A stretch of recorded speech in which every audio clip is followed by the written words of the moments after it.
Microsoft Teams, exibição, Maria, 6, Facebook janela, Facebook documento, Beleza, galera. visitado link Pera. viu. Beleza, galera. Mais um vídeo aqui no canal. Hoje começando daqui do Facebook para falar com vocês daqui. Quero falar com vocês de várias coisas, várias ações. Está vendo aqui no canal. E não só no canal, né? Em geral, né? Também está acontecendo com várias coisas que estou planejando fazer para vocês. E também de coisas que poderão acontecer para vocês no futuro aqui no canal também.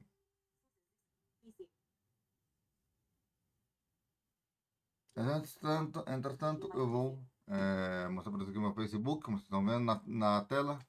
OBS 20, mic barra, pesquisa, exibição de tarefa, botão de alter, visão, 6, Instagram, menu. Nosso Instagram temos 3 postagens, 88 seguidores. Nossa meta é bater os 2.000 seguidores. Se vocês conseguirem bater os 2.000 seguidores, eu faço um sorteio de $50 assim que bater. Ok? Restaurar Microsoft, exibição de tarefa, visão, 600 YouTube Video Player em tela cheia, clicável, classificatórias da Major Segunda Liga, Call of Duty Semana 3 Dia 1 Título Nível 2 Botão Marca d'água do canal Gráfico Botão Semana 3 Dia 1 é bem emocionante essa semana, né? Porque é uma semana complexa e difícil, né, também.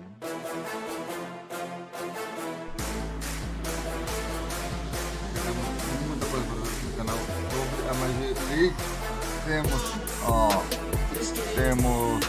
torneio da Major League inteiro, já no canal, a 2 vai ser a próxima.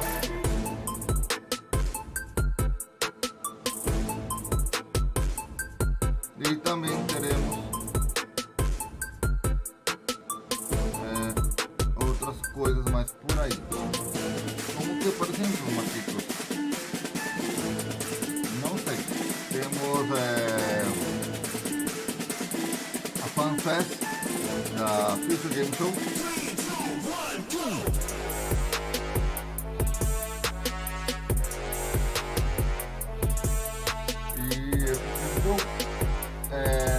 Agora aqui em março, não sei que dia cai, mas dia 8 e 9, 8 horas mais ou menos.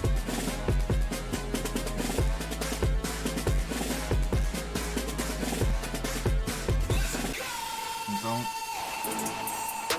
dia 8 ou 9, então fique ligado aqui no canal, 8 ou 9.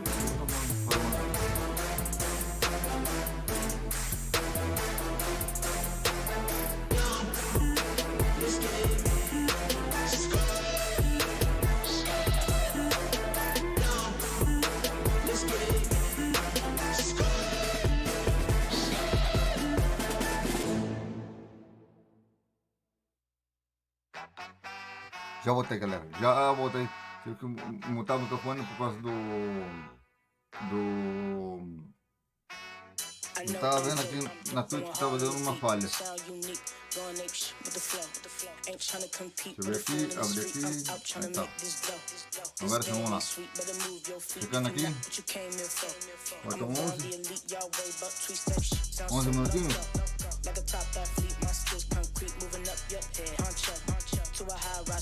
É um pouco mais alta essa música. Deixa eu ver aqui de novo.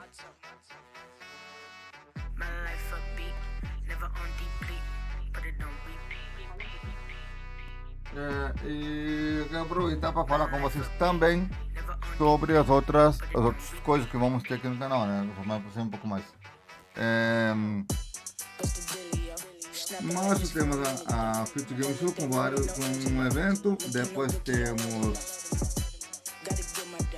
em abril mais história, na próxima temos mais história também em março. Abril, maio, Xbox e PlayStation. E logo depois, junho, Summer Game Fest. E terá outros eventos menores entre dia 1º e dia 5. Ok? Dia 5 começa o Summer Game Fest pra valer. Dia 5 começa o Summer Game Fest pra valer. Dia 5 vai até o dia 8. Então, eu já tinha anunciado já, né, que ia ser entre dia 1º e dia 8. Então, vai ser uma temporada boa. Hoje vamos ter mais aqui, ó. Carolina enfrentando Boston. Carolina enfrentando Boston.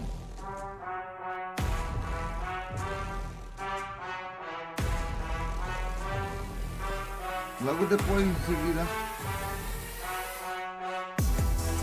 Falcões enfrentando Vegas. Falcões enfrentando Vegas. E os campeões da Major League 1, Paris Gentlemen, enfrentando Nova York.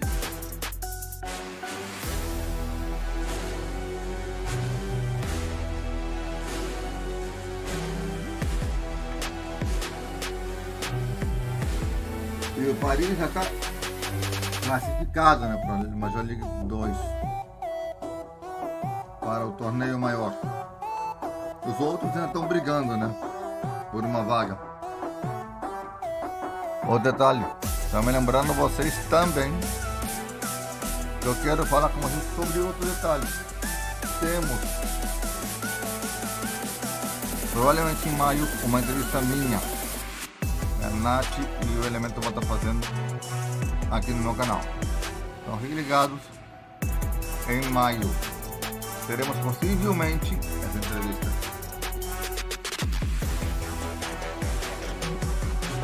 Ok? Em agosto, a Gamescom, o The Killer, começa no dia 22 aqui no canal, dia 22 de agosto.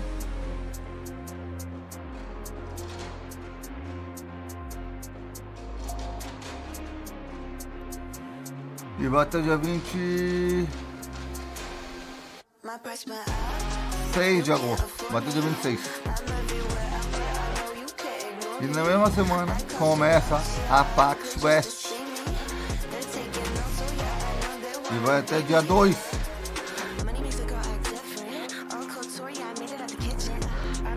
E logo em seguida, dia 2, em diante temos um descanso de eventos, mas claro, da Square não teremos descanso. Teremos em breve outros eventos.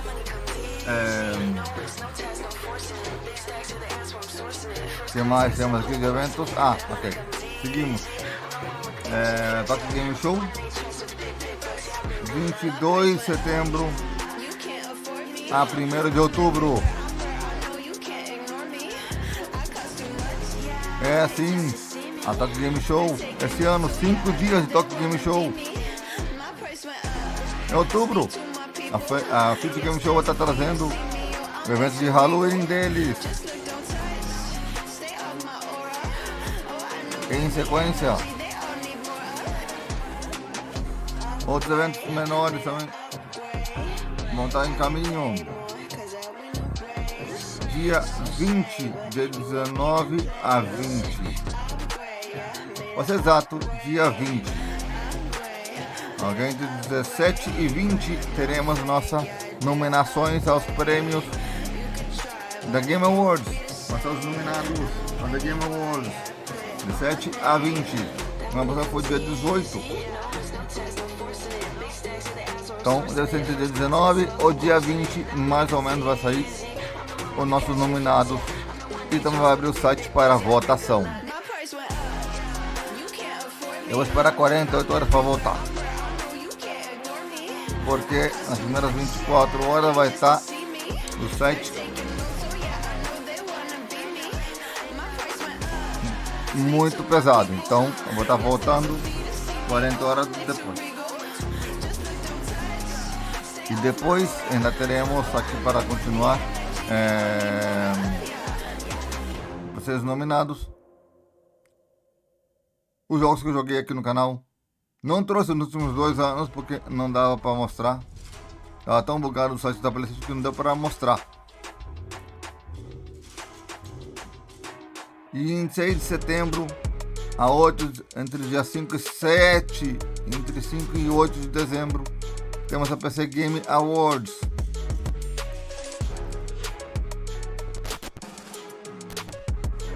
E também temos outro evento de games aqui também em breve, não lembro qual é agora, é o BAFTA Game Awards, também deve estar no final de dezembro também.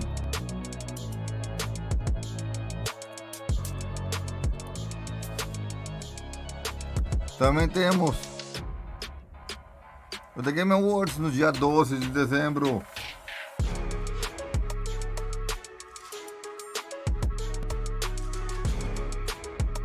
Se não tô enganado, vai ser às 7 da noite, hora de Miami.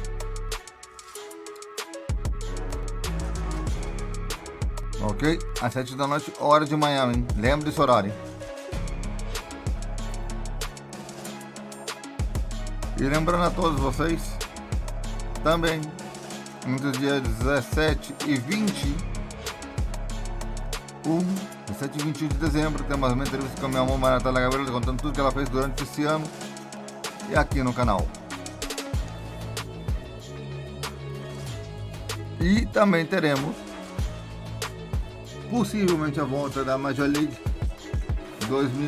2026-2027 aqui no canal. Claro, vai depender muito do seu apoio.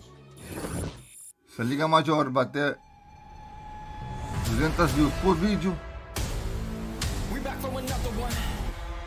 temporada 2026-2027 volta no canal no ano que vem.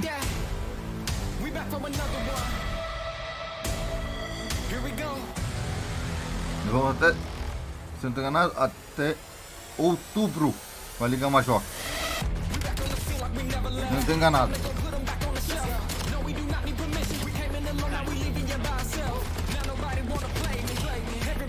Todos os melhores momentos do jogo da semana passada.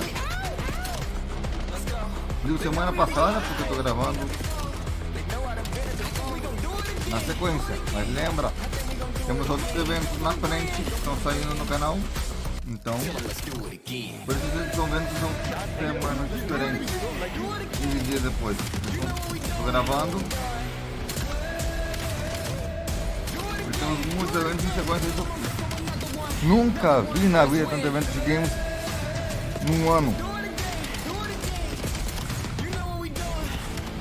E também tivemos um evento da Samsung também essa semana também no canal. Que não estava na minha lista. E até evento Resident Evil, ia, mas não, era gameplay da própria higiene, então eu não vou trazer o gameplay deles aqui não. E a trazer também aqui é o evento do Pokémon, e não trouxe, porque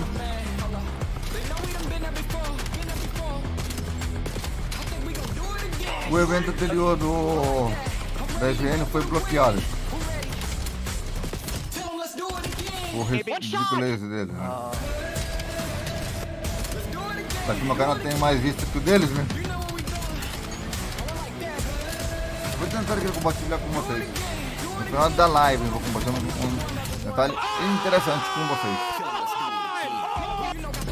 Bem interessante, tem que ver com a Twitch.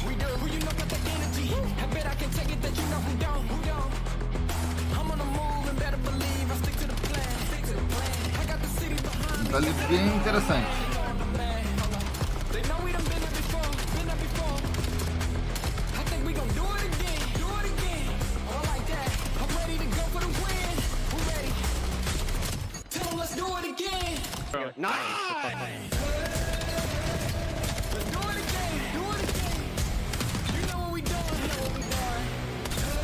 Então, bora ver aqui a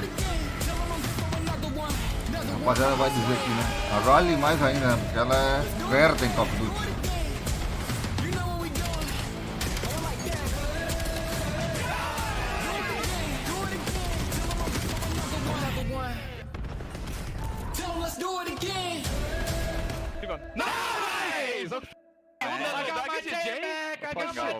Vai começar, galera. A pancadaria começa. Oh no! Don't give him a chance here. Wait. Vamos ver os novos melhores momentos da partida aqui com vocês. Faltam 10 segundos menos. Vai começar, hein, galera. Bora! Unbelievable plays, time and time again. Shinobi at work on Den. The fuse now from Super. He's in! He's pushed him off the... Oh, it's an unbelievable play! Exit from Gwen. Oh, you can rid of a second one. A shot from Gwen. He's getting this... Oh my goodness, from Kismet. And then the third! No way! Welcome back, one and all. It's week 3 here for stage 2. We've got about 7 more games for most of our teams. Welcome back in. I'm Chris Puckett. I missed last week due to a funeral. Feels good to be back amongst the video games. Let me say that. Nameless, I want to start with you, though.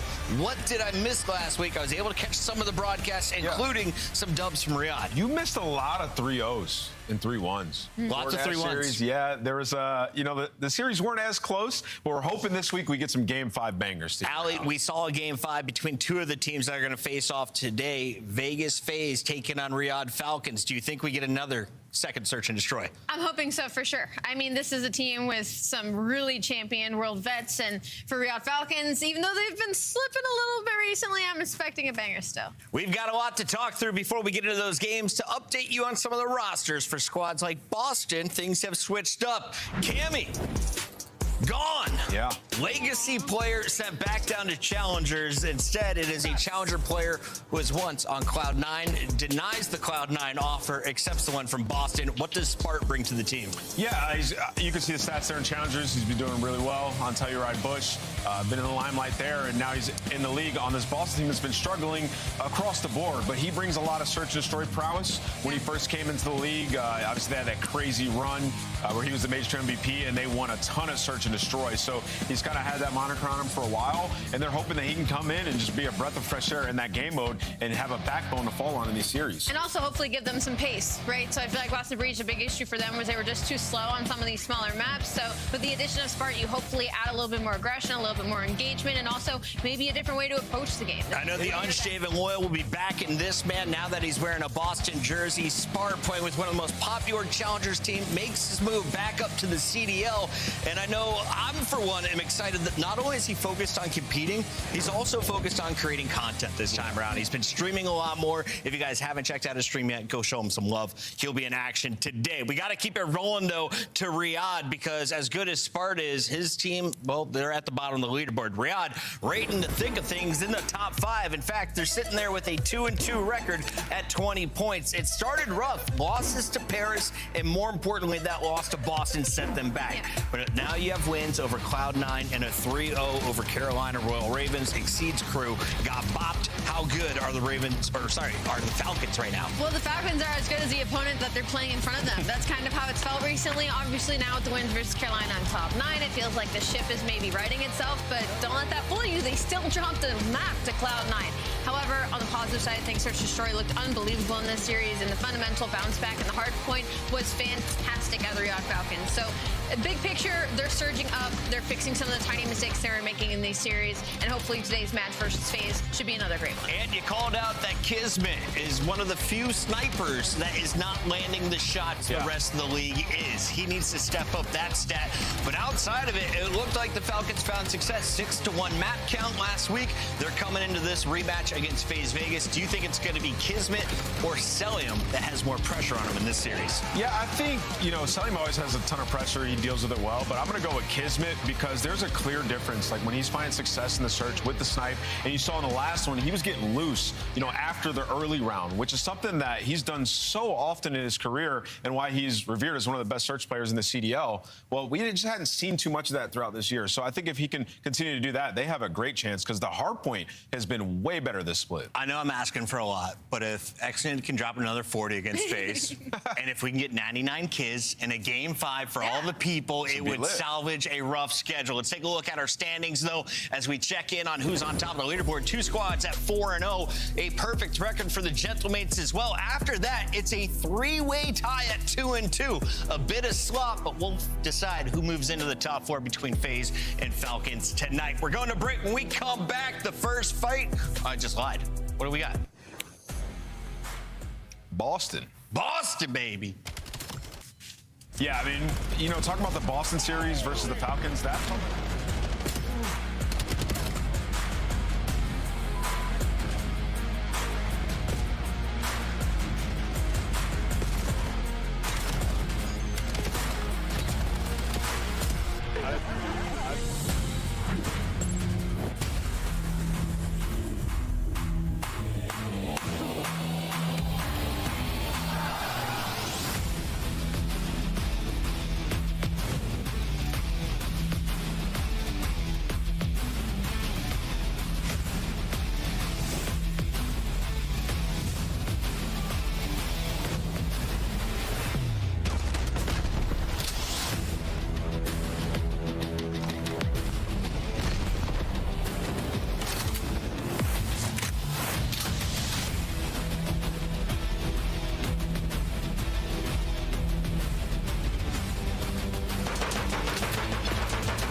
find out who's built for the big save. The Heretics ready to dive in. Fights 2. 4 and Snoopy. Come on, wipes them all. But Hydra with the switch impossible. He's making top room. So damn happy. It's Saints. Down a bruiser. Dominance on the grandest stage.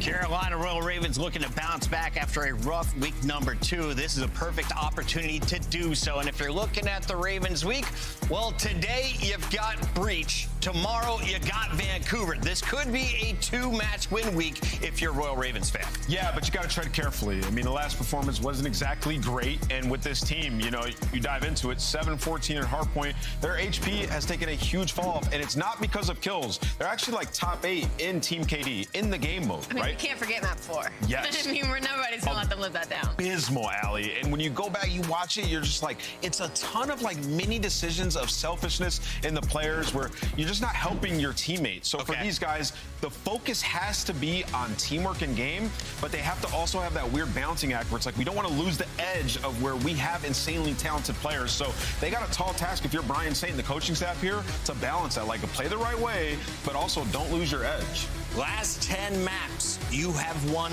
1.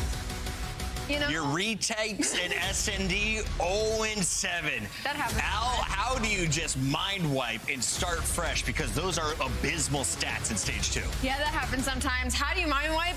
You just have to do it. Essentially, you need to not look at the stats in this way. You clearly got to approach the game differently, because if you're dropping 40 kills and you're not closing out hard points and the rest of your teammates are still, none of them are going double negative. They all got 30. So clearly something in the foundation, clearly something in the chemistry isn't working. And we look at Carolina Royal Ravens, like, they were soaring when it came to the online split. They were great at overload. So clearly the honeymoon phase seems to be coming to an end. I hear the honeymoon phase is over. Is the challenger's mindset of playing for stats starting to seep in? That's the rumor I saw on YouTube, chat. But on the other side, Boston had to hit the reset button after hitting the struggle bus. We saw, of course, a lot of eyes on Purge and Snoopy as the SMGs weren't performing, but Cammy was the first one rotated out of the starting lineup. So with Spart in, what is the expectation for Breach tonight? The expectation to get better at search and destroy, and also to up their pace overall in the game. I think that maybe the biggest problem they identified with Cammy was that sometimes he'd be putting up these big time numbers, and sometimes he wouldn't. And it finds that when the ARs are finding consistent success for Boston Breach, obviously it's going to make some of these maps a little bit easier. But regardless, foundation, slash rotation win percentage in stage number 2, and scoring 1.7 goals per stage. They're a very defensive-heavy team when it comes to overload. They don't high score, but they'll definitely be able to hold that line to keep you from getting too. And it says rotation win percentage. Is that on the SMGs or the ARs? I mean, that's on the whole squad. And, you know, when we talk about this team and this Boston roster last year, something that we commended them for was their teamwork. Everybody willing to do everything on the map. Right. And that was so awesome. That's why they would have these series where they take turns going off. You see Purge taking over. Next series, it was the ARs, right? Snoopy would have his moments. This year, we have not seen that at all. And I think that's why they're pivoting and trying to make a move, because you know, you bring in Spart, and you're hoping you get a backbone where you guys can lock down search and destroy so you have a chance in series. And then you're playing the waiting game on the SMGs. These guys have not been performing, and clearly, like, if you look around, you're like, okay, they should have made a two-man change. But you know the potential because of last year, what Purge and Snoopy can do as a duo, and you're just waiting. They're just hoping he's an enabler for the rest of the guys on this team. Allie, we've seen the peak of Boston as top 3 last year. They hovered around the middle of the league for most of 2025. Now that you have Spart alongside Nasty. Nasty was supposed to be an improvement over Awakening. Spart now an improvement over Cammy. Yes. What is the new ceiling of Boston?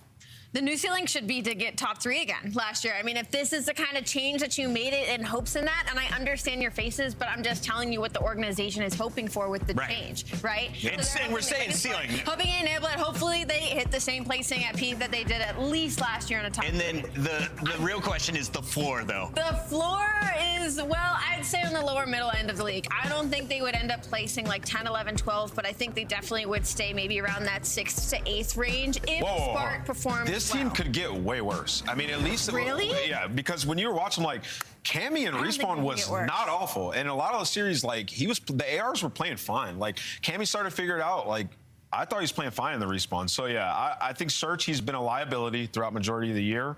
But, yeah, if the search doesn't immediately improve, then what are we doing? Why is this match so important? Let's take a look at those standings one more time, because Birmingham does not have room for all 12 teams, Allie. In fact, we will be saying goodbye to the bottom 2, which is exactly where Boston finds themselves right now. Listen, regardless, this team needed to make a change, right? Like all the other teams, like Cloud9 had to squad wipe because they're sitting at 12. Koi had to make a change because they're sitting on the outside looking in. So you start to think of who's up next. Well, that all depends on this match's results. Now, Boston Breach has made a change. If Carolina Royal Ravens can't win this, we're probably going to see something happen on that side of things, too. Stuff's about to get wild. This is the most, and you know, we talk about everybody plays everyone. It's your most matches in a split. This is the most important split that we have all year long for your champs hopes, especially for teams like Carolina and Boston, who are going to be like on the cusp. Right. So you have to start to think about what does our team look like long term. And for Boston, this feels like the start of like what their team's going to be. Make the change for Cammy, and then maybe one of the SMGs. Let's take a look at the maps and modes for the new man. Spart makes his way up from Bush. Here he finds himself on Colossus, Exposure, and Den for his first 3 maps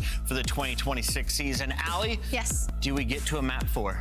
I think we do. Absolutely. I think these 2 teams actually, with the addition of Spart and their expectation, will probably be pretty evenly matched. And to be honest, I love Colossus and Den for Spart's play style. I haven't seen any of the Challengers gameplay, but it just feels like something he would thrive in.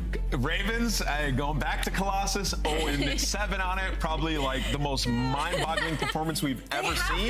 They have to add it to their map pool. It's the worst part. But as the pros are saying now, you got to snatch your chain back. Got to get this Colossus. Snatch your chain back. It's been taken 7 times. You got to get 7 get backs. Boston trying to pull off the upset, and you said the honeymoon period is over for Carolina. But I'm thinking it might just be starting in Boston, Allie. Let's take a look, though. What's the vibe check for the boys on the Ravens? Boys on the Raven, I mean, cool, calm, collected. Lurks is extremely locked into those bots and whatever he's doing. Nero, at least, making sure his backdrop and his water is ready to go. Getting his creatine ready. It is the first match of the day, though, ain't it? Yeah, I mean, listen, they're in the crib, so they're vibing. Yeah, they're vibing. They're back in their bedroom, as Crap would say. Yeah, everything looks good. The backdrops are a little bit cleaner today. Ben was heavily criticizing the backdrops. Heavily. He said that was the reason they lost. They didn't even iron them. Yeah. He said. But it's looking better today. Looks great. Crispy on all ends. I'm told the match is ready. We're getting Lurks out of his bot fiesta, which means it's time for our Scuff Pick'ems. And I wasn't here last week. I got some catching up to do. Rosalie, at 57 correct picks, you're insane. Did you also pick Carolina Royal Ravens today? No, I did not. I'm picking Boston Breach. She's going Boston. Ant's also riding the Boston train. This is 50-50. I don't know. I'm going to go Carolina. Go with the honeymoon. I got Carolina taking this one. I thought I was going wild as the only Carolina picker. I am going Carolina officially, and the fans are riding with us as well. Can I switch to Boston? Spart is going on Boston. Let's do it. 2-2. We got shift and study. Let's party. Probably a smart They swap. still didn't change it. They say, Chris, welcome back. Good to see you, Jay, you're already in for the thick of it from jokes like that. But Boston, hey, the kind of it's do or die for a lot of the teams that find themselves 1-3. It feels like early. Important win to get yourself going. I think just for obviously initial sake for Boston with Spartan in the mix, but for Carolina, just trying to right the ship from what was kind of gone wrong for them really since Major 1. Yeah, Carolina on a 3-game losing streak. Obviously, it's been tough with the matchups that they've had. They've had Falcons, they've played Mates, they played Thieves, and you only were able to take one map combined between all of those series. So Carolina haven't been hitting the same way they did throughout stage 1. That's because the honeymoon stage is over. And you're also taking tough losses on certain maps that you should be winning. And we're going to have one to start off this series, the Colossus HP. They're 0-7 on the season. And the reason why, when I take a look at the numbers, Al, is because their P4 is the worst in the entire league. You improve P4 here, you probably get your first win. Yeah, I mean, we talk about Money Hills all the time, but on a map like this that is a bang out and it's mixy and it's chaotic, yeah, once you get to those money hard points, you need to start to lock in time. So we'll see what we get. Spart, of course, on your screen early. He has been, well, dominant in challengers. He's done this before, come into a team that's really struggled and found a way to win a championship. And how about the re-debut for Spart, a 3-0 kickoff, and that'll be enough for Boston to get into the time for P1. Yeah, Sparty Supreme making his re-debut back into the league. A lot of fans supporting him. The Bush all right behind him on his debut here for the Breach. Starts off 3-1, finds a lot of success early on towards the statue, and that's what's leading currently to good time here for Boston. You were keeping the Ravens on the back, but they want to get at least aggressive towards the people, but not too aggressive to flip themselves out. But now kills going their way. They have the rotation. Yeah, kind of stucks them in the mud a little bit. Sticks them in the mud, stuck them in the mud. One of the two, maybe the combination of both of them. It's a Seed, gonna push out the hard point, find himself one. Finesse, little wiggle, little dance. Nasty, only finding the one, but Spawns will move. Nero, head in a swivel, good for 2. Has help nearby. Could he finally get the regen off? No, Purge will find the shutdown, and Boston will supplant Carolina in the hard point. Yeah, the team kill doesn't help. You had the numbers to fight through the front if you were the Ravens, but Craze, unfortunately, team nades his teammate, and then you lose those numbers, and Boston still have the spawns to lock this one down. So Nasty at 6-3. Spart on the back end watching the OE. This has been a flawless setup from Boston. They are still running up the score. Yeah, are you a little bit surprised to see that Boston's still actually sticking with this 2-2 setup here? Because we've seen a lot of teams on the break especially move over to a third SMG, but so far Boston happy to allow Spart and Nasty to still run that AR throughout every single moment to this point. Definitely want to allow the new players to be comfortable on maps that they are not familiar with this kind of lineup. So just get everyone to guarantee their kills might be the answer for success, but early off the rotation for Craze, he's able to line up 3. So now there's only one player here to try to contest you in Snoopy. He's valuing his life. Craze gonna go for the child. Give me all 4. A couple kills off earning a Hellstorm. Yeah, now could just sit here and watch the tunnel rotation. Boston setting up for a full break from the front. At least initially that's the case. Purge taking a lot of damage as he contests the hard point. Nass is able to win not just one, but two. Now the flank is on the way around the back. Spark should be good for one, but Nero somehow turns that into a double. And Nero off screen, able to turn that into three. Purge last one left. Lurk's trying to clean him up. What a moment from Nero to help Carolina hold in what looked to be a very successful Boston flip. Yeah, that would have been a bad time to lose that HP because Breach have yet to lose the side of the map that they want for the P4. But Nero single-handedly is able to make the play happen for the Ravens, keep themselves still into the mix. Going to be down by 20 by losing this final 10 and losing the rotation over towards P4. But we're trying to clear our space through top mid. It's going to be Exceed. He just gets caught. Yeah, and here's that hard point that you wanted to see, Jay, for Carolina. They are the worst team at this hill, and they're already starting off on the wrong foot. Completely pushed back after that initial chance to try to fight off against the rotation. And now it's about setting themselves up. Purge will be the first to drop for Boston's setup, though. Now an opportunity with numbers, potentially flood, but trophy systems galore, able to keep most of Boston's setup safe. Exceed gets himself two. Purge, last one left coming off that staggered spawn, but he gets dropped by Nero, and that's a pretty solid break from Carolina. Yeah, it's a great break from Carolina, but they still have the pressure right in front of them because Boston are going to be over towards yellow. Craze holding down mid lobby is able to find his second kill. You're hoping that your teammates can trade out the rest, but it's going 1 for 1 until Lurks is the final man standing. So the Ravens make the most of this P4 from the front, hold it down for at least 35 seconds to keep themselves in the mix, but now it's a battle for statue. That's a W break in terms of efficiency for Carolina, all things told. They'll get this game to within 10 points and will rotate back up to the top side of the map. Snoopy, first one there, 4 in 10. He has not really had the same pop-off potential that we had seen from this Boston team from last year, at least not as of yet. Shut down there as Nero finds himself another triple, and Carolina going to create some space as they jump in the hill. Yeah, it's just crazy to see Snoopy like consistently dropping numbers like this for Boston, especially early into some of these respawns. I remember all of last week, he's always having a stinker to start it off, but he needs to be that consistent X factor for this team to always stand a chance, especially on maps like Colossus. But this is why you're bringing a new guy who's trying to hold down stature control before he gets taken down, trying to give you more slaying prowess, but Snoopy needs to get activated. Yeah, and it's just one of those things of picking the right battles, it feels like, for Snoop right now. So he will win a hard point battle, get himself a little bit of time here for Boston, still up just barely. Now on rotation, Purge, first one here, good entry. Does he get a two? Yes, he does. That's a huge kill, plus a follow-up from Spark behind that. Nero just trying to stay alive and block. Not gonna happen. Carolina spawn out. Boston have the hill for now. Yeah, and this has been Boston's hill so far throughout this entire game. Basically held it for 45 seconds your first go around. Now you're looking to repeat it, or he's getting active. There goes a double from top mid. You alleviate the pressure from the front, but we're challenging them when it's unnecessary. So you're giving Ravens a chance, but you're still holding every breach. Yeah, a couple of staggered spawns now starting to get on through, but Carolina are battling. Let's see how Boston try to calm through this as they will be broken, and we'll jump to a breach. Listen in. Yeah, say some boys. Really weak works. Nice, two guys. We can hit I did right. You got it. I'm gonna right. Yeah, I'm trying with you. Weak, hit with an 8. I got it. Nice shit. Seven here. I have it. Elbow.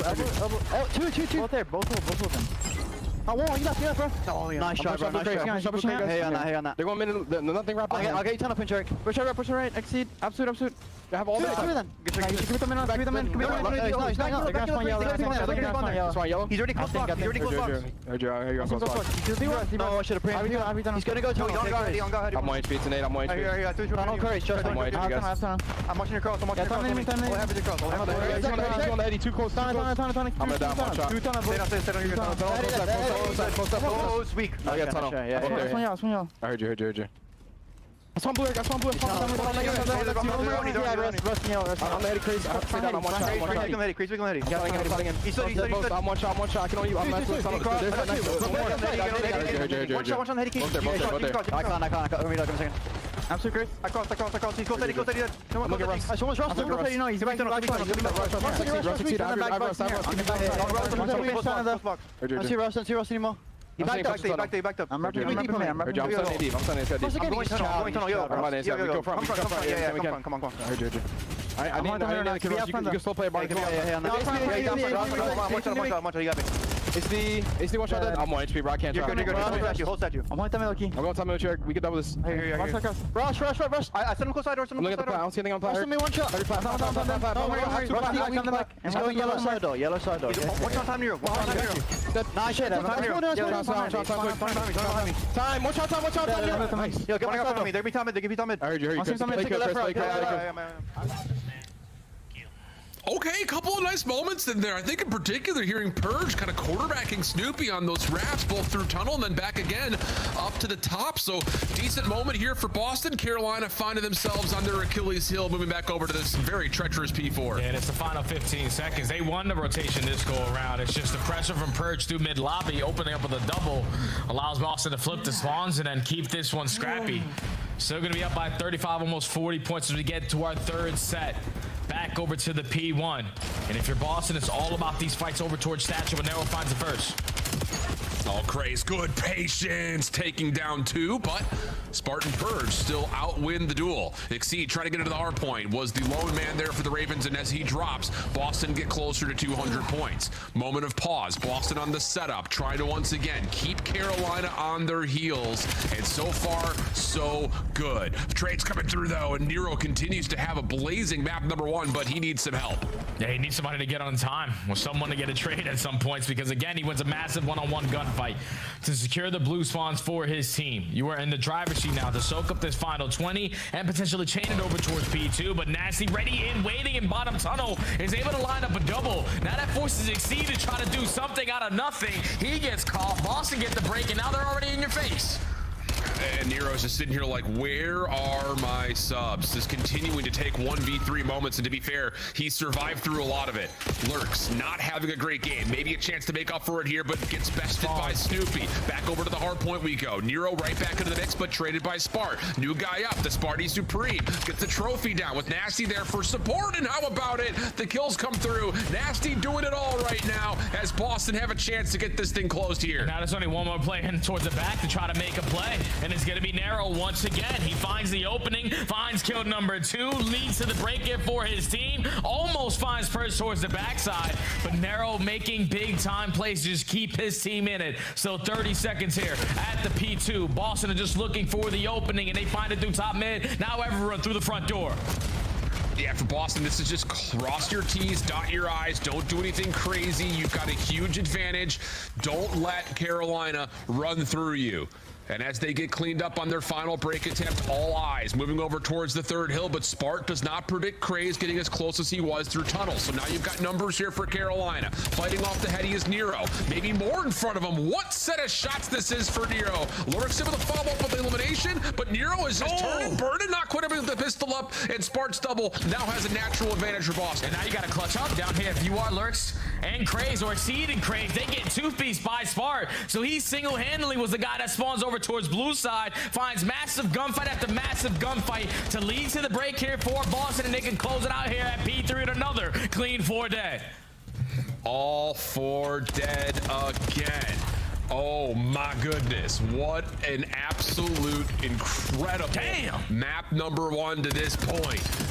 One more chance to hit. Nasty covering nicely. And how about it? Welcome back to the league. Chris Cervantes, Spart taking over in his re-debut, this time wearing the Boston green. Man, look at the smiles on Snoopy and Purge's face. They said, wait, the new guy on top almost just gave us 60 EKIA on that scoreboard. Oh yeah, welcome to the team, Smarty Supreme. What a map number 1 for Boston. They continue to add to their repertoire. A little bit of Colossus HP, but when the slaying looks like that, it's going to be a lot easier to get W's at the end. But even with the Ravens making small adjustments on their P4, it still leads to another L here on Colossus. 0-8 so far in the season, and now again you find yourself down 0-1 in the series. I mean, it's just, there are 2 major things that stand out in my mind, and I'm interested to see where you take this point, Jay. first and foremost, it's P1 to P2, Carolina playing on their heels because they don't want to lose rotation. Yeah. They've lost a lot of presence at mid, so you're trying just to lock down spawns best you can, but you're not winning those gunfights when there's that little bit of extra push. Someone will spawn out or a stagger spawn will happen, and Boston, like we saw, and like you mentioned in our second set of rotations, continue to do well rotating to 2. Almost the exact same thing from 3 to 4. Ravens, well, this time, not even able to get a chance to get on their heels to try to protect against spawns. They just have a really tough time on the left side of the minimap, just never really getting into position to earn spawns for 4, having to break both times that we were there. One time, to be fair, pretty successfully, but the second, obviously, not so much. Yeah, it's just like when you watch the Ravens, like they get all 4 kills. They win the rotation this time to P4, but it's just one guy breaks them down because they're allowing openings to happen when the positionings are being watched. Like, there's no way someone sneaks through mid-lobby and kills the guy off of the HP, and then that trade happens. That guy shouldn't be in a position to even contest your teammate on the hard point, but when they find that opening kill, it forces you to change your defensive look or your setup on the HP, and by just moving a little bit, someone else on the opposite side influencing a positioning or with a couple kills to flip you all the way across the map, it continues to break down the Ravens on some of these really tight and gritty HPs on Colossus. So until they fix those little mistakes where we shouldn't have openings when we win the rotation, eventually they'll find a W there. But now you're down 0-1, gotta go into a search and destroy where as a team the chemistry's just been out of sync, and the way that Spark just played, you gotta believe he's gonna use a sniper in map number 2 and continue on that half streak. Absolutely the case. And here's a look at your game flow again, just about parallel lines all the way through, with the small gaps largely coming, I would say, at the very beginning of those really key hard points. You know, P1 to P2, P3 to P4, Boston finding the edge by winning rotation. So again, great stuff from Boston. A huge welcome back to Spart on that debut, or re-debut as we've called it. And now we take our conversation over to exposure search. And this Boston team hasn't played it a lot, but when they have, they've looked good on it. To be fair though, Carolina also not that bad at this map whatsoever. I just feel like for both teams, it's very simple gameplay. It's nothing too crazy. The mid-round adaptations aren't really all that complex. It's just a lot of, do we have numbers? Okay, let's bang out this site. Or, okay, let's just watch our lanes. It's nothing too creative, nothing too cute. And sometimes it works, sometimes it doesn't. It just feels very flat at times. And I think this is the interesting thing about, like you mentioned, Spart being able to bring another X-Factor element to this Boston team. Yeah, I think that's massive for Spart to be on this Boston team now, to bring that new strategy to the mix. Because when you watch their search and destroy before the roster change, it was pretty still. It was pretty easy to understand what they were going to do at you. Like Purge, their island player, works at late pinch. Everybody else is just going to 3v1 on one side of the map. And if their playmaker isn't going to find success, so they're most likely going to run them over. But now it also allows them to change their play calls with Spart in the mix, because Nasty doesn't have to run the boomstick anymore. This was Spart's been able to do for the Bush all throughout challenges. Just put on clip after clip with the sniper in hand. So he's going to open up lanes for his SMGs, allows Nasty to be more free. And on a map that they are undefeated even before Spart was in the mix, I feel like you're even more comfortable now with this guy at the helm with the boomstick. Yeah, and I figure that Spart will be one of the ones who probably play calls the SMGs around the map, depending on what he could find. That was likely a lot of the story for the Bush. Again, we don't really get listen-ins in the challenger space as much, but it definitely felt that way when we watched over them in North American Elites. See if they provide extra instances of that. As we jump on into map number 2, Carolina will be on the opening offense, Exceed by himself up their mid with a 3-man hit early towards B, and no signs of slowing down. Snoopy, the one trying to be alerted. That's a really good timing on a stun to have the defense rotate over to assist. Yeah, Carolina. Oh, that's not a good stun from Lurks. I'm going to be aware that Boston are ready for this push, but not going to shy away from being the aggressors. Going to try to get this bomb planted, make it a 4v4 for Boston to find another successful retake. Oh, Lurks is in some trouble already. Oh, my goodness. Break your neck POV right there. He's able to find one behind Nero's first blood. So bomb planted, and how about Carolina? They are not interested in slowing down, just absolutely forcing the fight, and they will take the opening round at Blitzkrieg rate. Yeah, Carolina on this map, specifically on their offense, just have a 77% chance at winning it because they're always playing to their advantage. They don't waste any time there of someone watching the pinch. You know, we have 4 players up. We're already around this B site. Most likely someone from Boston's on the opposite side of the map, so let's just continue to hold strong on our setup. No nades, no stuns, able to connect for Boston to try to make their retake a little bit easier. But a great tone-setting round there from Carolina to be the aggressors in the opening round. Yeah, and that's after Snoopy gets all the information you could possibly want, too. That's definitely one that will live in the back of your mind if you're Boston. Let's take a look to see what Boston have to offer offensively. Spart will have the M15 here with nades aimed over towards top window. And just a little feel out over towards the long alley. Look at the wrap, though, from Carolina. Again, the aggression not going to be scouted at all. It's an absolute feeding frenzy for Craze. Lurks right behind him. Craze looking for the very quick ace. He wants it. He can feel it. He's got the pistol, but he can't beat Purge. Shouldn't be an easy chase down, but Purge has gained some good distance here and can reset the 1v2. Yeah, he definitely wanted to get the ace there, but could have waited an extra second before he went for the chow, so his teammates could have been in the play. Because now Purge completely gets lost. 40 seconds left on the round. Bomb is going to be down towards mid connector. And Purge right now is just enjoying the scenery of exposure. Yeah. I have to imagine that Carolina will be aware that the bomb is likely down here.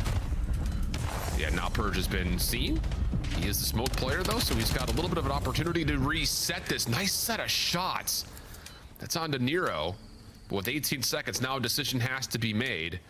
And Carolina has made theirs. They're going to wait and just kind of double team this out together. Exceed finding Purge before he can make his move, and Carolina will be up 2-0. Yeah, just completely catches them off guard there on their defensive look. You're expecting the SMGs try to take through minimap or through solar side, but no one scouts over towards low dirt, and they find the opening. Craze is able to find 3 on that round, basically call the round 15 seconds into it. And Exceed, yeah, he's just letting the communication flow. Letting the boys know. I have no idea what Boston just did, but good job, Craze. Okay.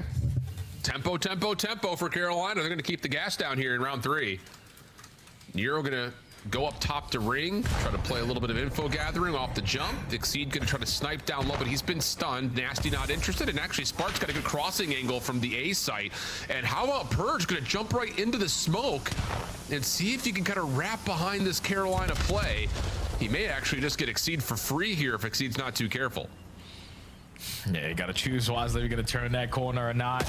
Nero is able to find one, and Exceed just gets the timing onto Purge. Man advantage now in favor of the Ravens. You're forcing Nasty to get aggressive, and so is Spark to the middle of the map, but the bomb is getting down at B. Yeah, they're trying to isolate Exceed. They know we've got him completely caught out, but Exceed's been able to find an SMG. Oh no, it's gone completely wrong for Boston. Oh, goodness gracious. It's all about trapping Exceed after they initially see him from Nasty's early POV, but Exceed walks away with 3 in the round after Nero's first blood. And that's just one of those rounds where I was ready to tip the cap to like the Purge play, even though he doesn't commit to the chow. But old Purge, like the aggressive playmaking Purge, goes for that. Just not committing to that angle. Exceed gets the best Call of Duty timing for that one. Puts them in the early man advantage, recovers the SMG, and is able to 1v2 on the pinch to close out the round. Yeah, that's just bad luck for Boston. Yeah, that's super bad luck, but that's what happens. You try to play aggressive to try to counter out Carolina. You feel like you've got to also rotate aggressively. You lose out on the COD timing. Carolina looking to still stature up very aggressively on P2. This time it's Snoopy for first blood. Nero blitzed off the top of panels. Nice shots from Spart. And as Exceed was caught at mid, now it's just on to Lurks, and he has got the whole Boston army trying to chase him. He does well to catch the first, almost able to find 2, but not quite. Boston finally get one on the board. Yeah, Boston that time were ready for that defensive look. It was the first time they got aggressive through low dirt. You're expecting someone to be in that position. The Boston go right back to the B strategy. And this time, Kaz Craze for the first blood. You get the early numbers advantage. You keep pre-aiming over towards Solo to find a couple of kills. And a 1v4 for Lurks. He stood no chance. So Boston get one on the board here. Yeah, a little bit of aggression with aggression. Fight fire with fire. Now they just need a defense, Al. I'll say that. See if they can kind of control the tempo that Carolina want to play at, and they are not slowing down. Exceed with an AR this time. Stuns do land. That will pause Carolina at mid for the time being. And Boston may try to actually float off Purge's position to re-hit from window on this defensive setup, but instead hold their ground, and we'll feel things out as the smoke will be tossed by the breach. There's maybe a chance to isolate mid, but not quite yet. Yeah, Ravens only gained information onto Purge, so they want to try to isolate onto that gunfight, but Purge is making their job very difficult, even if that's a smoke grenade for his team to find the first blood, but Lurks on the opposite side lurking. Locates one and is able to get out with his life. So with 40 seconds to go, you have wrapped your way over towards A, but Boston are here. What a rewrap, though, for Carolina. They're able to get one back. Lurk still showing pressure from the front. Nice shots on the Purge. Trying to find the trade. No, not the case. Help was nearby. That is just a dynamic little mid-round call for Carolina. You get that little force out from Boston at mid. Lurk just shows pressure at B. Boston get maybe a little bit uneasy, and then you rewrap through mid, back around to the backside of A. And it's just enough to get the numbers back in your favor. Huge rotation from Carolina. Yeah, and that's all set up by Lurks, man, because once they get picked off early, someone is trying to make up for it. So the Island player is able to win his one-on-one and get able to get out of dodge by gaining a lot of information, which allows Nero to get pushed up through dirt, find the kill, and then Lurks putting the finishing touches to close out the round. So Ravens looking fantastic so far here on the exposure, especially on the offense. Have won 3 and have yet to lose 1. But now back on defense, gunfight's already going down. They have the early man up. Yeah, they're just playing this almost like an overload break-off right now. Like, we'll just play the trade game through mid. Smoke will start to fade, though, and Exceed will back off. Nero still taking away extra space. May have an opportunity to isolate onto the bomb carrier, and Spark just has no idea. And how could you? Carolina's just flooding the middle of the map. Now down to Nasty, 1v2. And catches the timing, at least for the first, but doesn't finish his food. And that sets up the other player on the side of the Ravens to close out the round. Aggression has been the answer all throughout this exposure. It consistently is forcing Boston to be on the back foot. And when you make a roster change, this is what you're expecting Boston to look like. This is an all-new strategy. Sure. Sparks is just in the mix. So you want these guys to be comfortable. And usually early on, to be comfortable, it's all about slowing down the game and allowing it to come to you. But they are just not allowing them to breathe, allowing them to think. Now Carolina at game point. I think that's the big point, not allowing them to think. Like, when someone comes out and hits you this hard and you're not prepared for it, you're sitting there like trying to just get your feet back underneath you, and Carolina has just not allowed that to be the case. Lurk's going to take a little bit more of a patient approach here initially at B. Same could be said for this 3-man stack at mid. Counter nades being tossed by the Ravens, though. SMG's pushing up. Purge and Snoopy both finding one. Snipe shot for Exceed, not going to land, and there's just no way he responds to that follow-up engagement. So Lurks, with a little bit of space between him and the rest of Boston, will have to navigate a full 1v4, 3 more to tally. Yeah, 55 seconds to work with, and all of Boston are playing the conga line train. Just run around together, play a trade. You're able to spot him if you're smart and able to get the finishing touches for Boston to put their second on the round. And that was the first time we see Carolina take the slow and steady approach. They were waiting for Boston to make that change, make that aggressive play style switch up. And unfortunately, they just get caught off guard by it, so Boston stay alive a little longer. I'm a little surprised, like, after that round, that really no one was talking for Boston. Like, all right, that round's over. Let's start talking about the next one. Everyone was dead quiet. I'm just surprised to see that because, again, it just feels like Carolina have controlled the narrative and, of course, the tempo of this map. Boston happy to allow that last final kill cam to play before talking about what they want to do offensively here. Spart will snipe.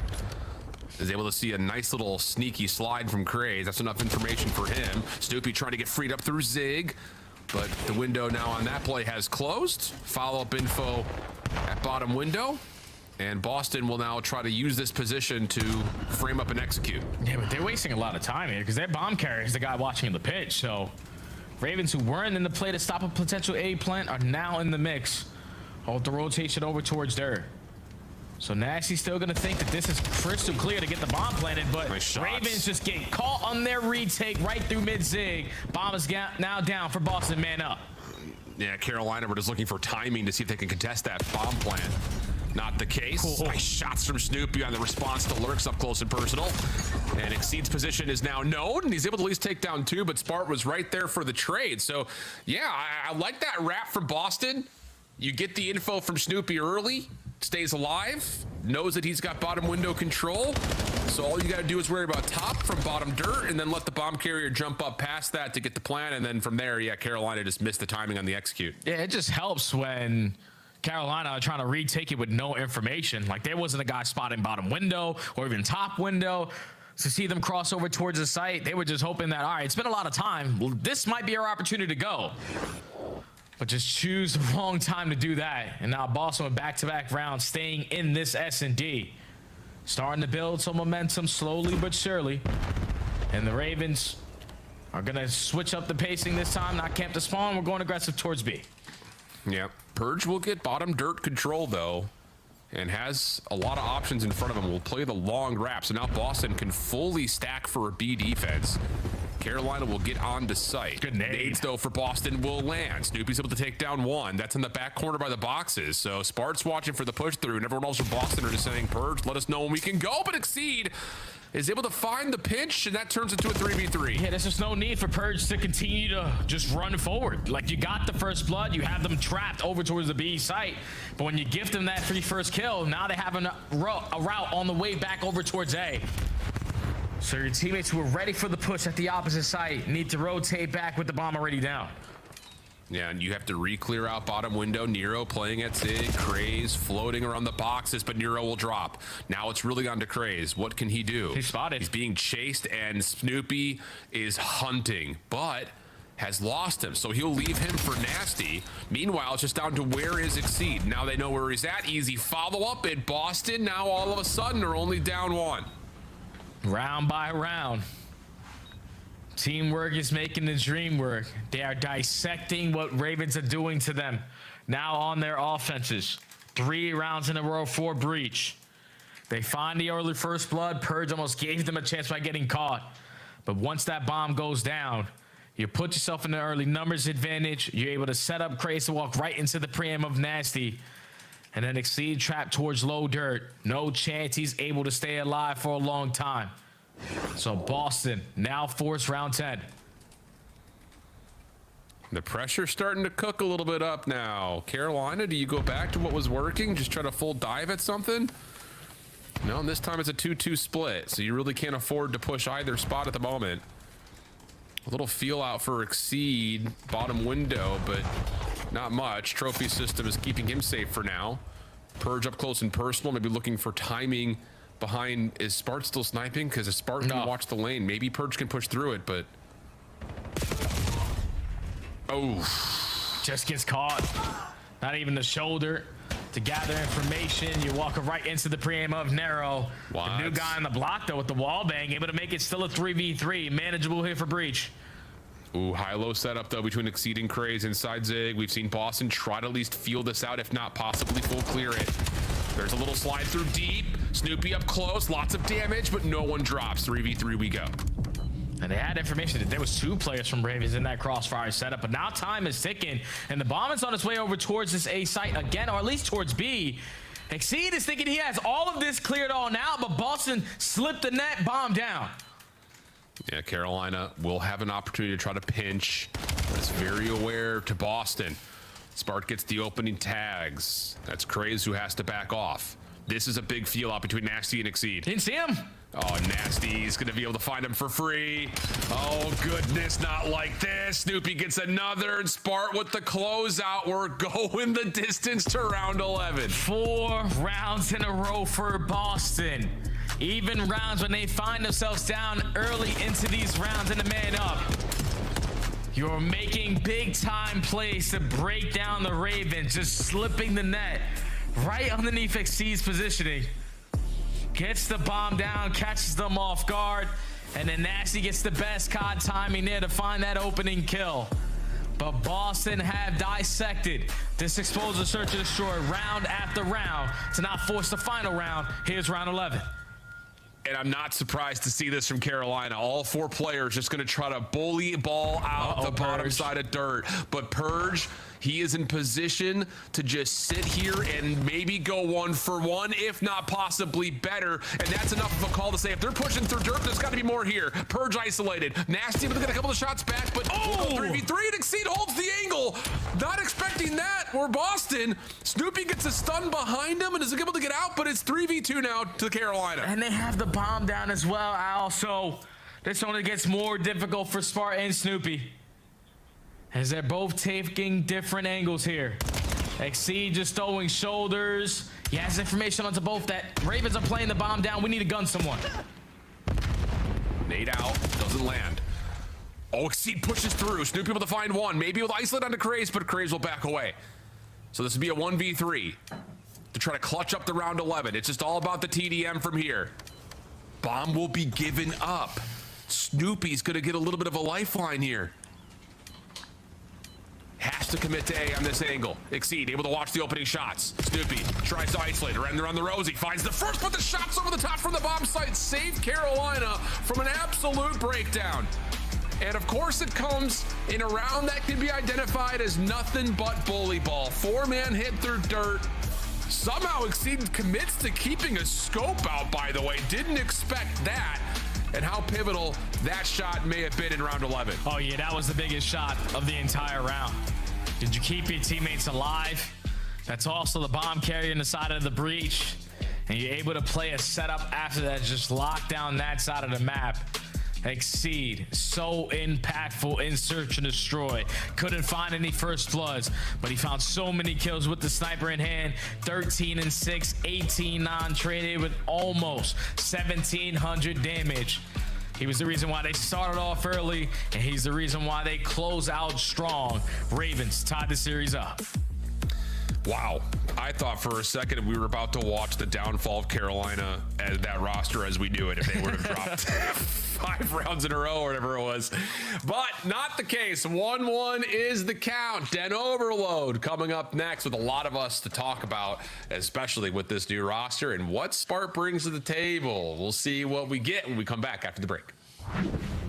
COD Champs tickets are on sale now. Come see the best teams lock in for this season's grand finale in fabulous Las Vegas. All 4-day passes come with early venue access. Head to phasevegas.com or scan the QR code to get your tickets now. Look like the pros to play like the pros. The CDL team skins are available now. Scan the QR code or check out the in-game store now. Scuff, official controller of the CDL.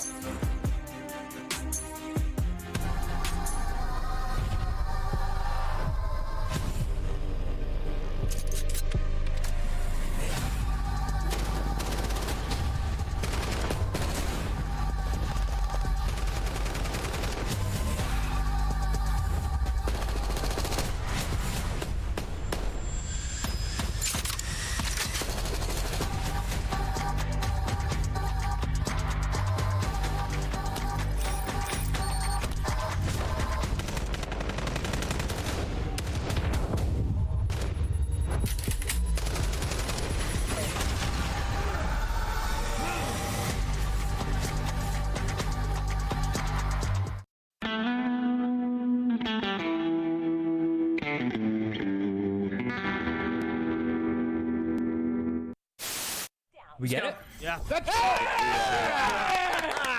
GG! Boom. Let's go. I want to say that I was not trying to curse us. I did not. I thought it was 250 kills.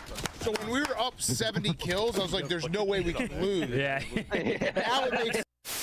I'm pulling back. I'm pushing now. I have the door push. Wait. Stay left. I have the door. Use your 2 front door. Look at one. Let's get front door. Let's get front door. Watch your front. Nice job. Let's get late. Stay left. Stay down. Oh my God. Let's go. Baby. We're sweeping them. I promise you. God. Oh my God. Holy Oh, we got Fame here. Fame, how you feeling, man? I'm feeling good. Happy to be here. Fantastic interview as always from Fame. Wonderful lad. This is awful. I'm going with Toronto. I got Toronto winning this series. I think they get it done in 4. You're like a mix of George Washington and Disney Prince. What does that do? LAG! Oh, okay. Production, this is a sick, weird joke. Give me my pick back now, bro. Flipping this. I'm going LA Thieves. Got him. I got Shotzi. I got Texas, baby. Wait, did you just baby into swapping it? Trap, bro. Where did you pull that out from? What the hell is going on in Columbus? Nice. Come on, let's go. Come on, Benjay.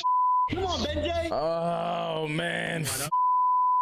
You just overextended kill me. We just need. There needs to be a trade there. When the uncle, man. When the uncle. Not overselling that.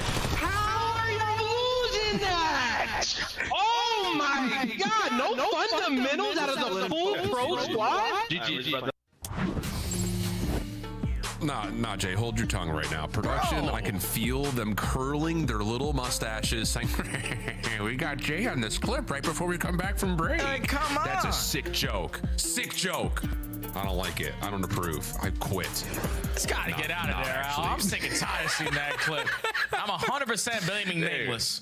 It's always Nameless' fault. I promise, chat. I promise. Dude. Based on what I saw that clip you posted on Twitter from like 2 weeks ago, I'm telling you, 1,000,000% believe it. 1,000,000% believe. Oh goodness, let's talk overload before we get fired. Dead overload. This has been one of the most commonly played maps for Boston overall, but on the list for top scorers has been the guy from Carolina. Exceed has been, well, give him the rock, as they say. He is just old-fashioned gut neck football. Give me that thing. Let me run that thing through that goal. 9. And he's averaged 2 goals in 5 straight maps. That has been unreal for the new guy up, and one of the reasons that Carolina initially found a lot of success once they picked Exceed up into the roster. Yeah, that guy's fantastic at putting it in the net. He's figured out with his SMGs, you know, clearing out the lanes. All I got to do is just pick up the EMP and get it in. I got you. He's just able to dictate how they're going to play this game mode. I think like that's why Carolina are really good at overload compared to everything else, is because they don't really allow the opposite team to control the EMP. And by just not allowing them to control the EMP, you're always sitting on the back foot, and you're not really calling play calls unless you're just saying we need to stop Carolina. So as long as Carolina just keep on being the aggressors, this is the mode where it really does shine for them. Agreed. And as mentioned, just kind of casually there, Boston are no strangers to this map. They have played it in 1, 2, 3, 4, 5, 6 straight matches. Oh, yeah. And they've split the difference largely outside of one match versus Thieves, where they got absolutely blown out of the water 7-0. So we'll see if the experience will lead to some more mastery on the map. The breakoff looking pretty good. Purge, really aggressive with this challenge. Is going to step up, find himself an M15, but craze for the trade. Boston still hold mid-map. Yeah, I feel like every time we watch Boston on Den Overload, it's usually within one score. Either they're winning or they're losing. And that's because they're usually allowing the opposite team to dictate the game. They allow everyone else to just have the EMP in their possession, for them to always have to be on the back foot. And sometimes it doesn't lead to success. You need to be the aggressors. That's why you add a player like Spark to be more consistent in the slaying, but right now do not have the map control, and neither do they have the EMP. But Craze, huge start. Big 3. Gets him on 7 in a row. Exceed almost able to find 3. Nero with his final bullet trade. And that will be enough for Carolina to possess the EMP and start to make a move. Lurk's trying to put pressure through mid. The rest of Carolina set up to try to hit over towards B. At least that's the visual idea.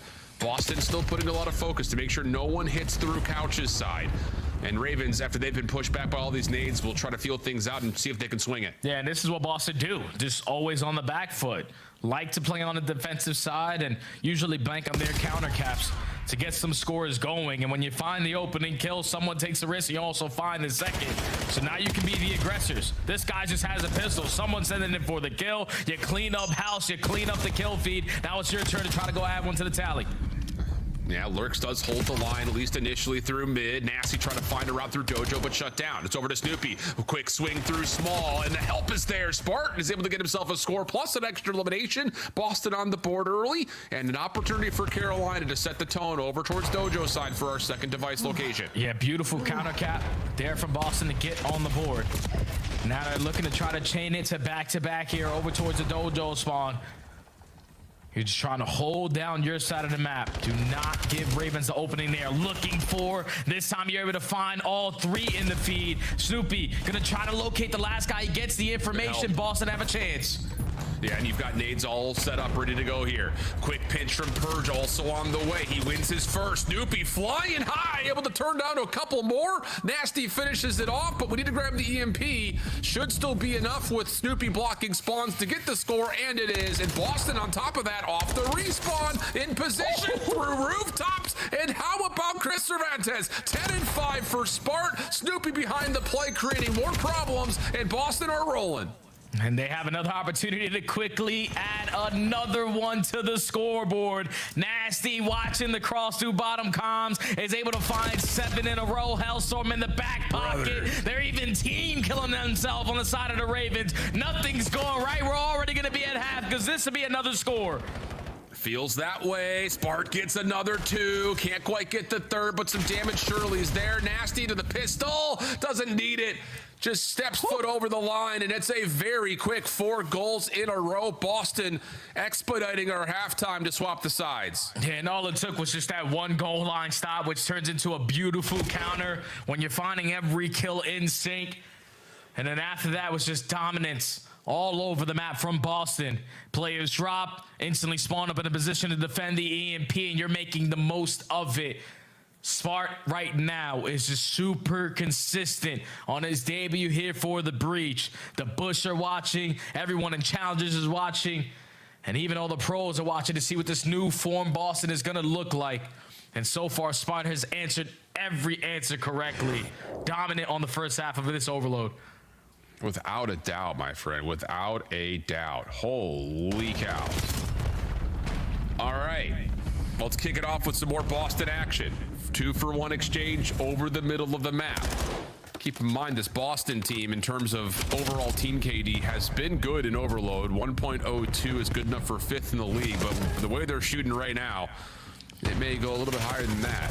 Nasty still holding a streak. Gets to 9 before being dropped, and Carolina at least able to play some solid defense, get a full wipe, and have Craze making some moves up through A. Yeah, even though Boston have a really good team KD, this is just a different form of that KD going up.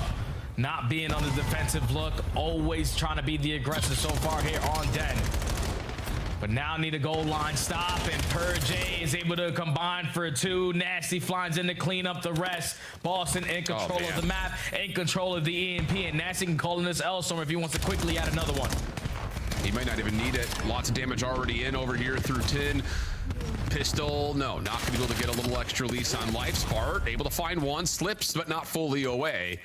So a chance for Carolina to repossess the EMP. Snoopy working on an extremely long route on the other side of the map meanwhile. Nasty Purge off the respawn, ready to fight.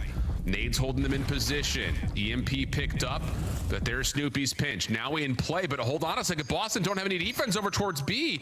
Little re-wrap back through window room. It looks like Exceed should be able to score here. Oh, no! Can't quite get through. Spart finds you 2. Make it 3.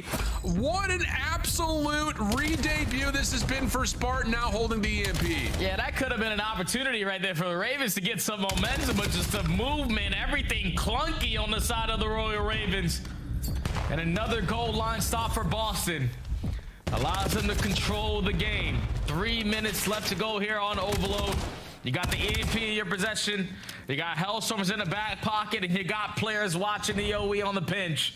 It's just way too easy when you have a lead in overload. 2 minutes and 50 seconds to go. Well, we'll see what we get here. Carolina needs something quickly. Nasty gives you the opener. Wow, he's dancing. He is dancing. Gets right in the way of Spart. Thinks he has a free goal, but Hero is right there defensively. Purge can't quite find the trade. May have been an opportunity to grab and go, but Carolina will save, possibly, their chances at the map, depending on how this next offense goes. Yeah, but the time keeps on ticking. And every time you are able to stop Boston on your side of the map, you're going to waste a lot of time to get back towards theirs. 2 minutes and 15 seconds left to go. Boston Breach are setting up the pinch over here at Dojo. Spart has them trapped. EMP carrier running for his life. Eventually, he's going to get taken care of, and Boston now just need to hold for another 2. I mean, we just not common right there for Carolina. There were shots through mid-cut and from Spart on the pinch. And we're just full focused on holding our ground in Dojo between both pieces of the Boston defense. So the bus has been parked and mostly put in reverse here. as Nasty almost able to double down and pretty much win the game right there, but with 4-0 on our scoreboard, this will likely still be an anticlimactic finish. And look, I don't want to put the cart before the horse here because it's Boston playing Carolina, but this just feels much more like the Boston that we came to know, and especially at the end of the year last year with their finish at champ, just much more vigorous, much more confident. So good stuff for Boston through the respawns to this point, especially for this guy who was just continuing to win gunfights. I'm telling you, it's just like sometimes all you need is a spark, and a roster change can put you in that honeymoon stage. And right now for Boston, there's a consistency that they are playing with right now in the respawns. S&D is going to take a little bit more time. We all know that.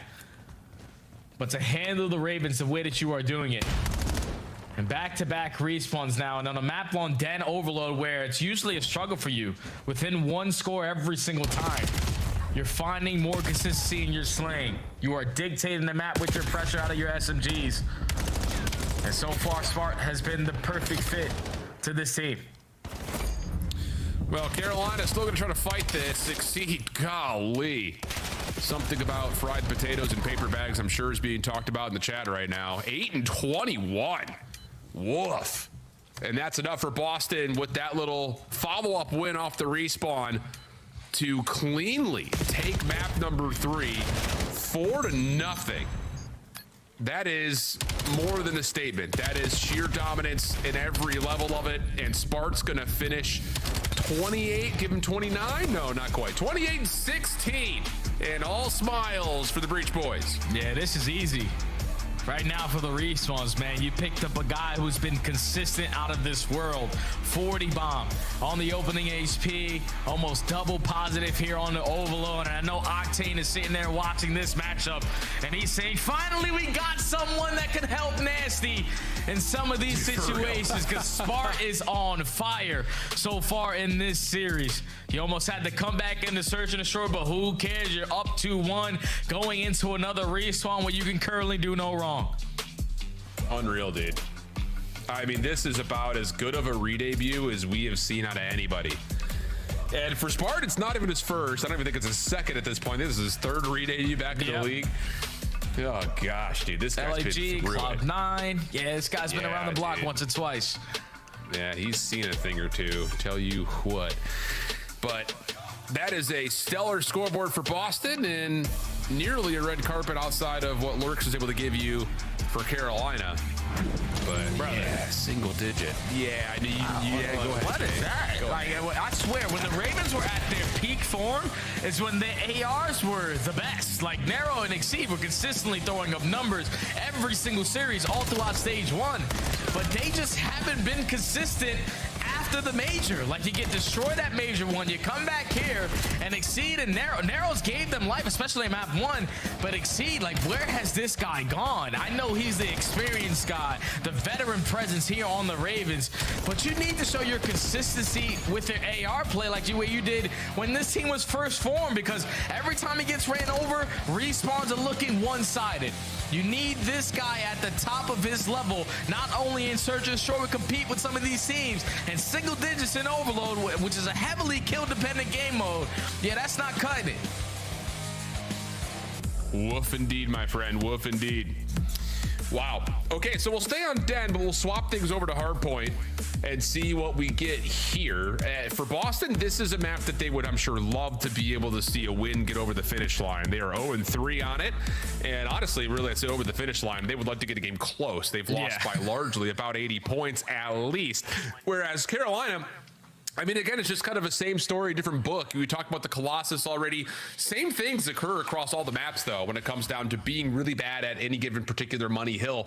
They seem to be better at rotating to those particular moments and really standing tall because, well, you look back over to map number 1, and the biggest difference maker was definitely Hardpoint time, without question, between both teams. But for Spart, he had the edge over top performer Nero in every single category. So there's a lot to be desired here for Carolina coming into map 4. Oh yeah, and if Nero don't put up those numbers like he did on map number 1, that game would have been a lot more lopsided. But he was shooting alongside Smart. A 1.7 with 100+ seconds in the hill time. That tells you that Boston were controlling a majority of the map, doing the fundamental things correctly. And on a map like them, where they have yet to even sniff a win, you add in an AR player who's been consistent, lights out, and back-to-back respawn so far throughout this series. So you just do the fundamental part correctly that you have yet to do versus LA or versus Vegas, and you should stand a pretty good chance at closing this one out in 4. Or at least that's what you would think. Oh, Brett. Whether or not that's actually the case, different story. We'll see what we get. Man, it's just, where do you, this is a new life, obviously, for Boston. We don't want to throw too much into this. You don't want to sell the farm because you're playing one of the worst teams in the league right now based on where they are in the standings. Plus, just also recent form would lead you to suggest that that's probably a true statement. But if you're Carolina, you got to be thinking, woof. At this point, like if you end up 1-4 after being beat by another 1-3 team who just recently made a change, you got to be thinking of changes in your immediate future too, right? 100%, man, because this is one of those bubble matchups. Like, we know that at Major 2 teams don't make it. And with Boston sitting currently in that 11th spot, Carolina right above them in 9th, both sitting at 1-3, this is just one of those matchups you desperately need on both sides. So Carolina needs to try to fight here, at least force this game number 5, and Boston looking for their very first Den hardpoint win so far in the season. Yeah. Well, keep in mind that Carolina will have their next matchup versus Vancouver before going into a gauntlet of Optic, G2, and FaZe. Yes, you need this. Exactly. Then they finish with Cloud9 in Miami, so maybe opportunities there, but we'll see, because like you said, you need this one here. Nice little dance from Purge off the wall. Has him looking for a quick hit over towards the hardpoint, but gets mixed up by Lurks. Snoopy there for his trade. But Carolina able to control tempo around mid, will continue to soak up some good time, but they will have an opportunity to fight for this rotation as well, which is big. Yeah, this is perfect from Carolina. An ideal start that you want on a map like that. And if you can soak up 30+ seconds off P1, great, because that most likely leads to you having the right side of the map for the P2. You already find 2 initial gunfights to go your way. You just can't trade the new guy, because Sparty Supreme almost holds it down there for Boston, but Craze, he's in. Yeah, Nade will be cooked up and held. Lurks an opportunity to quickly hit through Garage. Carolina still spawning close, but Boston have 3 members in and around the hard point. 4th on the way. That's Snoopy, who's desperately trying to jump rooftop to rooftop. Lurks is still either looking for picks or looking for a jump up. Purge gives you the opener. Exceed tagged by a nade, quick to follow. Craze trying to find some entry through couches, but now this is the only hit right here. Nero able to follow up just enough to find one, but Boston are now spawning behind. Craze is in the blender, and Boston are going to come away with the majority of time here at 2. Oh, the fact that they're able to manage that hold when Carolina had 2 opportunities at a break there with the back spawns is very typical from a new lineup in Boston. You're able to take the lead with a great P2 hold. Still got 10 seconds here to play with, and now that allows your SMG to try to take early space. But Nero is able to clear out the corner. Ravens win the rotation over towards P3 and are pretty set up. Looking good. Player deep over toward this back staircase area. Another one over towards Dojo. So trying to hold off Boston from both sides at the same time. But the setup is a little bit feeble towards multiple members hitting at the same time. That's exactly what's happening for Boston. 2-2 hits on either side. Now here comes the full pinch into the hard point. Snoopy trying to find Lurks. A couple of tags are through. Carolina quick on the reinforcements over through the back side of the hill. And they will continue to hold with 30 seconds to fight. Yeah, and now they have the Dojo spawn as well. So they know that Boston has to be working this pinch all through the mid cut. So you should be ready and waiting for these gunfights, but Craze just gets caught. So now you can overwhelm them with the pressure, and that's exactly what Boston are trying to do. While Nasty's working a pitch on the opposite side, but Exceed breeds it to perfection, is able to line up a double while Lurks finds the other 2. Hellstorm in the back pocket, and you locate Snoopy. A perfect situation for the Ravens and chain it to P4.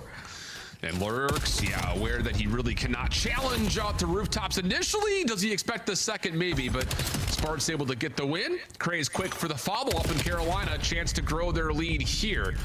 Little route developing for Snoopy. Over through small, but Nero, Exceed, pick up on both hits at the same time, and Boston have to hit the brakes and wait for the reinforcements to hit here. Can't go one by one through the front door because you can't waste any time to work on some of these long routes. We can't give up all this time to the Ravens, so we have to go right into the pit of fire, and Craze already finds the opening. Now you're setting up everybody else to get the trades, and Nero's able to line up a double. All 4 dead. Ravens up by 70 at the ending of this P4, and the ARs are on point. But Exceed can't get away to hold on to a potential second Hellstorm. Lurks will soak up every single second here at this hill. Nasty, try to challenge, not going to be able to take down Lurks though. Perfect shots. 120 plays. Hey, get out the game. And yeah, also Abe trying to get ready for the next match. Get out of here, brother. 50 seconds left to play here on this P1, and it's all Carolina continuing through the hill. Yeah, they're in the driver's seat, just dominating this game from every front. Another 2 in the feed for Lurks. Nero and Craze combined for the last 2. Now you're all of a sudden up by 100. You got multiple Hellstorms as well going forward, and you were just finding every important kill around the map. Boston haven't won a rotation. They haven't set up properly at one of these hard points. That's where you see the score the way you do. Well, 20 seconds to fight here. Purge able to get himself going with a couple of kills before Nasty takes him out of the picture. Craze trying to put pressure on rotation, and whoa, the timing could not be more awkward. Spart was right next to him. Neither player has seen each other though. So Spart gets over to outer. He's still alive for a little bit, but Craze's position flips the spawns, and Carolina win the rotation to 2. Yeah, now Boston need to find a break and find it very quickly. You're banking on a 2-2 split. Carolina up by 100. They're basically playing a perfect dead hard point. So let's step aside and go to listening with the Ravens. I got it. He's gonna be close. You're close center. I spawned out front. I'm in your outer. I'm finessing it. Yes, finesse. I have your outer, nasty weak. Name time. I need him on time, Logan. Dead. One more. Nice. Nothing. We can time. Nasty. I'm hitting mid. Outer dead. I'm dead. I'm dead. 2 on time. Yep. I didn't any of them. One more couch. I'm about to go new. There's 2. Where they're going to be cut. One's going to go mid to be cut. There you do. Could be cut already. I sound close. I don't see him. I'm holding your guys deep bench. I'm backing up. Could be close right. Keep holding bench. Yeah, nothing close right. Could be 10. I'm in 10. Are you? I'm throwing a choke in you, Del. No, I got a choke in you. I got their side, yeah? He's stone on me. Two stone. I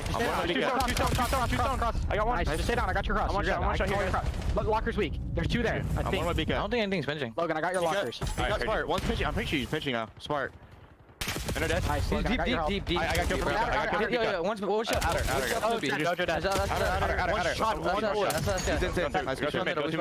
Yeah, I did. I have your whole mid. Okay, don't worry about being cut. Do not worry about being cut. They should all be. I'm in your lockers. Listen, I'm fast pinching. Stay up. Yeah, I'm winning. I'm weak here. I'm one shot. I'm staying alive. Outer. All four. One shot in her head. 210. I got one more. One shot in the head. Nasty. Wait. No.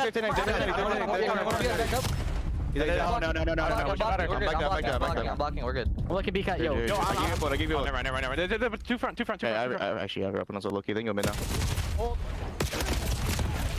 Well, map control, that's often where we see leaders' advantage really reign supreme. Boston just have to continue to fight for every single second if they want to make this comeback happen, Jay. And Carolina has just ruined the map as they continue to find all these dirty routes to open up these hills. Yeah, the game is just very easy right now for the Ravens. When you jump to the list, and you can tell that it wasn't as chaotic that you usually expect it to be for the Ravens communication because of how simple the gameplay is. It's just about holding down your lane. All right, we clear out the front. Somebody turn around and watch your back. Exceed is consistently finding those timings on those pinch gunfights.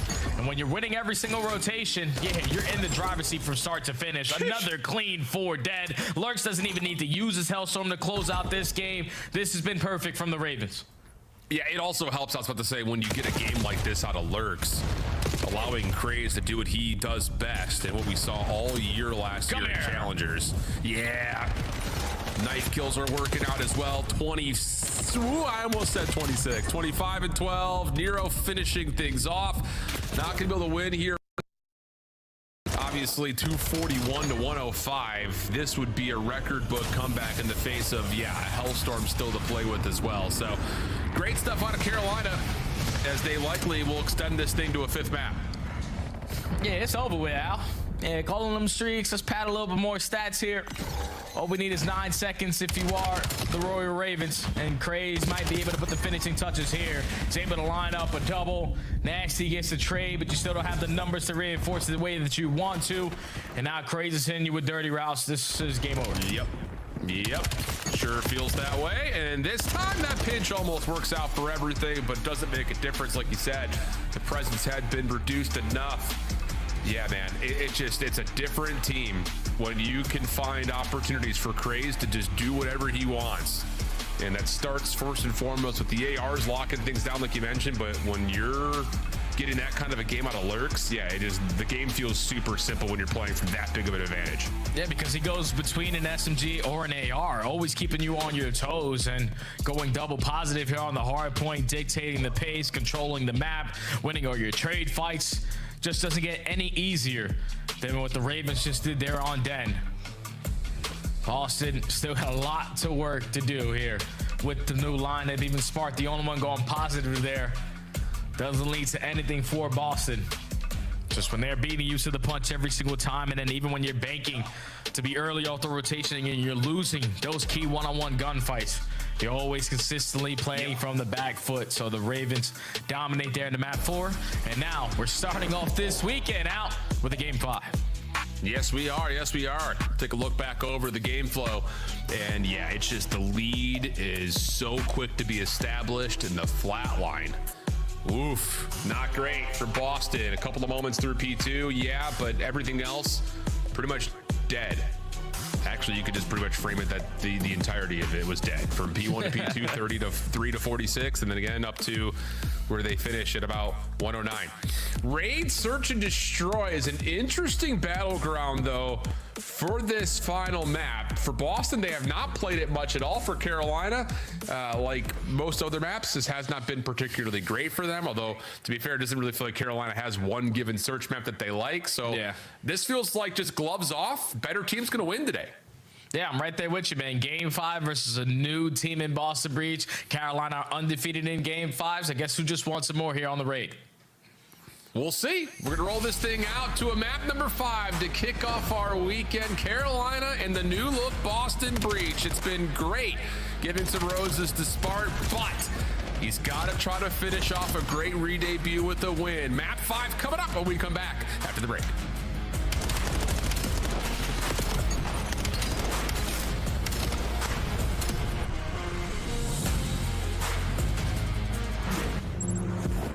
Scuff, official controller of the CDL. Monster Energy, the official energy drink of the CDL. COD Champs tickets are on sale now. Come see the best teams lock in for this season's grand finale in fabulous Las Vegas. All 4-day passes come with early venue access. Head to phasevegas.com or scan the QR code to get your tickets now.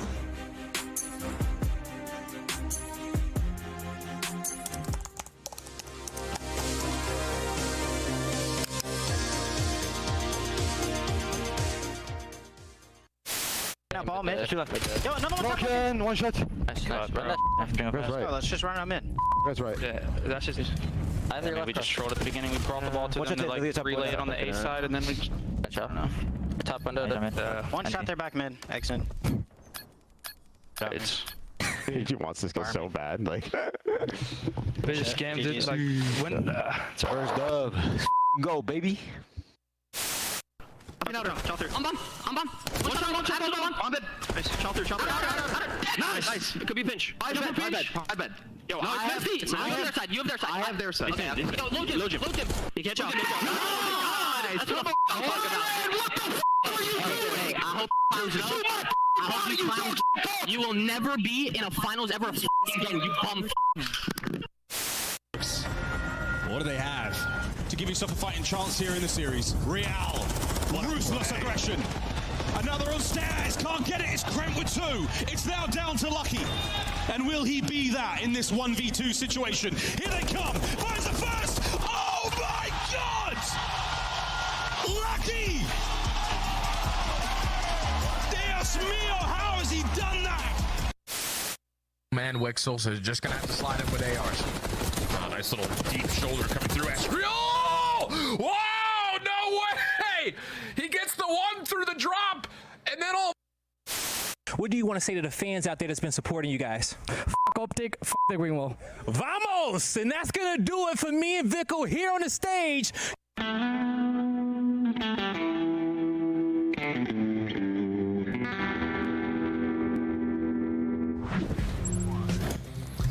Welcome back to the Call of Duty League and a battle between Boston and Carolina. Two teams desperate for a win. Maybe one more than the other. As Bostoners coming off the recent roster change. If you're joining us late, Spart has been everything. On the other side, Carolina have had moments of brilliance. Map 4, unbelievable for the SMG duo, really for all four players, but question marks surrounding if they can keep the one-dimensional search alive. They've won map 2, they've won map 4, and we're going to raid a battleground that neither team has seen much of this year so far, Jay. Yeah, Boston have only played it one time, and that was in the very beginning of the season before they had Spartans to the mix, and I think that that's going to work out in their favor because the map that you usually don't play, you don't really have strategies on it. So with a new guy in the mix, hey, let's just see what works. And then the opposite side for the Ravens. Last time we did see them play this matchup was versus Vancouver on land, and they got steamrolled. Couldn't really find success in first bloods. Lackluster on the defensive approaches, especially on their retakes. But it's just the way that Carolina played it at map number 2. That has to be your answer here for the W, is the aggression. If you can set the tone early on from Boston and not allow them to think to break you down, that's when you were finding your most success. So game 5 where the pressure's at the highest, both teams sitting on the bubble, desperately need these 10 points. Who wants it more, Al? Yeah, we'll take a look to see. It's going to be Carolina on the opening defense, stacking inside a mid with a little bit of a show of force at Zig to Nasty, who pushes it back. Bomb will move up, saying, all right, you want to play through mid? We'll take out a ring and see if we can force some action at Laundry, of which it's wide open. Oh, and Nasty. He is trying to find some ground to fight this back from. Luckily, Purge is there to, again, push back the Ravens' aggression. And it's already the Ravens dictating how the round is going to be played. You're keeping Boston on the back foot, consistently having to watch the pinch. And now everyone wraps back over towards Laundry for the first one on your bomb carrier. Yeah, it might be GG already. Yeah, Snoop, I get it, but like we've got Laundry control.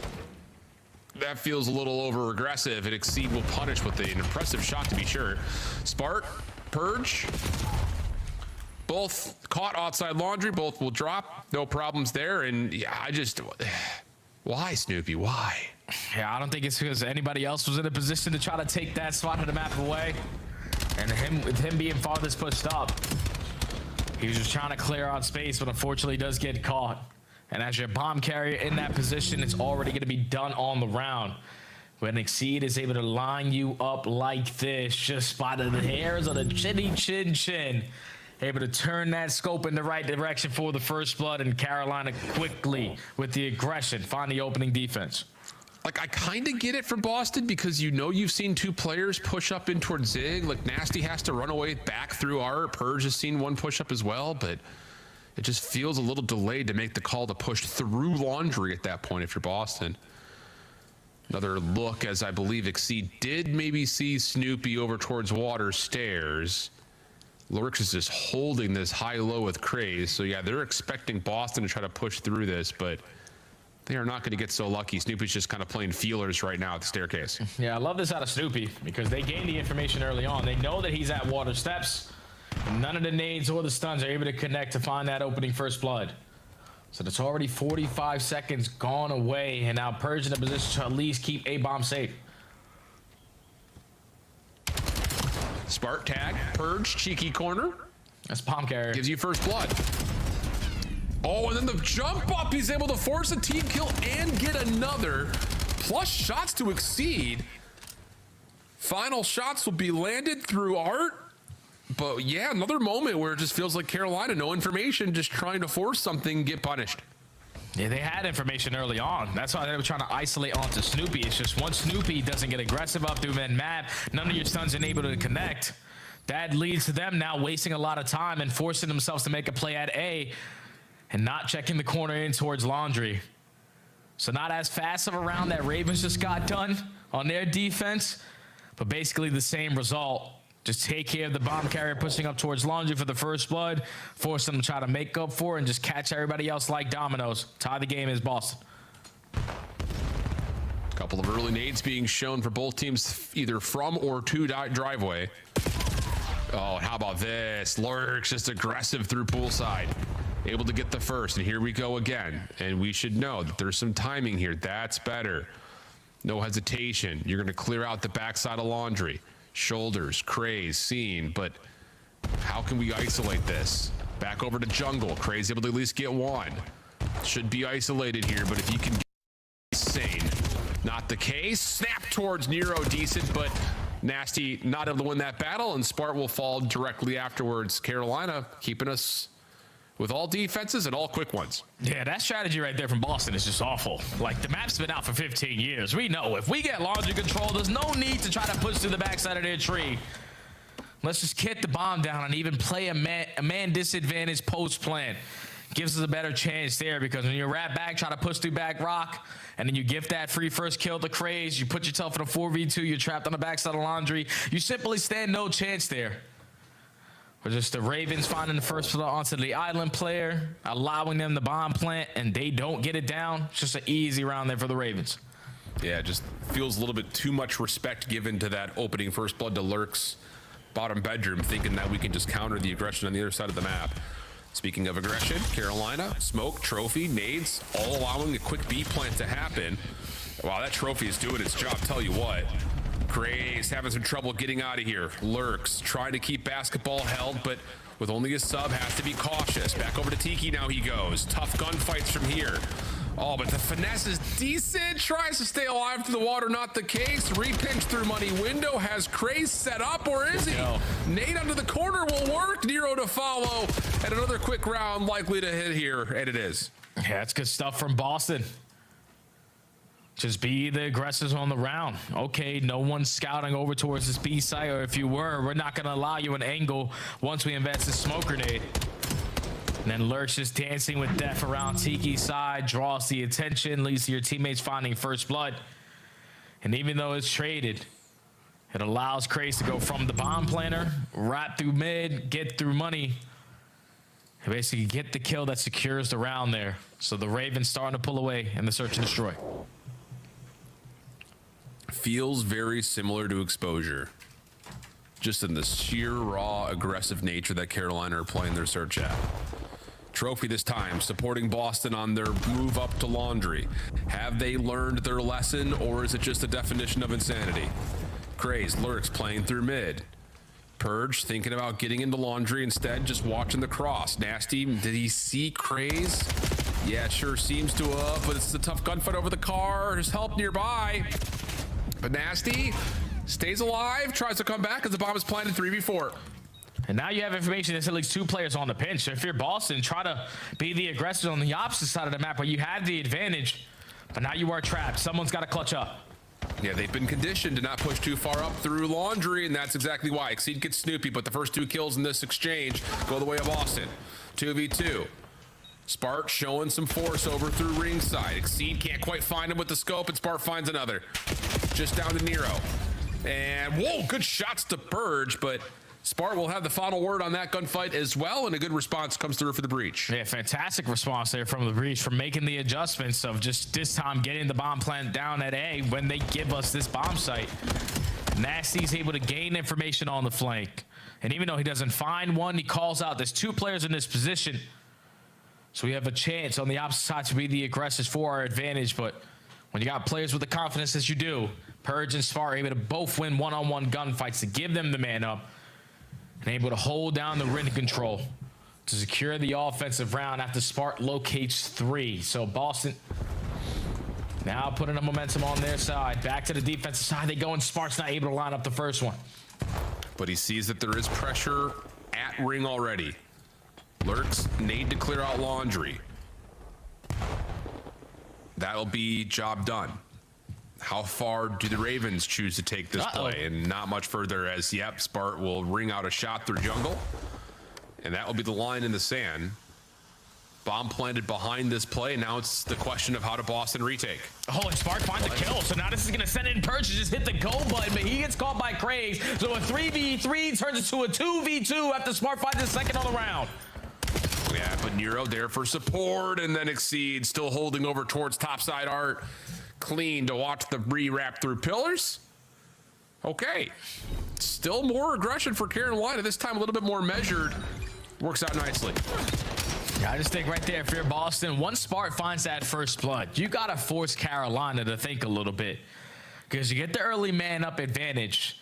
And instead of Purge being in a position to where he thinks he's going to have the upper advantage in that gunfight, he doesn't. Because Craze is ready and waiting. And not a single teammate in the vicinity to try to get that trade immediately. So Carolina able to manage that. And the post plan even in the man down. Put the momentum back on their side, and back to the defensive side they go. A little bit delayed are these nades here from Boston compared to how they've usually tossed them, but nothing will land, at least not from Spart's perspective, over towards A.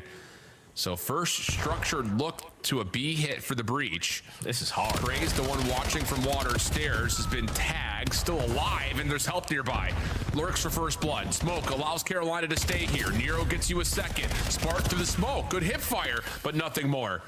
Just down to Nasty. 1v3. Catches the first. Stays alive. Plenty of time to work with as well. And just don't give him a one-on-one gunfight if you're Exceeding Craze. Just run around as an army of two.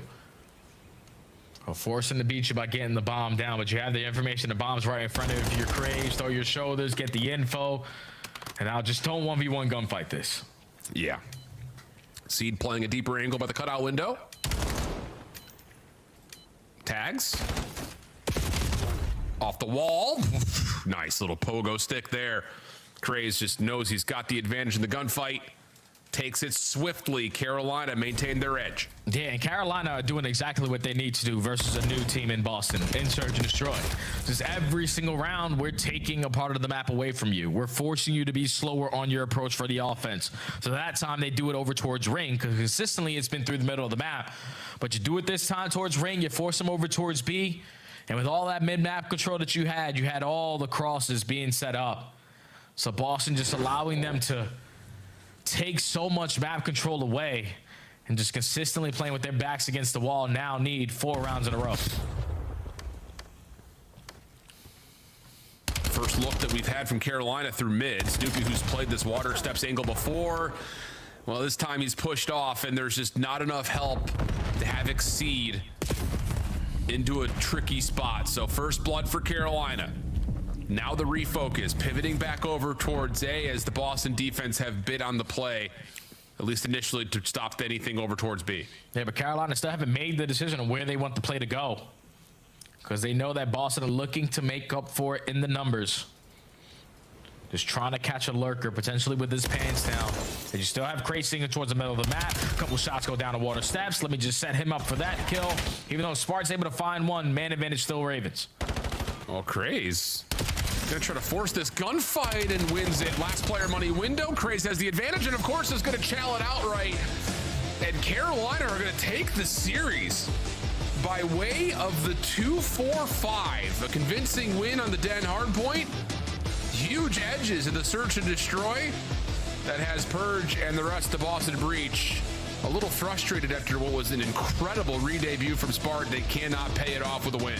Yeah, that's got to be tough, man, because the way that Spartan was playing in this series, you were hoping on his return back into the CDL, you could have closed this one out, especially versus the opposition in the Ravens, who are one of those bubble teams that you desperately needed this 10 points versus.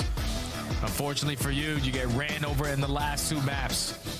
Destroyed in the hard point on Den, but just because of the fundamental play just simply wasn't there. And then in 2 search and destroys where you just allow Carolina to dictate how the map was going to be played. They just take so much map control away from you. They force you to be uncomfortable, force you to think, and by the time you think they're already in your face, Ravens clutch up, take the game 5, take this 10 points, and create some separation between them and the bubble now. All right, let me get a way too early reaction from you, Jay. I think we're both going to be sitting here saying, okay, the ARs at Boston are locked now. Spartan, Nasty looking good together. We finally got Nasty some help. Are you looking for something else that changed in this Boston roster up front with the subs? Because that seemed to be kind of where you thought there were issues, and both of them are going to drop some pretty big negative numbers after the series. Yeah, I feel like without question, like that is now the story of Boston. If you want to improve them as a team, it needs to be more consistency out of the SMGs. And if you don't find it quickly, we're most likely going to see another roster change. Oof. Could happen. We'll go back to the desk, see what they have to think after that long 5-map series, and I don't know, maybe throw around a couple names for Boston. I was wondering who is the top SMG in Challengers right now, because you mentioned at the top of the show you were surprised to see that an AR got subbed out at the start of the day. Yeah, I mean, I think, you could have said maybe a 2-man change for Boston and bring another player up from Bush. I mean, I know Capsule's playing really well. There's some other names down there. But, yeah, I mean, looking at the series, even, like, Spark played great. Him and Yassi, awesome dynamic. And even in, like, the hardpoint they won, Snoopy got cooked. Like, he wasn't performing throughout this one. So they definitely have some issues in their SMG side. I thought Purge had a better series today. I agree with you, especially in their last series. I felt like he was trying to take more risks and be more of a route player for this team, where for Snoopy, it felt like he couldn't get himself going today. Like, especially in that first hardpoint as well. He's the only one struggling, and that's supposed to be your opener. That's supposed to be your front line, and that's where a lot of, I feel like, the difficulties for Boston have laid. Boston, if you need a coach, I'll be one. Don't give Snoopy the bomb and search. We've got your scuff play of the games. Here are the highlights. It's the Royal Ravens on the comeback tour. Go ahead, hit me with it, Dan. I've got to talk about it. So Boston last year, what made them so awesome in Search and Destroy was the dynamic between Purge and Snoopy taking space and, being a threat on the map without throwing their lives away. Bro, Snoopy with bomb has no idea what he's doing. It might be the worst Here's an thing example. I've ever seen. So the first round, he just gets caught, clearly a mental lapse, or like he thought the strat was something different. The next round, it looks like they're like, okay, let's commit with Snoopy. Doesn't work. Guys, G2 had the same problem. Let's not bang all the way through laundry when they're giving us all of our side and laundry. Let's just plant the bomb. And then the following offense, they finally planted it, and it was like the best round for them the whole game long. And it was still stressful, even then. Yeah, exactly. Graves was in, Gills. Here he is closing out the game with a streak. Eat these. Hold those. We'll see you later, Boston. 6-2 game done. Nero all smiles as the Ravens break a 3-match streak. They're now done. Allie, you went with Boston today. I did. Was that because you had doubts in the Ravens, or you just had faith in the honeymoon period? It was a little of both. You always hate those answers, but it really was. It was Carolina kind of not really knowing where they were at anymore with those couple of losses they've had online. And then Boston, honeymoon phase with Spart. Like, you got to think maybe this gets them over the little line that they've been kind of stuck at. So it was a little bit of both for me, but Carolina and their search and choice were just so much better. Namely, you had the faith in Carolina at the start. Do you have faith in them finishing top 6?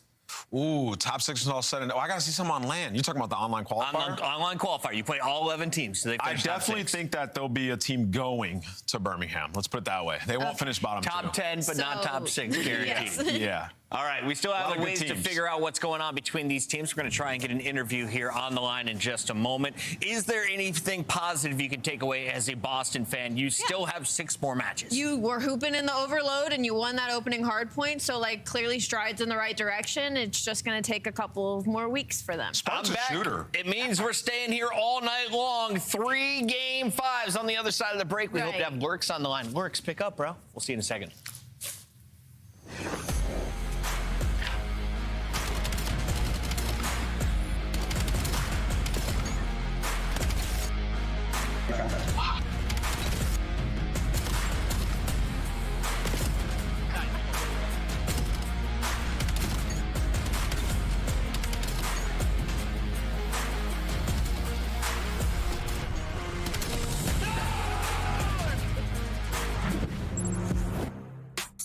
Black Ops 7 returns to the Esports World Cup in Riyadh this summer.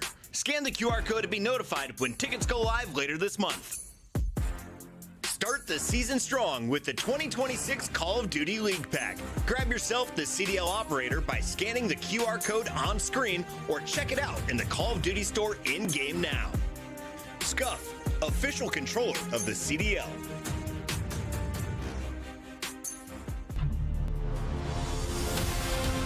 Let's find out who's built for the big save. The Heretics ready to dive in. Thanks to 4 and Snoopy. Wipes them all. But Hydra with the switch impossible. He's making top room. So damn happy. It's down a bruiser.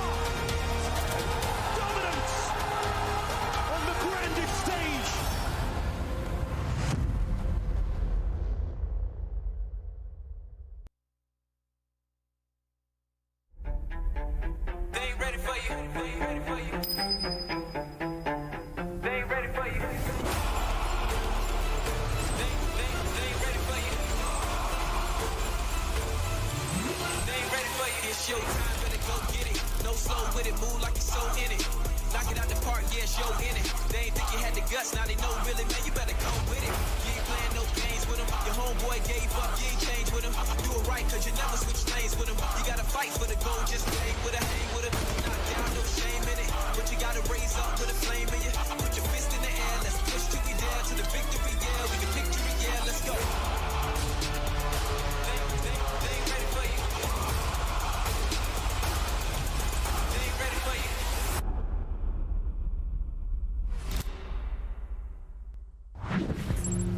68 degrees inside the studio, 57 degrees outside. Things are heating up for springtime, and so are we here at Stage 2. We just saw our first match complete with a Game 5 victory going to the Royal Ravens. Joining us now is Exceed to talk about it. Exceed, we're about to see the Falcons versus Vegas, and you just played the Falcons. What was different between last match last week and this match to open up week 2? Honestly, probably nothing. I think we played the exact same way. I just think that Falcons are a better team, and we managed to capitalize on things this series, but we have a lot to work on. You do, but where is your strength right now, if there is any?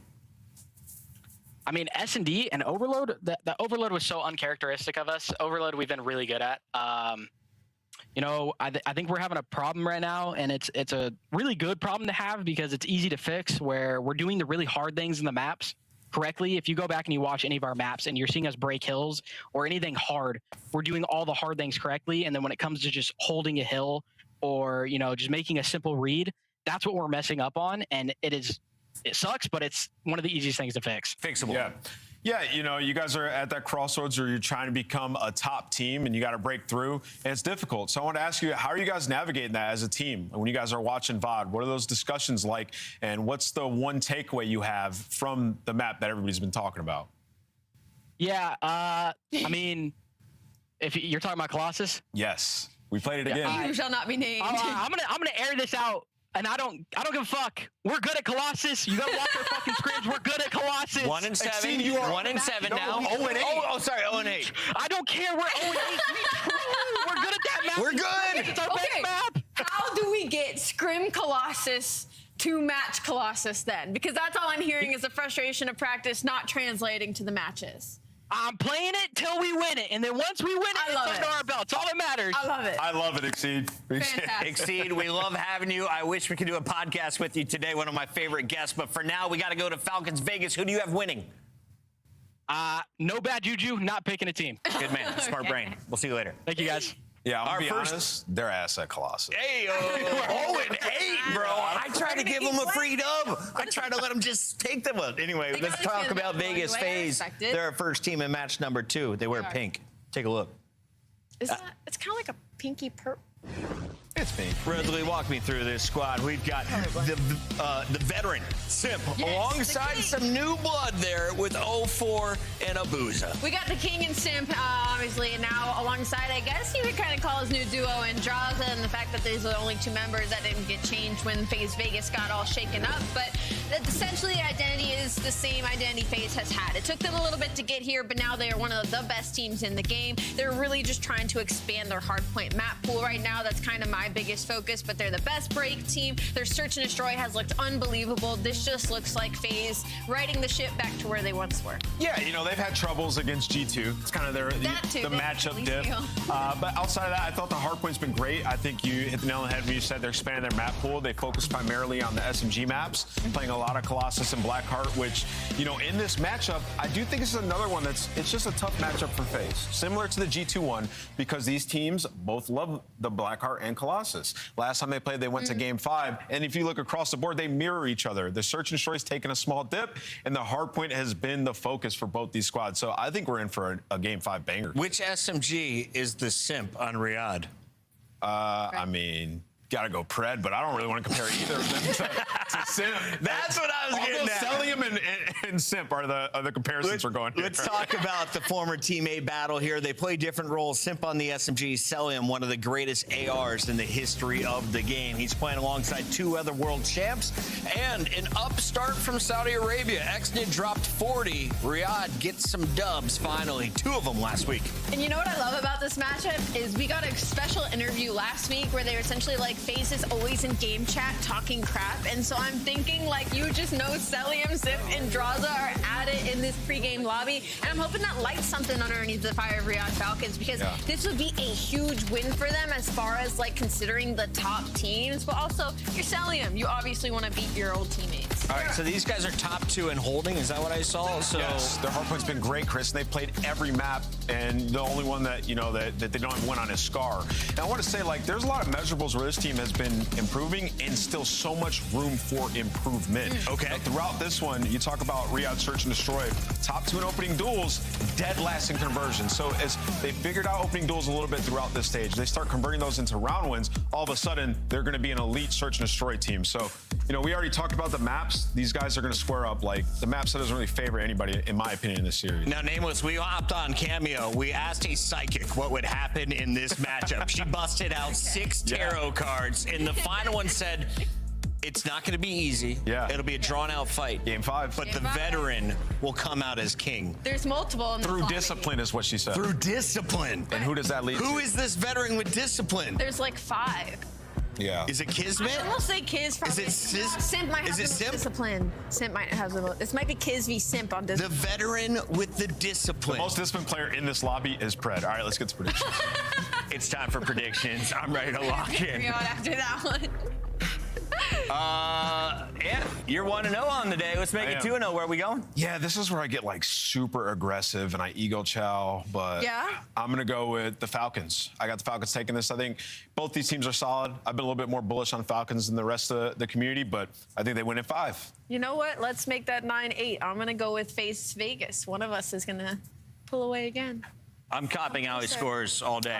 We're going FaZe Vegas. You can't go 0-2 on the day. It's impossible. Yeah, you don't think? All right, the fans, they also are wearing pink on the day. The name was called the upset. It's time to find out. On the mic, these 2 beautiful gentlemen.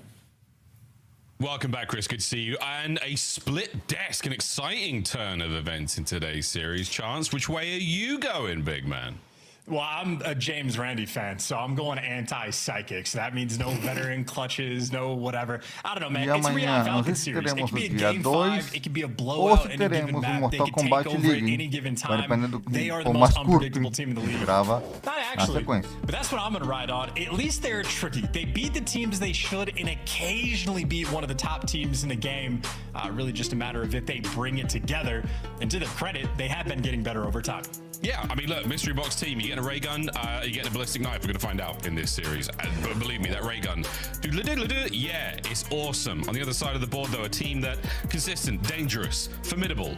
Is there a veteran here? Who was the psychic speaking of Chance? I can't wait to find out at the end of this series. But FaZe, you know what to expect at this point in time. Strong squad, strong roster. And I feel like they're just starting to catch form, you know? They're starting to get things going. A couple of hiccups. There are some bumps in the road. There's no doubt about it. But where there's bumps, there's humps. And these boys are looking good. Yeah, and more to improve on as well, right? I know Crowder has touched on it a decent bit. FaZe has put out some good content as well. They had a very difficult major in terms of just the way that they lost, being extra brutal. S&D, not a fun thing to get clutched on repeat, but it's just really for this team a matter of bringing the small things together. Big picture, fantastic. If you're just looking at their stats, absolutely fantastic. And Abuza, last time he played against the Falcons, absolutely feasted on them. And maybe more good news for Abuza. It's 2 bang-out maps for the Hardpoint. You got a Colossus and a Blackheart. Both of these teams are going to be very excited to see it. Admittedly, Abuza, maybe his reputation isn't cracked out, high-octane, fast-paced gameplay. But on those types of maps, that's where he has decimated the competition. So if I'm Exit and I'm Pred, being a little extra careful. Try not to feed the beast. Don't feed nothing here in this series. A quick lobby reset, guys. We get back into this. But it should be a good fun bang out to start things off. I mean, Colossus. always a delight. And we're looking for big kills. We've got the kill record already set on this map. Speaking specifically here about stage 2 chances, holding and breaking both of our squads in the upper echelons when it comes to both the ranks. Absolutely, and obviously that is going to be FaZe, the much better breaking team, so when the situations aren't great for them, they found a way to pull off a little bit of magic, and if you're learning how they pull that type of thing off, pay attention to 04's number on the minimap. When I'm telling you he is constantly going on flanks, constantly taking those pinch routes, and again, if you're trying to bail your team out of a bad situation, 04 plays aggressive enough that even if you read it 1, 2, 3 times on a map, he's trying to get 7, 8, 9 times to make these high impact plays. So eventually, when he strikes that gold, I mean, you're delivering a huge break for the team. Then it gets guys like Abuza set up in the shop. I mean, this is a team that, again, when they're on point, absolutely top of the league. Yeah, really impressive stuff. On the right-hand side of the screen there, of course, Draza and Simp. The roles they have filled for FaZe now for many, many years. Simp, the longest standing member since the CDL's inception here on the roster. A staple of the scene, a staple of the brand. We'll take a quick Até maio termina esse torneio aqui. Até maio. Passei exato. On the other side of the board. What a demon he has been. De abril a true statistical a 10 de anomaly. maio. In nearly every liga. single game he has played. And no surprise though, alongside A média League 2. E Yeah, lá I mean, para watching dia Salim's, like, 20 individual POV de this maio year, he's always been começa a turned, Major but, League like, 3. I think just the Mais ou menos addition por of aí. the wall drive, he's extremely nerdy. In terms of, like, you know, if you're talking trash to a rank play opponent, Selim is the sweatiest player that we have in the league, I would say, bar none. Quite literally, never an easy gunfight, absolute menace on the map, and even though he is occasionally had a reputation for being a bit too slow, it is not his actual presence on the map. He still clears things out at rapid pace. If you watch him in a 1vx situation in Search and Destroy, you can really see him get to work, and I mean, obviously now he's filling it with Kismet. It has been a fun dynamic for those two players. It's such an exciting team as well on paper. They look so good. You know, potential is absolutely there. Very high ceiling. But yeah, you're right. They've got some things to figure out, and they're getting there. But we're starting to make runway as they're cleared for takeoff. 2-0 so far. And this is one hell of a montage, man. I mean, look at the score lines here. We are beating the brakes off of teams in a big way. So Falcons, again, a tremendous amount of potential. Will it be realized here in Major 2? We're not quite there yet. Very strong opponent here in the form of FaZe, as we see how things go in this matchup indeed. Reality Falcons, what a turn they have made. What organization, big old swap up there in the players. You pick up some superstars, a heavy investment. We'll see if it truly pays off for them. Excited to watch Cell in this matchup, Chance. Again, always fun watching the top dogs go at it. And Cell, as you said, easily one of the hardest 1v1 kills in COD history. Without question, he has built that reputation, and he has earned it through blood and fire and toxicity from retired pros that say their honest thoughts about him. Yeah, not fun to play against, but now it's him versus Simp, right? Old longtime trio teammates that were in the mix, getting to battle it out. And again, just the fact that we get the two bang out hardpoint maps in the series. It's a rare sight, I'd imagine, to see in the CDL that both of them get through, but that just means both of these teams very excited for the square up. Let's get out there, man. Pat some stats, get some extra damage, make the numbers look good. Come on, here we go. Ring the bell. Ding, ding, ding. Round 1. All right, here we go to P1. And we love us some Colossus. We're heavy focus here towards the statue from both our squads. The Draza ate a little bit more than a stun there as Exit finds his 2. And that is a clean 4 down for the Falcons. Yeah, already a good setup as well. Xnid, talk about getting pinched. You are 15 seconds into this game. Xnid already shooting you in the spine. Damn. Does get dealt with, but the kill feed there, perfect for the Falcons. That nades and tacks on point off the opening break. And so far, they've capitalized to a T. This is lovely hold so far. Yeah, nice in and out there on the hard point. Gears on the close right, not going to worry about that for too much longer.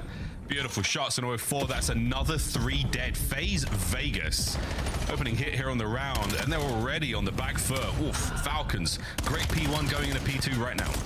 Yeah, guess who woke up early for this match this morning? Xnid 6-1 start, Cellium 3-0 start. Kismet gets to be the collector of the P1 time, and a 20-point lead in rotation secured. Clayster, that's as happy as he's going to be with the break for this one, and it has continued. Pred with an M15 in hand, Kismet with an M15 in hand. For a map where sometimes you see 4 SMGs, Falcons right now controlling the pace. Massive control here. I mean, Cellium has 3 kills and a Hellstorm. Cellium has 3 kills and a Hellstorm. That must be a record.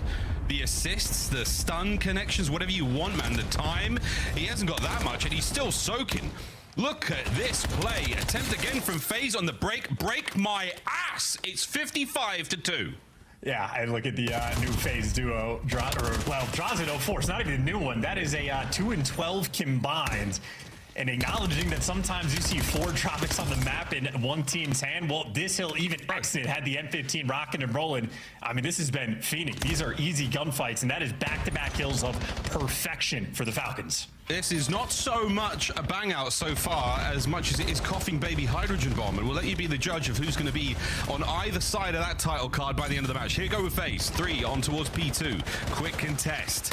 Anyone here from Kiers on the old hit and run? He's lined them both up and he's gunned them both down. Good lordy. Once again, Falcon, look at the streaks. 6-7-3. Come on, Xnid. I know you're 13-5, but get on the board, lad. I mean, dude, they're just hanging out. They are big chilling. You can't hit that route, by the way. That's why Kismet is watching like that outer sub, because if you have a 100-point lead, you're expecting the craziness to get pulled out of FaZe. But hey, finally, they get a break. They have opened things up on P3, and by God, Miles, FaZe have more than 10 points. More than 10 points, and now a listen in. Nice. Nothing. In tunnel, exit. I have time. Yeah, we're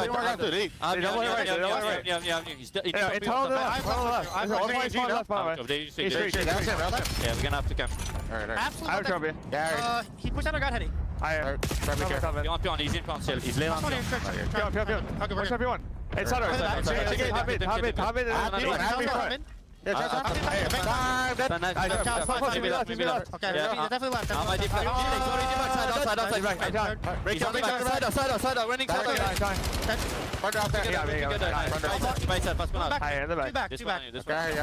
Get top mid, let's double up, Chris. Yeah, I'm down. Beyond on me, dead. I'm on left. On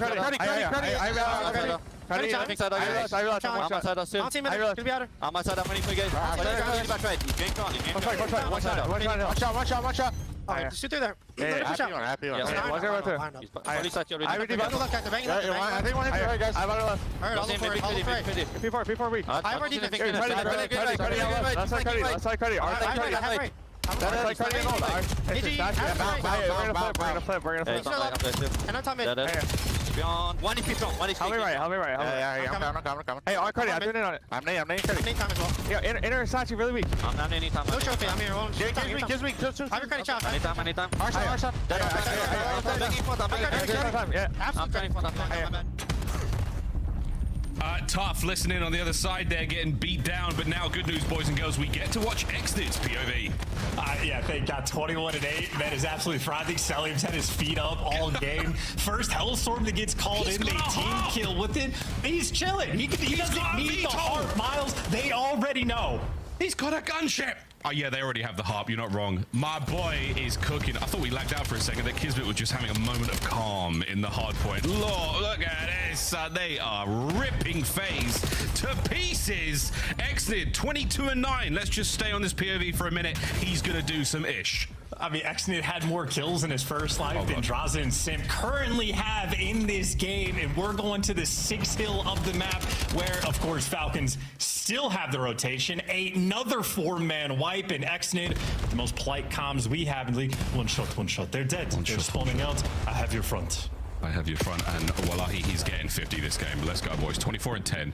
Pump the brakes a little bit here, Falcons. We are looking at a potential masterclass. Simp is 5-20. What in the upside down bizarro? You know, Maven is in tears right now. He is in a pool of salty tears. Here we go, Simp. 7-21. Back at it again on the break towards the rear, and we are doing literally everything we can to keep FaZe in the dirt.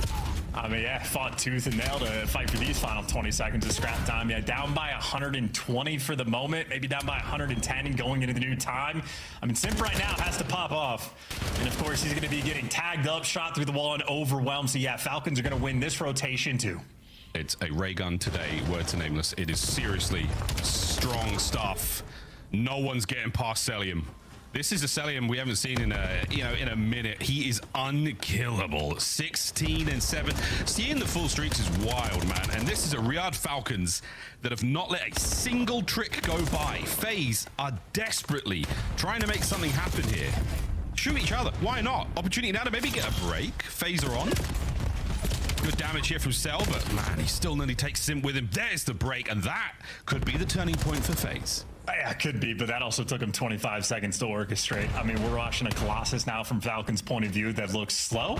I mean, they're posted up, L-triggered, waiting for scams because they are so comfortable with this lead.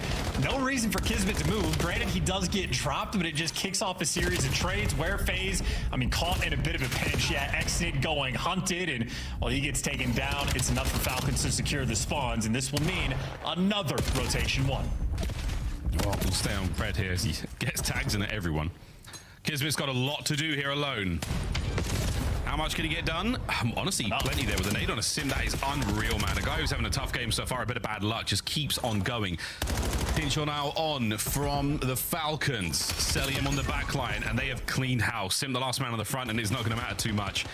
The wallbangs are not going to be there, and Pred once again wins a big one, 27 of 13. It is a disgusting stat line. At 202 to the 93 of FaZe. Can they escape the dreaded 100-point club? Well, a nice kill feed looking there for Abuza. He was able to pick up 3 for the good old P4 break. And now for FaZe, they're so far behind, they could not count the numbers. Exton makes a sneaky play on the mini-map, and well, they still end up taking him down. So, okay, Exton makes a high IQ veteran play, loses the gunfight. It just be like that sometimes, but either way, Falcons are in. Yep, they're in. 29-18, still keeping an eye on the count. Over 200 well and truly cleared now for the Falcons. FaZe. They do escape the 100-point club, and there's the first team nade of the series. We'll see if this matters much. As a slow start here from FaZe has been unbelievably punishing on this breakneck Colossus. I mean, I feel like this is a map where you have a lead like this. It is just entirely in your control. You can switch up the pace of play. You can be a little bit more bait. You can play a little bit more heavy for kills. Got to make sure you trade out Abuza. Another multi-kill he is able to collect, and FaZe still in control of that P1 time, but nonetheless, Falcons all the time in the world to shut FaZe down. Yeah, plenty of time. Good damage. Slowing things down once again from the Falcons. We get to see these moments where they go down, and now a counter-attack towards the hill. Tests the brakes. The brake check so far, not all there. Good stuff out of FaZe, keeping them on the back foot as much as they possibly can, and every single second gained. It's a good bit of work. That's a 4 spree from Simp on the inside of time. The 18 kills now looking that bit more attractive. And this is not over yet, folks. Trades are on point right now. FaZe Vegas are back. Well, 04 doing a nice job tracking all the Falcons players. That's actually great movement and aggressive enough to know that he's coming in quick for blue. So you got the rotation one over towards P2. Guns starting to get a little bit hot. Abuza and 04 doing what they can. 2 players, though, make it right through the front. The damage is good, but the kills are not. FaZe right now desperate to hold on. And they're doing it. 04 takes the wrap. He stays alive. Draza still on time. He's going to be a little bit aggressive here. He's got a big hit through the back door. Damage in there on a Cell. Couple of pumps. Keeps himself in the fight. And it's a nice bit of work once again from FaZe. 2-16. The scoreline has been paused for the Falcons again. And they held down Pred as well. That is keeping track of players. Of course, though, on the time, well, the trade fest continues. Xnid making his mark, but he gets dealt with, and lovely work there from Draza. Is the lone man on the time, but if you can make a heads-up play over towards P2 and stay alive, well, an important moment for your team, and, well, just like that, it is now just a 50-point game. Just a 50-point game. I'm on the edge of my seat, FaZe Vegas. It's a slow start. It's another 3 down. And the Riyadh Falcons, we have hit some turbulence. This is still a very strong hold. Eyes towards the blue crate. The battle now down low. Draza 5. Can't find number 6. No need. Sims there to back him up. And once again, the Falcons have been slowed. And now there's no pinch routes. Now you get a 2-2 like split like that, and everybody's grouped up. Exit is about to be the first man into 2 different engagements, and now he's getting team killed. The Falcons are indeed breaking down. Hellstorm acquired. The breakdown is on. Falcons, once again, an attempt to break. The pace has been slowed, and they seem to have forgotten the steps. We're looking at contest right now. Abuza still holding firm. Guns are up and at the ready, and nade over the top from 04, and Sim now sends it. A good trade. Unfortunately, his teammate, and the lead is on the precipice of changing. A battle now towards the old time. The rotation is on, and it has been won by Kiz. Oh, and what a win from Exnid.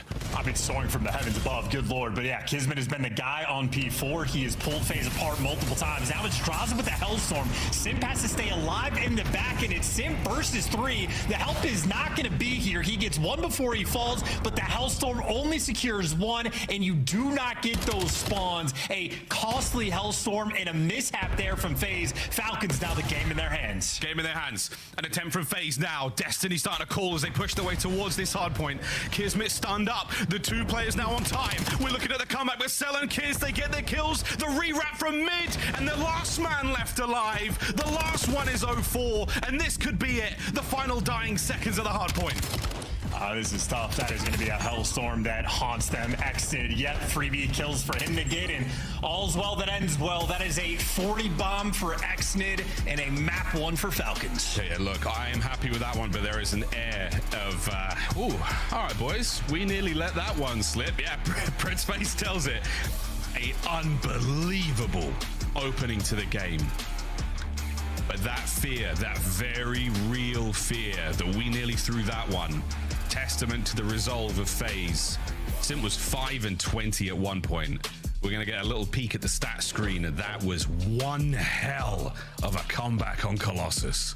And I mean, I think you let breakers break. I think calling the Hellstorm is bait on a Colossus. It feels like almost 4 out of 5 times. You're lucky if you just like sort of get even odds out of it. But nonetheless, the stats for Exnid, phenomenal. Right from the opening break, he started off on fire. That is exactly how he finishes as well. So 40 bomb there, typical hill time out of Kismet and Selling, both nearing at 2 minutes. And I'd say for Kismet, very consistently on those P4s was he making the plays that were ripping Vegas apart. The third one obviously there to call game, just getting that entrance, getting Exnid nearby, but multiple times he's in there picking them apart. Nonetheless, a topsy-turvy game indeed. Yeah, it's an interesting look again at the pace that Falcons have got. I mean, when they're running you down, there's nothing. There's nothing. No hope in hell you've got a team like FaZe wants to get just a little setup to start making some coordinated hits, start finding each other's trades. Falcons denied that. The second they took their foot off of the accelerator, and they hit the brakes too hard, FaZe pulled it right back. What an unbelievable match. Fantastic work. I mean, these pieces from Abuza are something, but yeah, man, Hellstorm, it is a fickle kill streak on a map like this. That central tower is so humongous. You can thread the needle, you can hit P1, but it almost seems like a waste. I mean, the outside hard points like this one, P3, it can be great. You've got to pilot that thing nicely, though. You've got to hit them sign wipers. You've got to drive that bad boy all the way to goal. What a great hard point. And what a set we have ahead of us. I can't wait to make that call towards the end. Who chance will be our disciplined veteran in this series? Yeah, well, I mean, I don't know if I'm necessarily feeling on either side, right? Like the Falcons had the moment breaking into the P3 where Drazen and Simp get like the 2 kills in tunnel. Exnid was one of those 2 kills, and then off respawn, he runs past every single one of his teammates, then goes to be the first one in time and gets team killed on the way out. So I don't know how much discipline is necessarily rolling through. The flow, definitely an interesting one in this game. How close we were until you get flatlined in the end. I mean, hey, that is a Colossus there. It is finest form. Falcons, they love it. Yep, 3.5 hard points where the Falcons basically didn't get any points, and 1 lead change. What a legendary lead change. That could have been the greatest comeback I think I've ever seen in COD. That could have been it. Man, that was something, ladies and gentlemen. Den Search and Destroy Exposure coming up after that. The Den chance me across both squads, super good. When it comes to Search and Destroy, we've seen the goods, we've seen the nice, we've seen the good, the bad, and the ugly. How are you feeling about this one right now? Right now. I'm just interested to see these teams play, because I think on this map specifically, we've seen a lot of different teams bringing together a lot of different ideas. Heretics have had some fantastic like A-bomb site retakes on the defensive end.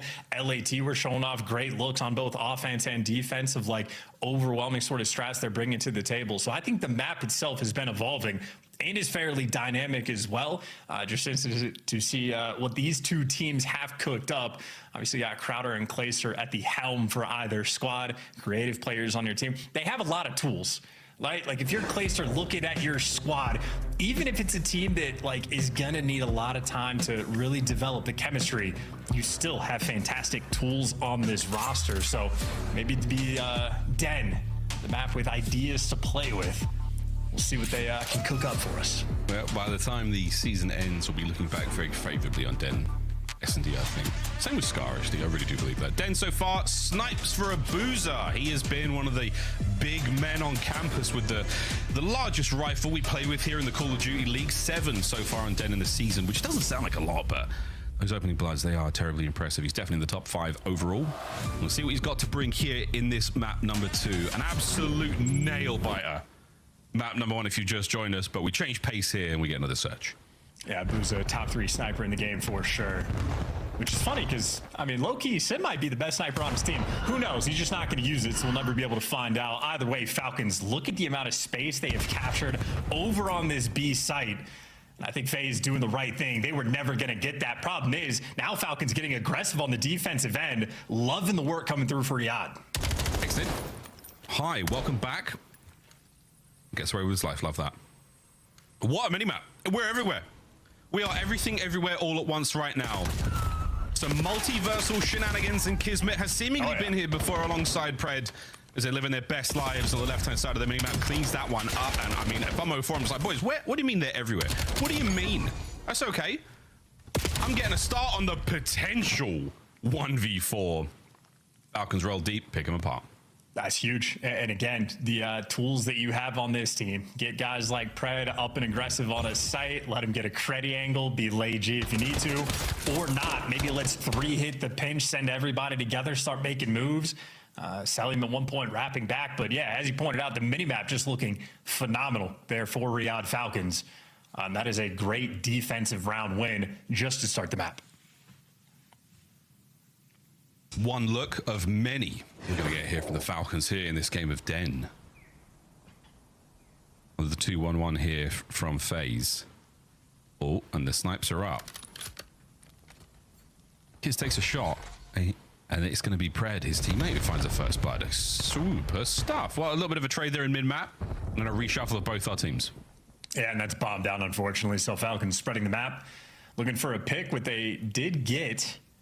But once you lose the bomb, it's going to be tough. This is going to be a 3v3 square up at the B site. Yeah, of course, throwing some mean shoulders. Yeah, perfect comms. They know exactly where he is. Smoking the attempted retake is going to pay off for 4. Oh, what a shot! Simp through the smoke, finds another one, and what a turn! Oh, no, the next man as well. FaZe on the board. Beautiful. And I think we're just able to catch it. Kismet off the rip misses a sniper shot on a guy over towards like AS&D. So I think FaZe in this moment, we watched an arrow run over the bomb just to check if it was there. Then when they have the intel that there's guys over towards lockers, if you know the third guy has a snipe, play over aggressive, fly at him, get the smoke down, make some moves. That final guy in line going to be rendered ineffective. So I think FaZe really getting dialed into all the little things there in that round, and, well, 2 defensive rounds in a row. 2-2 hit from FaZe here. Salim mid-map is about to run in a world of trouble. Or is he the trouble? We're about to find out. Lembrando, a liga inteira do Qualifiers até terminar, antes de começar a próxima liga para 2027, iremos fazer ela inteira, essa liga inteira aqui. No shenanigans just yet. A próxima liga 2026-2027 estará em veremos. No problem. Perfect smoke. And Pred, what delightful patient play. Looking for the second kill as well. The gun skill is there. His teammates are now involved. Oh, what an attempt this is. FaZe having a back on up. Por exemplo, a média liga 1, 2, 3 da próxima temporada estará em veremos. Vai depender muito de alcançar as 4.000 horas nessa aqui. What a fantastic round for FaZe to win. And dude, I don't know if we're going to be able to catch any of that action from Draz's perspective, but he got smoked out, which, by the way, Fantastic play for the Falcons. Smoke out that back line, then you isolate the first guys that are in front of it, then you go for the overwhelm. Drossage just pieces him up with the pistol inside of the smoke, so his point of view had to have been nuts. And maybe that's just some of the grinding paying off there for Draza when things are a little bit weird in the unfamiliar circumstances. Well, those are the types of things he lives for. So that's sort of a bailout round there, I would say, for FaZe, just to get that 2-1 edge. Yeah, it seems to be faster to swap to your sidearm than it is to try to figure out what's going on. Just pull out the good old Jaeger. Trust the 45s. Here we go into another round. The smoke's there from Pred once again as he cleans out the other side. A little bit of suppressive fire just to check anything he can here in 04. The smoke and joke might be on. Or is it? He's pulled all those members of the Falcons back towards their spawn. Yeah, this is devastating. Just his impact alone. By the time you make a move for a bomb plant, Falcons are going to be running out of time. The power of a smoke. Just one. Back over towards the rooftops. We now go towards A. And here comes the bomb. Oh my good God. Right into... Oh no. Boozer's pulled the sniper away. Over to Sim. Gets the opening shots in. This is enough to pull back the FaZe defenders. Now once again, A bomb site is about to pop. Right to the first. No good on the snipe. Looking for anything here. Falcons on the inside now starting to take some hits, and it is shoulder to shoulder. We've got no space to work with here. Abuza snipe finally finds one, and now we're trying to punch a hole. Falcons find the escape route, find the egress. I love the play. Hey, there's not a lot of time to work with, but it's beautiful. You line him up for Pred. Where's number 3 in line? Gets him down to 1 HP, but Pred survives. Exit. Oh, he takes the bomb and plants it as well, and Pred still on the dance. Turns it into another 1v1 for Extend, but now a very different look. 04 on the patrol around. It will be a throwdown in Dojo for the round. And 04, he gets the opening hits. He gets the opening score. Exnid, what? Over the top! What a 1v1 win! Was that written in the cards, Chance? That pre-aim? He looks skyward for the win. Let me kill you, brother. Yeah, excellent. A descendant of Harry Houdini just disappears with the cheeky corner. And unfortunate for 04, just not a good angle there after the fact. And that is I mean, again, in terms of calculation, that had to have been Pred and Exnid doing their homework. Either that or the on-the-fly comms were absolutely fantastic. It's a 2v3. It's squarely on the bomb site. Get the other guy out so we can get the free bomb plant. And then Pred just sets the trap. Ends up getting 2 kills in the mix as well. Pred with heroics there in that round. The Falcons bringing the goods so far on Den as the smokes. Making it weird. WTF. Doesn't get him the first blood. You get a couple trades, but FaZe, the man advantage through it all. Well, you're happy to take the trades as well, because now you've got the B-bomb site, but A might be the real target. We're going through. Falcons, what's the play here? Check out B, and they're now hot on the heels of the FaZe attackers. Intel passed.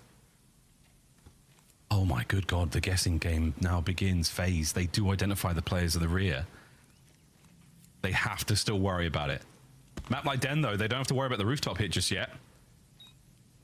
Post-plant position, here we go. No problem, 2v2. And they're flying, soaring together. This is great teamwork rolling through. Now they've split, but maybe looking to hit the site from both sides or allowing Exnid to take the route. It's going to take a little bit of time, but for the moment on the minimap, FaZe are not reading this. Pred and Extend duo, what a turn this has been. Now through the roof, got shots in from Dras, enough to send Pred in through the rear. Oh, but FaZe, they've shown the open space, and they have left it. What a rewrap it is. Pred's got to go massive. FaZe. They show you the left, and they give you the right. Beautiful stuff. And this time Falcons maybe overthinking things just a little bit. They have the strats dialed in with the teamwork. I like the idea of sending Exen on a pinch, but once Pred has cleared that space, he cleared out the bomb, he has slid through the small room, he should at least be calming, or Exnid should know they're gonna have to be in the back lobby, but Exnid gets caught off guard, and the AR players there for FaZe end up making the moves. Got to appreciate the spotty senses as well. A little bit too long. Nothing has happened. We know they were both in the window. I think it was Draza that ends up turning on the site as Exnid's going on the pinch, so he's got the timings down on this map to a T. 3-1 hit from the Falcons on the attack towards the B-bomb site. No one home whatsoever. They should clear this a little fast. The Draza check now through mid. Oh, that nade's connected. Ouch. Oh! Oh, it's another from Simp. The Simp nade came from rooftops. P2. Yep. Wow. And now you're really rethinking the situation. Falcons like, geez, they can hit us from anywhere. What do we do? Take a bit of time, go for the bomb plant. You better hurry up, boys. There are 4 FaZe members flying out of dojo, and they've got their black belt in coming to defuse your bomb, and they are on it, man. Here comes the hit. Wait, Celium holds them back. Trades are good. It all comes down to MC. Cobra Kai. Knife! 1, 2! Oh my good God! He tried his darndest. But the Karate Kid Abuser comes out on top. Oh my goodness, bro. That is why Selly was one of the most terrifying players in the league. Just goes Michael Myers, Crocodile Dundee, pick your favorite knife guy throughout human history. That would have been ridiculous. That is so scary, man. That's the most evil. This was Sim's nade. Look, yeah, I got you, bro. The holy hand grenade. Bang. Nice. If he hit an emote there and we saw that straight away, that could have been the greatest clip of all time. If he hits like a thumbs up or something after that, I'm telling you, bruv. What a round. And Celium, King Cobra Kai can't get it done there out by Dojo, but that was a worthy attempt. I nearly got one of those rank play the other day. Did not happen though. It's not easy. And if he can't do it, I have no hope. I disagree, honestly. Fast. I disagree. Draws. Picks it up. Another man on the back line there, and I know they know. You saw it. Oh, Abuser once again getting caught out. Unfortunately, it's his teammate that brings him down. Sim, the man with the super nades. You've got a fast wrap once again.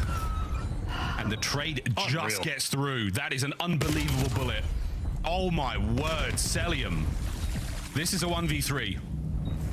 04 with a bomb plant. Backs up. Tons of intel. Spots him. What do you do, Cell? You're going to have to hit the snapper. 04 knows something's up with 20 seconds. He has time on his side. Back over to the bomb site. Oh my good God, the COD timing. And Celium, you have done so much. Good. You have not done enough. It is going to be 5-2 here on Den. Cell, a master of the blade. Unable to best 04 in the 1v1.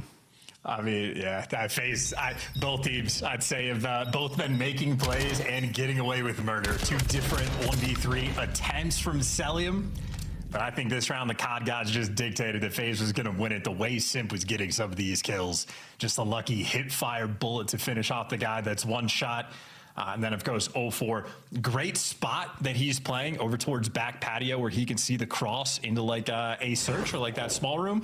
Once he gets the intel on Celium in that situation, he just plays around the timings perfectly. So 04 heads up plays.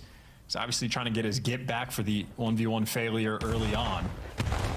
Now for Falcons, gonna have to dig deep. You were down 5-2, and you've been playing well, but now the lead might just be too much. Straza, a free first blood. It's a delight from FaZe. They are eliminating all the openings the Falcons have tried to have. And Celium here on a little dance around the map as he checks everything. And again, so diligent. That high sensitivity from Celium. He's able to do so much. But a tremendous split right now from FaZe. Kismet's gonna have to land something special to eliminate one of these routes. He's just gonna die. Yeah. 04. 04. He went through all of them. The last man exited now. No hope in hell as FaZe Vegas shut it down on Den. Yeah, and a score line that does not do that map justice. I'd say Falcons actually did play the map pretty well. Obviously, 1 or 2 rounds they wish they could get back. Celium, if his arms were a little bit longer for that 3rd knife kill, would have been one of the best clutches of the year without question. Without question. Nonetheless, though, the cards were not on their side. FaZe Vegas pulled that one off, and end up getting a more or less comfortable S&D win. They certainly had to work for it, but you know, you shut down the clutches. The first blood certainly on point for the most part, but I'd say good looks for both teams. Lovely work coming through for both Pred and Exon when they're in these 2v2, 2v3 type of situations. FaZe Vegas, though, just not a squad that is going to let those slip through. Clean, comfortable, taking care of business. FaZe get the man advantage. They close out the rounds. Commando Pro would have gone a long, long way there, literally, for Celium. Exposure overload as we take a quick break. Just before we do the break, you know, fast flash thoughts about how the overload you think is going to go. I mean, I know this is a map at the very start of the year. FaZe sort of bottled a couple of the maps they played, but at this point, I think they're bringing high-level overload gameplay in. I think FaZe will get the dub. Can't wait. We'll find out, folks, after the break. Tied up 1-1. We find out who takes the lead after this.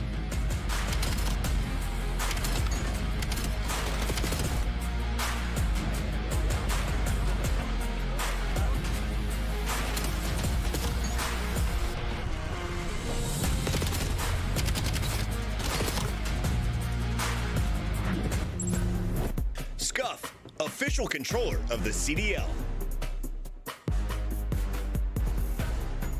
Monster Energy, the official energy drink of the CDL. COD Champs tickets are on sale now. Come see the best teams lock in for this season's grand finale in fabulous Las Vegas. All 4-day passes come with early venue access. Head to FaZeVegas.com or scan the QR code to get your tickets now.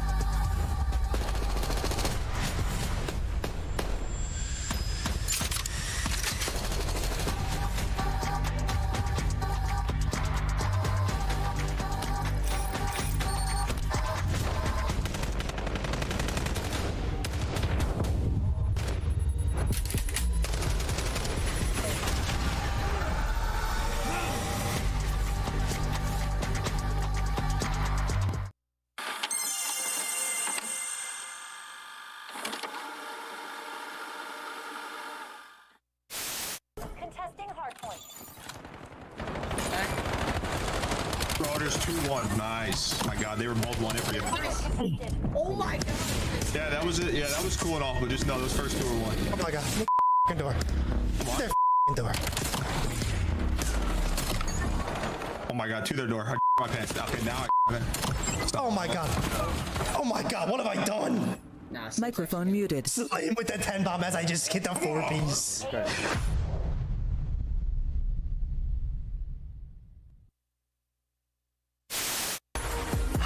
Welcome back to the CDL. Wow, what is going on? He's the master at fight. This guy is just, that's unbelievable. Okay. Coming back to him, this is not what I was expecting.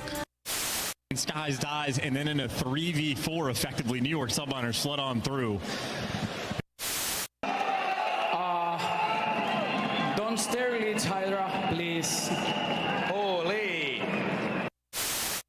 Wait, so we were hearing Faith and we were hearing G2? Good grenade. Oh, he just ice skated on him. Yo, that was a skateboard move right there.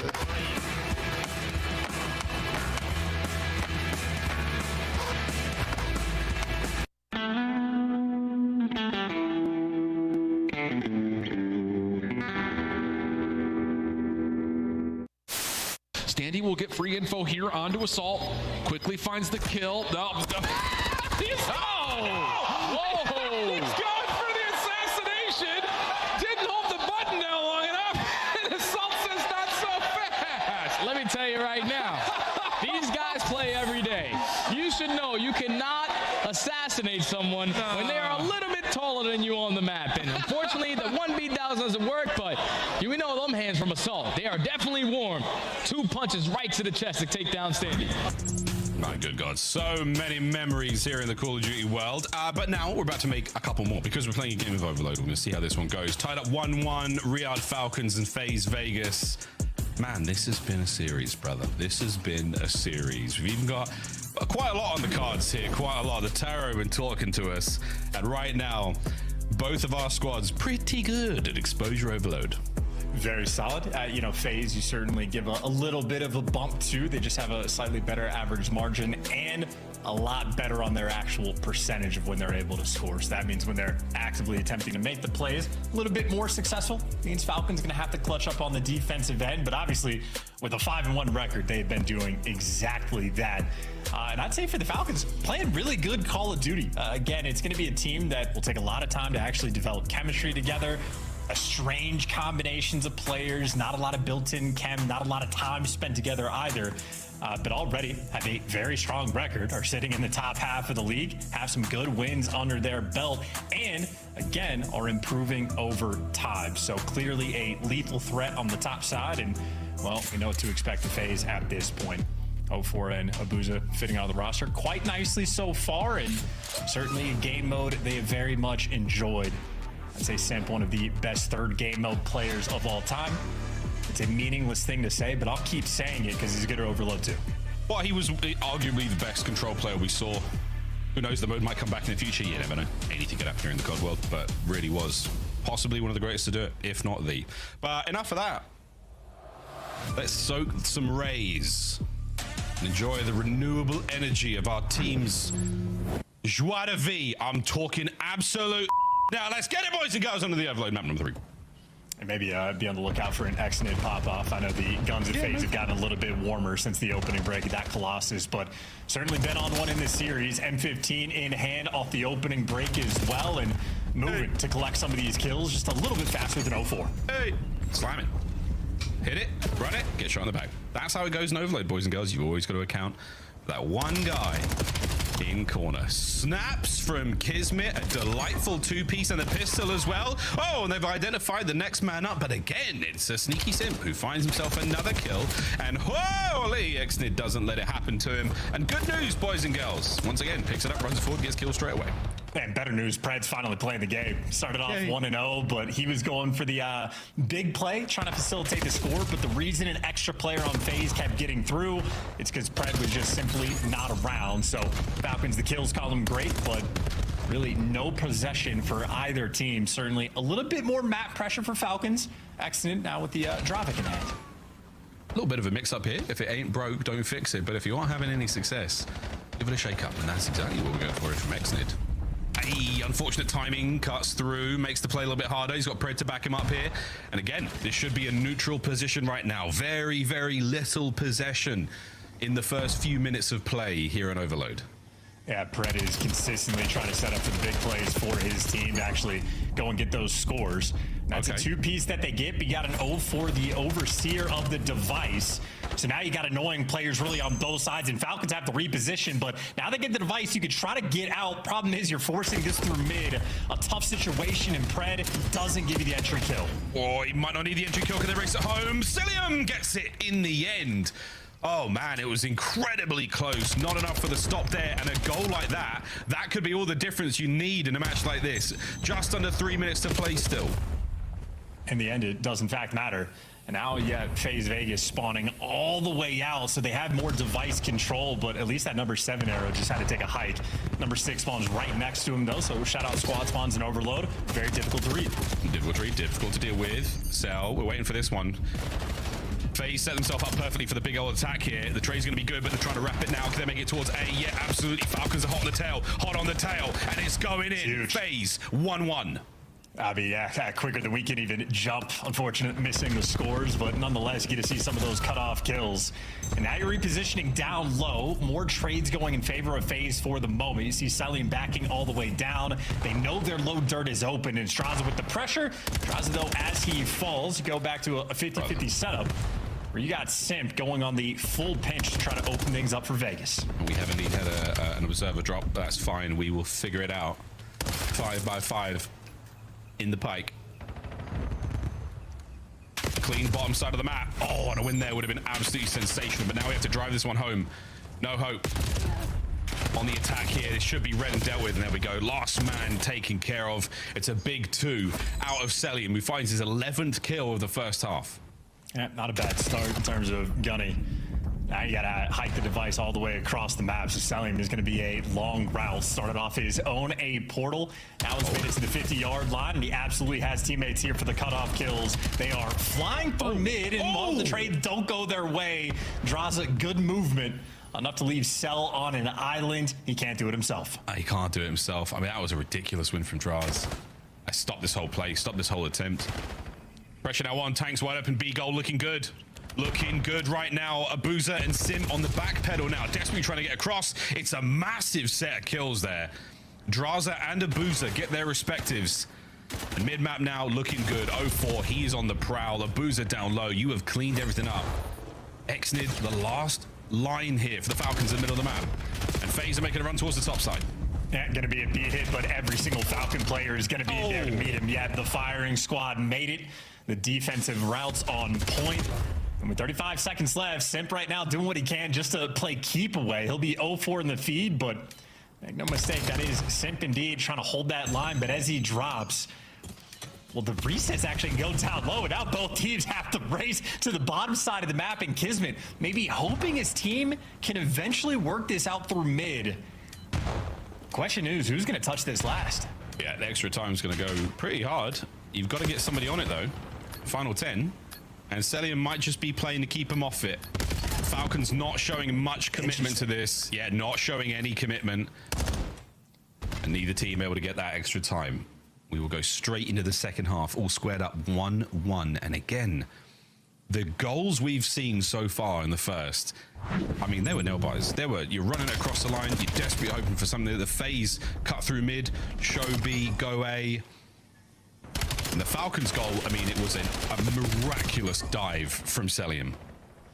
Yeah, it took every last little bit of effort, too, because Simp was there, just not quite in enough time. So a nail-biter, sort of portal beater moment there. Enough for Falcons to get that lead. Maybe that's why they were less intense about going for the extra time capture on exposure as well. It's a lot more difficult, admittedly. But nonetheless, a 1-0 lead. We'll see if they can cook up something good for it. Sorry, 1-1 tie. Yeah, 1-1. Ignore me, Moss. I don't ignore you. I can't. It's impossible. About 3-1 off the break here. We're going to be seeing a lot of presence here on the top side of the map. Technically, you've got the numbers up here, FaZe, but you don't have the kills at all. Falcons have come out hot. B Gold is looking good. Bread's going to try to fill the space. Can he get on the attack? He's got numbers in. He's got the goal in his line of sight, and that is that, folks. A nice pinstripe kill feed, but it is going to be the Falcons getting an early lead. 25 seconds to make that happen as well. That is the sort of opposite opening break the Falcons were going for last time. Pred just being that frontline guy. This time, they made that magic happen. Unfortunately, they don't get the follow-up kills, and more unfortunately, they team kill as well. So, FaZe, you want the counter cap, and you want it here. Oh, this could be a wonderful counter attack. FaZe, you got the option to now cut it across to mid. It's going to be number 7. It's going to be 0-4. The first man on contact, and he's got the lineup. Exnid, can you get himself involved? Trying to buy some space. Here comes EMP forward under Draz, looking to get a piece of this. The one shot's now fully healed. Has to backpedal. Your window has closed, and Exnid trying to slam it shut. Oh, now he's just playing for kills. A little bit of that TDM. Falcons a little bit more pressure on him, but Kismet alleviates the pressure, and, well, Pred gets the next one in line. Nothing cooking with the device there. Now you got Kismet, lead blocker.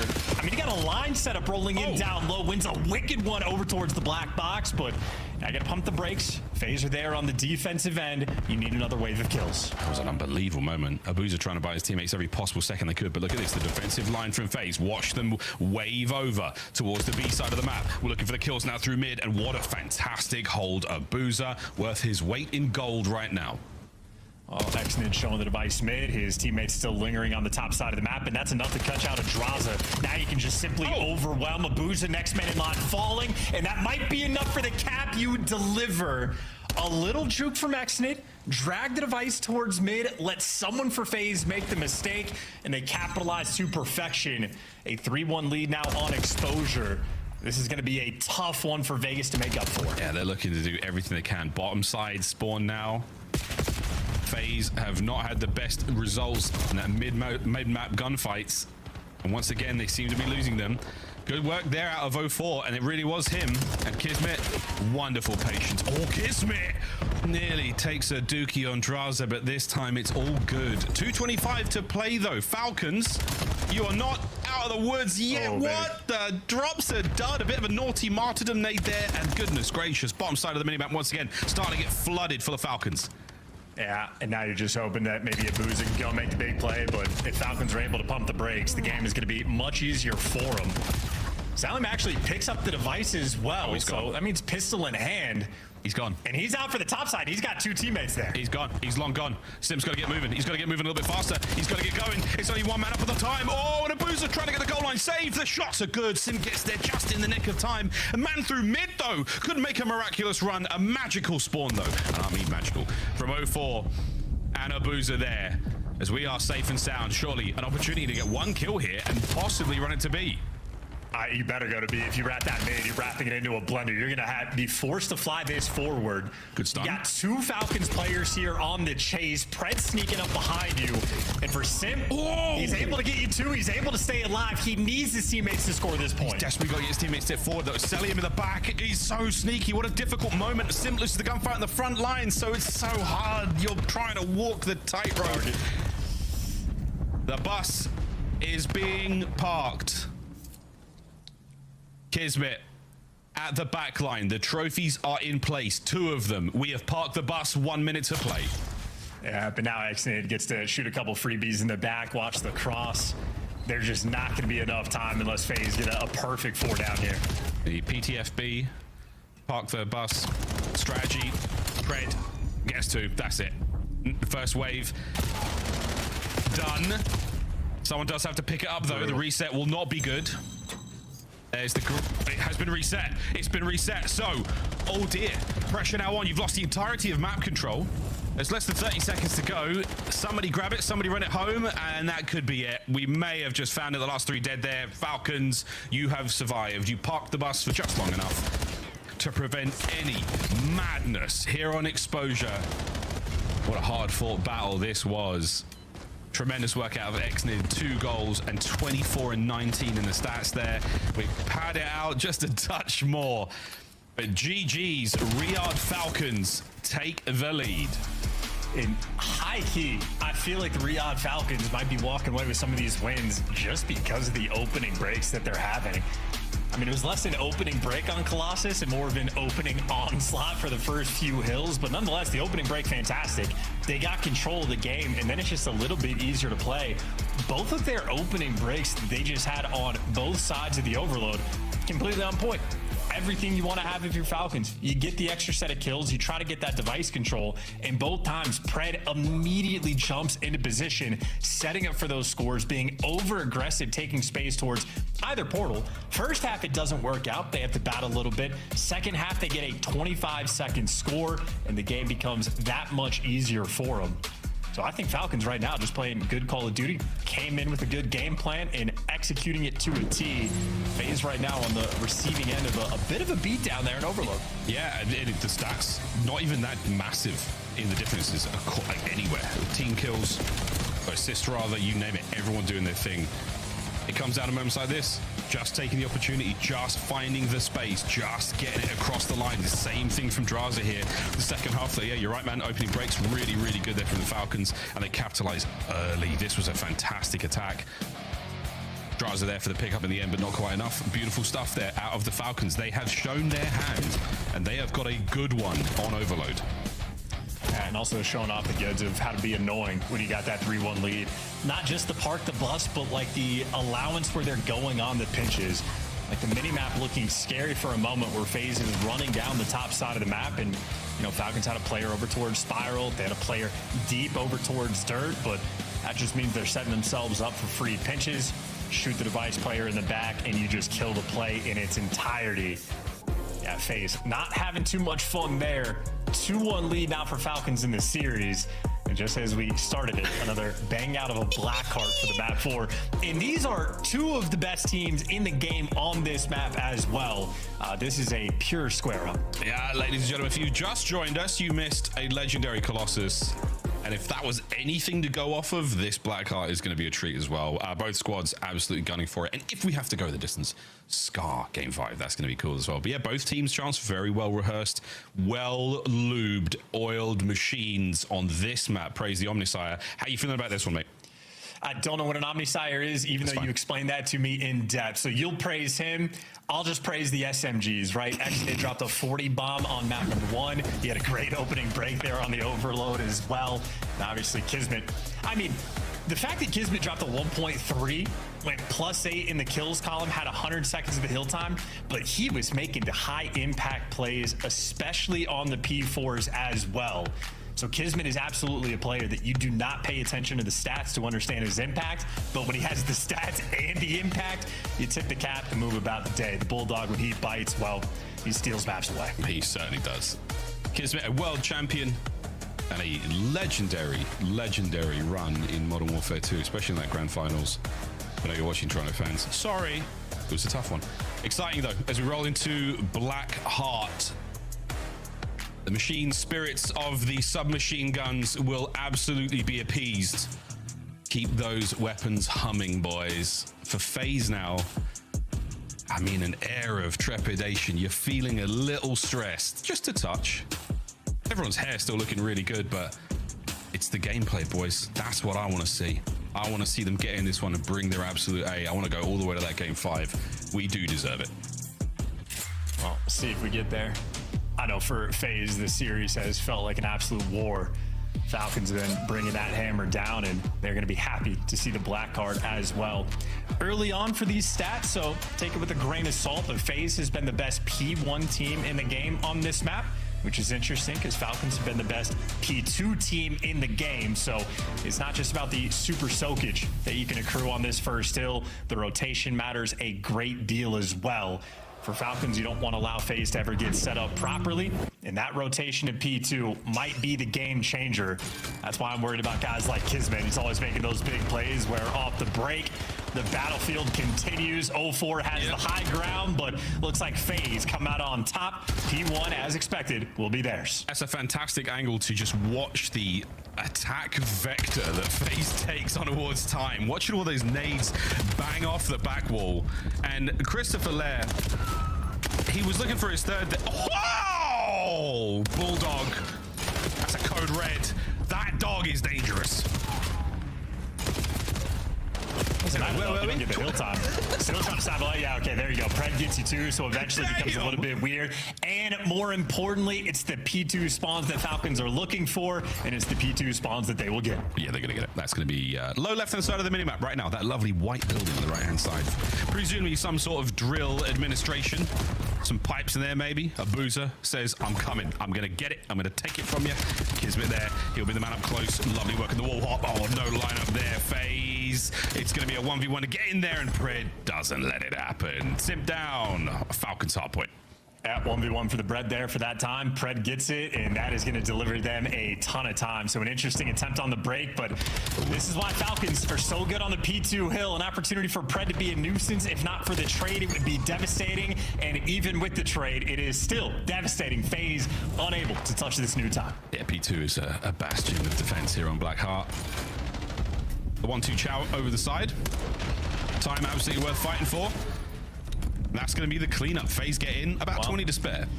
Do you think that's a good thing? Yeah, you get the final 20s to retake the lead, but now you got to cross an X-Nid roaming towards mid to go to new. FaZe right now, unfortunately for them, they're having to play the break game where Falcons, I mean, hanging out in depths. Kismet, though, gets caught. So FaZe right now working the map super well. Even with the cheeky spots, Pred, well, enough damage was done that he's going to lose it, and no one going to be able to get these back spawns until you get that extra kill there for a Booza. That is a break and spawn secured for FaZe. An important moment, one they needed. FaZe strong on the front as well. So the backline now sound, safe, secure. Here we go, Draws. Pick your poison. And they're making their way through. Kiz unfortunately takes care of Exit. So the frontline attack now, they're down a man. Reinforcements a little bit thin. Do they still have the manpower and the nades to break on through? The deads now from Simp on the outside. He does eat a significant amount of damage, and his old pal Celium comes on through for dead FaZe. Yeah, what a lovely look. FaZe had the most cow calculated teamwork, everybody trading their kills to break the time. Falcons, it's a Cellium 3-piece and a good nade that they just drop it immediately. Maybe good news for FaZe that they've been playing Break Simulator, and this time they actually win the rotation over towards New. Exnid, though, before the hill even pops, he is here prowling. Already has the first kill, and already it's annoying. Exnid, he's soaring. He is Mr. Hardpoint right now. League change in a good way now for the Falcons. Two hardpoints up. Oh my good God, he picks up two on the flank, and he is roaring. I'm scared to say what he said. An unbelievable moment. Force free, nice corner, makes it a 5. Exnid is taking over. Yeah, MVP series right now for sure. Lining the kills up and thinking about the Hellstorm. Throws himself in the mix, though. Even when he's getting close, still willing to bait for his teammates. And, well, that's because he's got Fred and Kismet behind them. Always willing to bait for these players. A P4, or they just tore Vegas' heart out. Admittedly, only for a 30-point lead, but with 15 more seconds, this is great scrap time to get. Disgusting. Absolutely disgusting work. Sim just tore Cellium right in half. Now over to Kiz. Backline versus Draz. Trades good. What a battle this hardpoint has been. These close corners, it is a nightmarish situation to find yourself in. Exnid still dancing. Guesses wrong. 0-4 wins the fight and still a man towards the backline. Oh my God, Kismet could stop this whole play right now, and he might just do that. On the back though, it's going to be a boozer. Uno reverse card played. Phaser in. Dude, this is the maybe second sequence that we've had where it comes down to 1v1 gunfight for who actually gets those spawns. First time Pred wins it, helps his team out on the P2. This time Abuza wins it, helps his team out on the P5. But either way, Falcons, again, just switch things up. And even for the breaks, they run it down and just dominate you. Miles, they are on point right now on Blackheart. They're on point in game. Let's see if the comms are on point as well. I faked the right. Nice. I'm back to dubs, guys. Take your time, take your time. I'm in dubs, guys. Dubs! Dead, I didn't know. No. Oh, that's one shot. They said, DG. Dubs, kids get fucking cracked, bro. It's 1v2. Behind me. Okay, listen, one's outside dubs, one's close yellow door. I'm nading dubs. Watch that. Dubs one shot. They're super good. I'm flanking the left. One long. I'm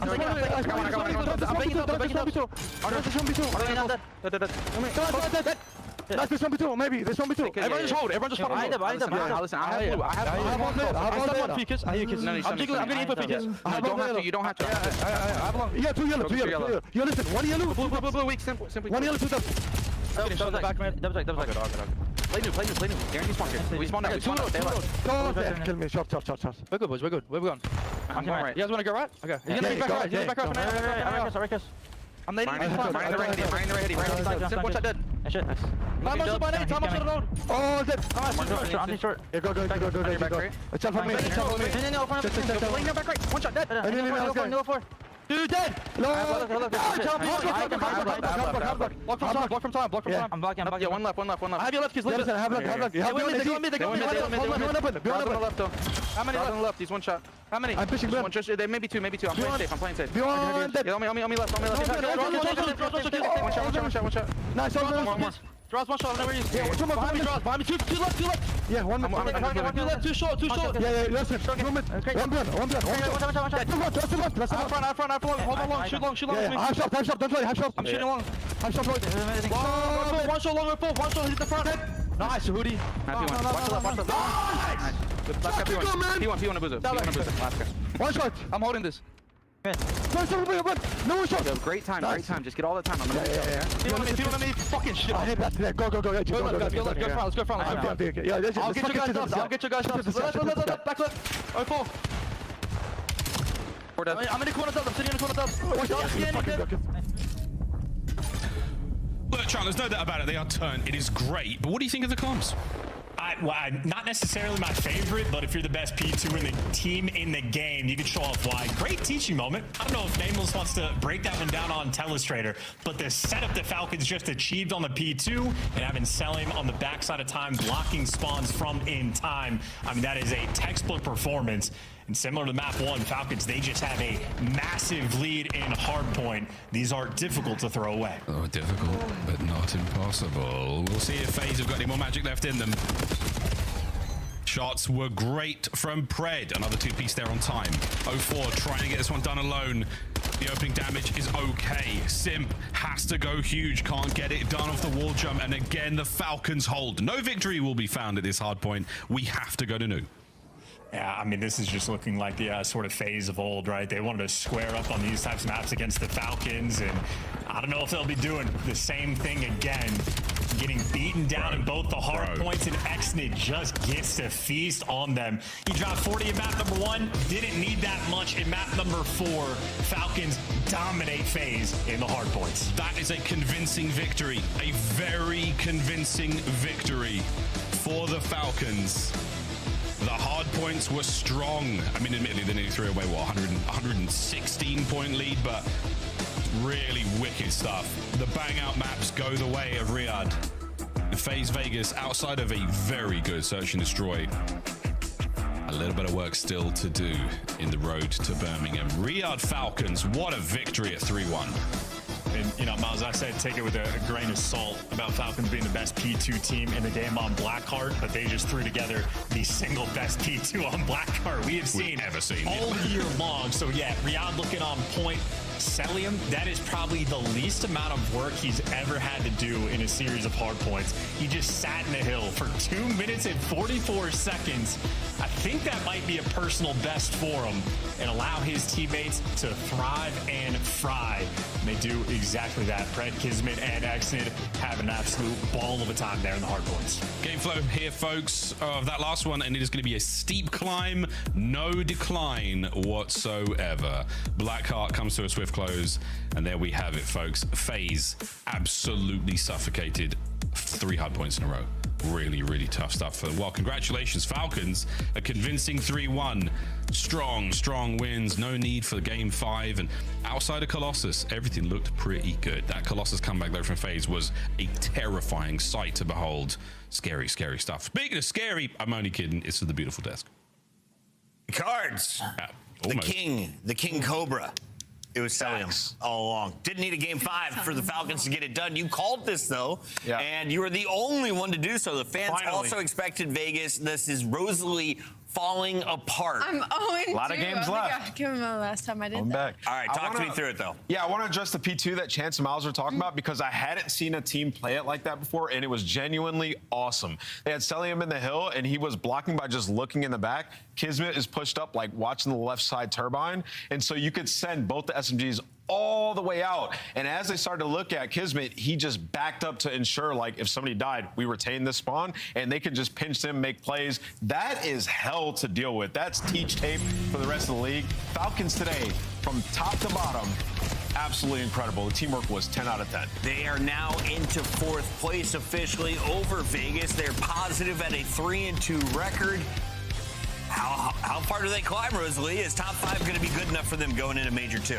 Well, it just depends what you think good enough is. I mean, good enough, we want to make it to the event in the first place. Yes, that's fantastic. Want to be contending with the top teams? Yes, this is a great place to be. I mean, you threw one, FaZe Vegas. Sure, Search and Destroy kind of gets away from you, but that's one of those things, like me and Ant were watching, it was just mistakes on the side of Riyadh Falcons. Really tiny things, some timings that didn't go your trophies. Way. There was some multiple opportunities where I was just like, there's no reason FaZe Vegas should ever get the opening kill here when you guys got bombed down and it's the post plant, right? So really tiny things that they got to clean up there, but the respawns. Yeah, let's talk about this, though. The slammings. This could have been 200-point clubs nearly. Oh, yeah. I mean, the overload in both hard points, in my mind, were dominated by Riyadh. Like, Exit played out of his mind today. So good.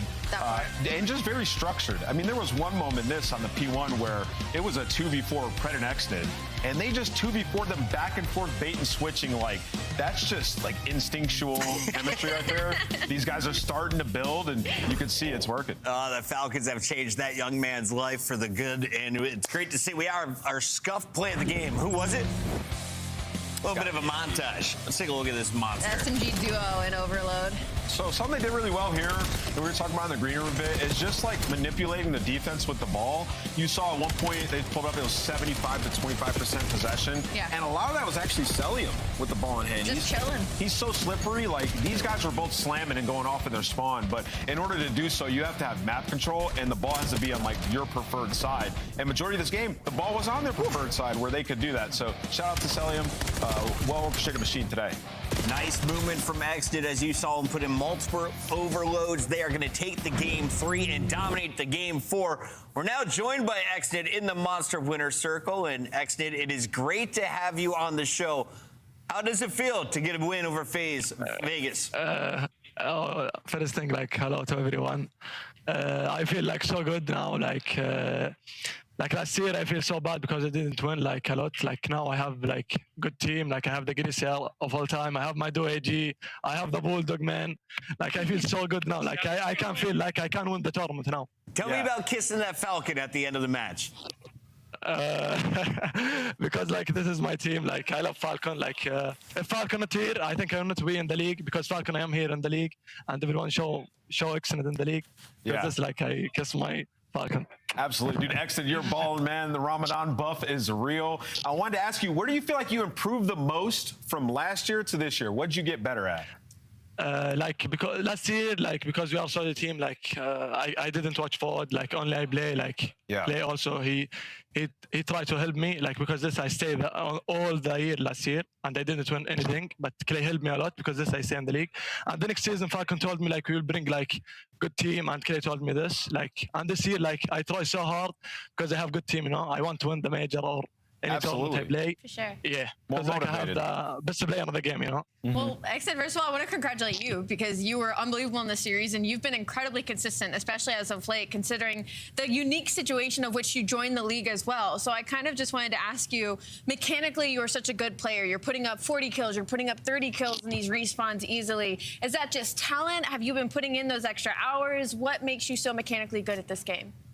I think because I watched this year like a lot of VOD, like also the good player, how they play in this one, like what they do. Like also my teammate like helped me a lot. Like they said you should watch VOD. Like also I never say like my teammate like hard work like this. Like everyone from my teammate like watch VOD, tell me I think, you know, like because this I should go hard, like because my teammate like if they saw me like be lazy, they will be sad, you know. Like I should go hard because for my teammate, because this day everyone saw my prime extended now, you know. Like what a humble king. Exit, final question, and this is a tough one. Yeah. Some teams are out there in the market for an SMG. You came up from the Challengers scene, and I know the Falcons are winning Challengers events recently. So if you could give me one SMG from the Falcons Academy team, who should move up to the CDL? I think QK, maybe QK. He's QK. Nice. Yeah. Like that call QK. Out. We got to let you go because we have one more match. Thank you so much and congrats on an awesome interview. Thank you. That is excellent. That is an awesome day for the Falcons fans as they get a 3-1 over a rival in FaZe Vegas. When we come back, Cloud9 trying to play spoiler. Does Ant go 3 for 3? I ain't picking up. Hey, but I wish them the best, though. I hope it's game 5, seriously. Right. I ain't picking Cloud9, he says.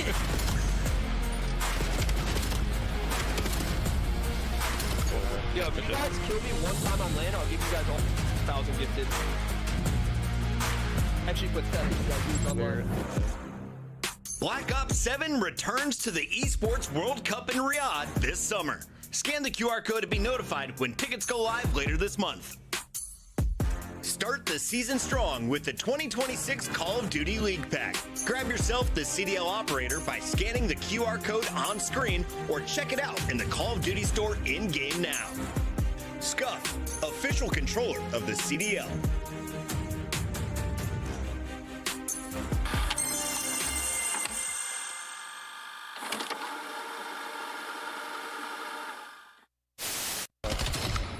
Real's 9 and 21. From Boy, and they my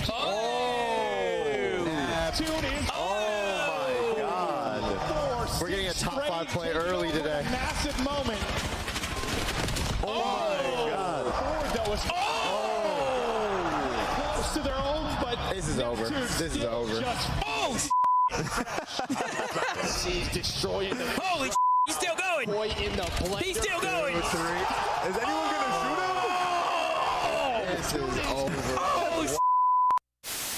No, he's mid-desk, laying down mid-desk. The long desk, snaking the long desk. Nice play. Good Let's go, Clay. Let's go, Clay. Ran at him, bro. Yeah, you should have with the Vaz for sure. All good. They get these first first 2 kills inside, gets in the rack corner, gets turned on badly. Oh my God, that's that Ghosty going off on the main stage. Oh my God. Oh my God. Go, go, go, go, go, go, go, go, go, go, go, go, go, go. Oh my God. Oh my God. Oh my God. Oh my God. Yeah!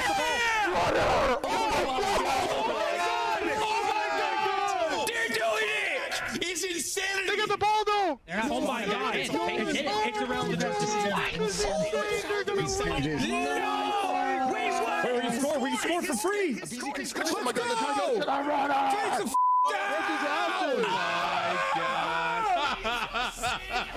what just happened? Wait, why did BZ just do that? Dude. Call of Duty. Overload's the greatest mode in Call of Duty history. Overload's the greatest game mode in Call of Duty history.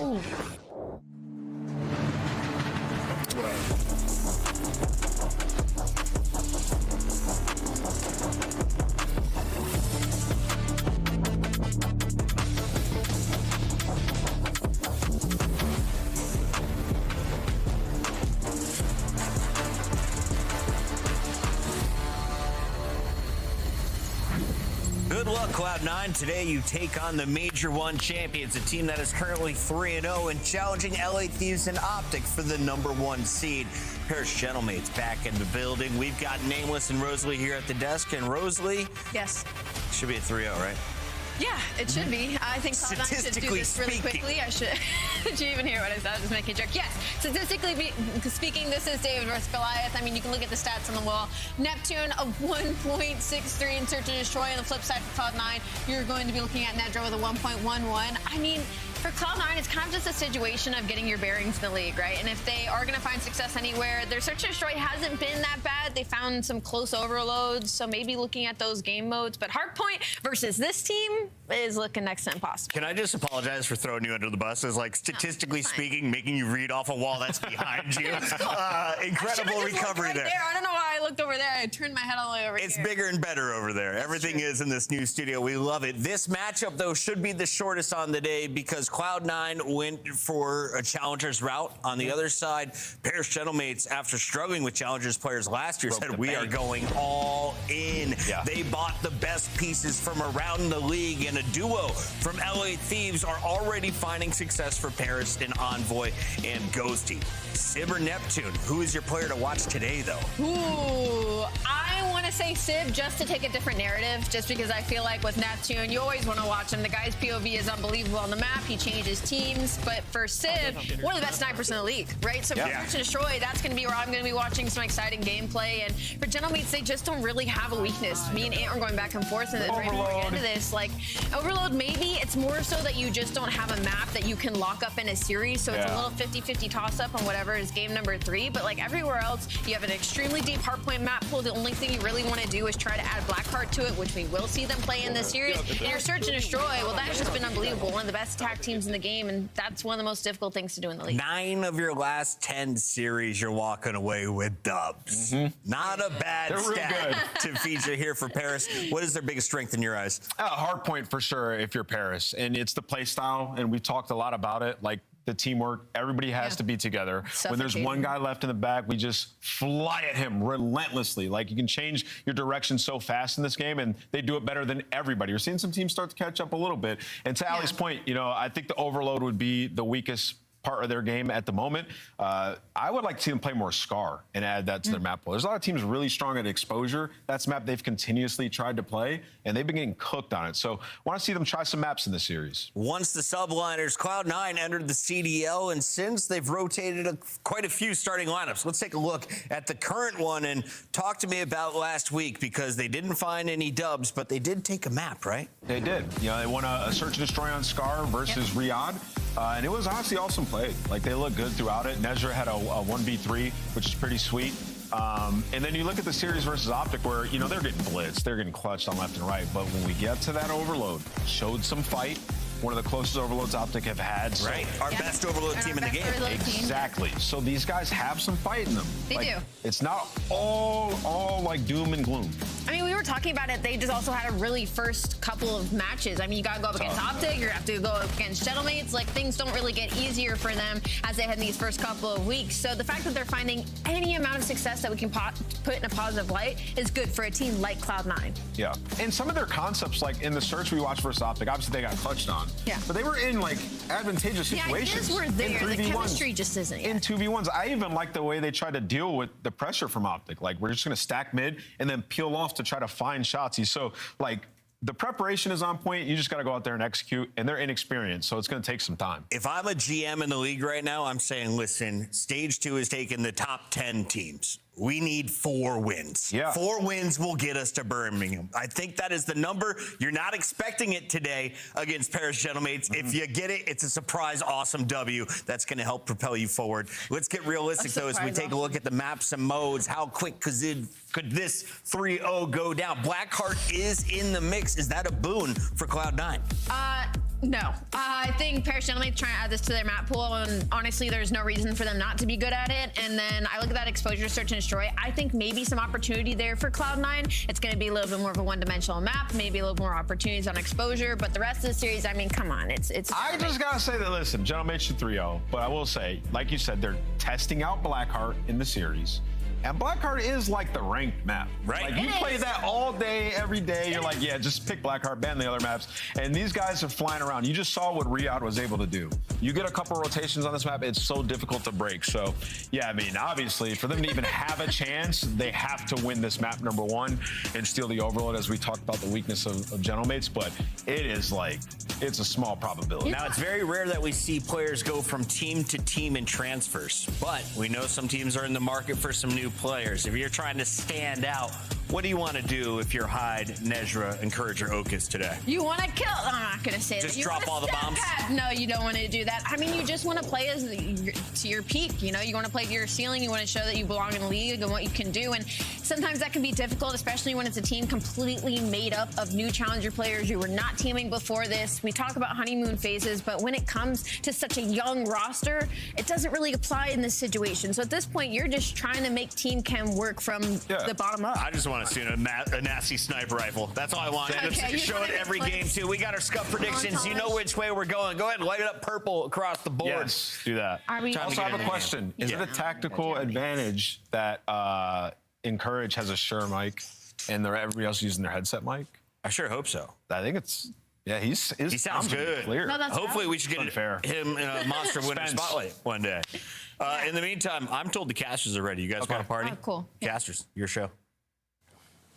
Okay, thanks, Chris. Thanks, Desk. I don't think they're actually Appreciate ready. it. I just threw it to them anyway. We are ready, by the way. I don't know if we actually guys can hear us, but thank you, guys. Hey, let's test some maps if you're Paris. That's kind of where we're at right now. I mean, we've done this before, Jay. We watched Optic and this team last week play. Yeah. We've watched really this Cloud9 team, try. They're trying. That's the biggest part. I think the biggest question mark, you know, and I mentioned this last week, is like, how much of a leash do these guys have? Like, has the management said, like, look, we're sticking with you throughout the entirety of Major 2 no matter what? Because then that, like, allows you to at least keep trying to build the system. Otherwise, if it starts to be like, we need wins, well, shoot, I'm playing Optic 1 week and Paris the next. Like, good luck. Yeah, it's been tough for Cloud9. They just basically got thrown to the wolves, playing all these professional players who have had non-stop experience throughout the last couple of years. And you just come in here thrown in with people you weren't even playing with in challengers to try to take down some of the best teams in the game. Yeah, I think the Deaths are just being too nice. Like, Cloud9, they have been getting ran over. And until they show me something otherwise that tells me that they deserve to be in the league, then yeah, you deserve to be right where you are, dead last. Yeah, it's just... Yeah. I don't know what else to say about this squad. It's just, it's so, I want to say it's unprecedented, but it's also kind of not, because Riyadh did this at the beginning of last year with 4 players that, yes, that Riyadh team did win an EU Challengers event, like a EU Challengers Elite, but on land, they had similar results, like not able to get past top, I think, 24, any of those Falcons players. And to be fair, like, now we see what X-Men's doing now. So, you know, there is some sort of a proven process around it, but he's also surrounded by world champions. These guys are a little different for sure. So it's just a tall ask, man. And, you know, it's just always really funny looking through the community comments and stuff like that. It's just like everyone just feels bad. Like, it's just a bad situation and you're trying to make the most of it, but you're playing Paris. I mean, like, what do you expect? Yeah, it doesn't get any easier with the early matchups that they've had. When they go into deeper throughout a Major 2 qualifiers, when they start to play the likes of Vancouver, Carolina, Boston, those teams of that sort, we might be having a different tone. It's just right now, the draw for them, it's just not the best. You're playing top team after top team. You're just getting beat to shreds in every single one of them. The one map that they do have a win on, which is Scars to Destroy, unfortunately isn't in this series. But even that map, I feel like Falcons threw away rather than them winning it. So Cloud9 just, I don't know. It's going to be just a grinding situation, just a thing to do with time to see if they can stand a chance versus some of the best teams in the game. But I don't really think that they are, because they don't have really like the coaching staff that can give them the experience that they want, or to look back at VODs, someone drastically telling them this is the turning point of the game. I don't know. It's just hard right now for Cloud9. And on the other side, Paris has looked really, really clean. They've only dropped one hard point, one search, one control. I think the argument for any of those individual maps is that any of them were winnable. So you've got a lot of resiliency being built into this Paris team before they hit a more difficult schedule. I mean, they started off with a win versus Riyadh, then they had Miami and Carolina, but you've got a pretty soft schedule right here that Paris, I think, is really going to enjoy the fact that they can build out their map pool. You know, playing a Cloud9, and then they play Toronto before they get G2, and then they play Vancouver before they get Optic. Like, it's a very soft opening schedule for them, so they've got a chance to do more of this, which is test out their map pool and see if they can kind of build it out fully. Things like Black Heart Hardpoint, Den Search, Scar Overload, like those are things that we just have not seen from them at all. And these matches that we're going to see throughout stage 2 quals, especially with them starting off so solidly, you're going to start to see them testing those and see if they can, you know, build their map pool fully out. But let's jump into the Blackheart. They've only played it once, lost it to Riyadh early in the Major 1 qualifiers, and that's about as perfect as it gets as far as the start is concerned. Yeah, perfect is exactly what Paris is looking for so far in this Blackheart. And I know the other player who's looking for perfect gameplay is going to be Sid. He had a 0.7 versus Carolina, was outslayed by 40 kills, and he's just not that kind of player when you put those stats next to his name. So I'm expecting a big bounce back here from Sid, but Paris to look even better here at Blackheart. They've only played one time throughout the season, but if you're going to come out swinging like this on P1, yeah, we might as well add it a couple more times.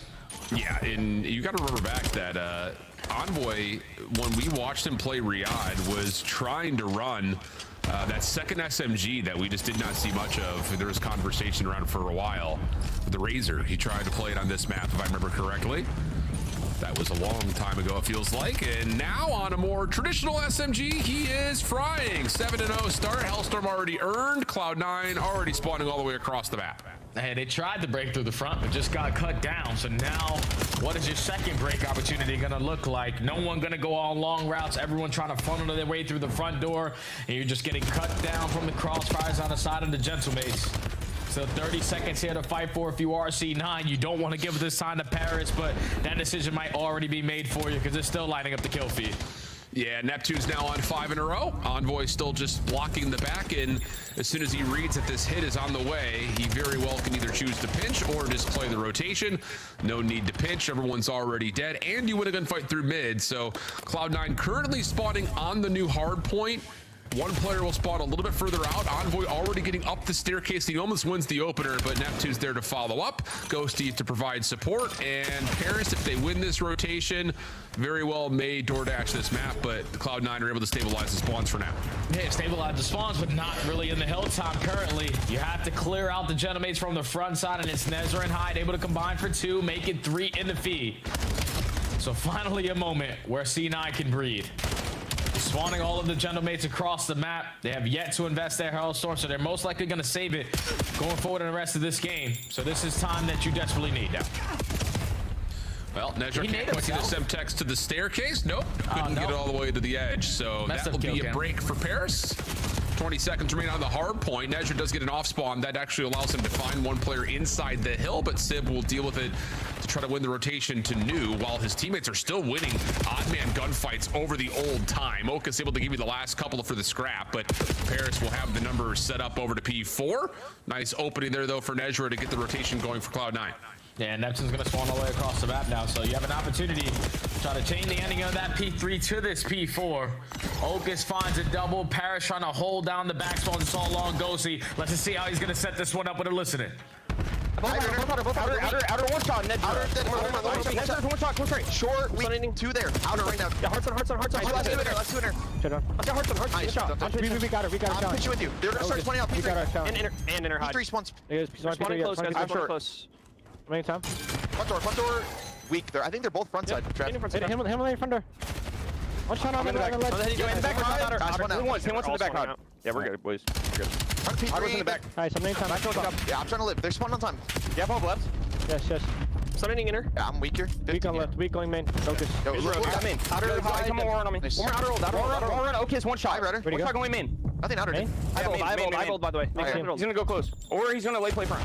One at old. I will kill him. Yo, pick up caution. I heart on him. Yeah, you're good. Close caution. Close caution.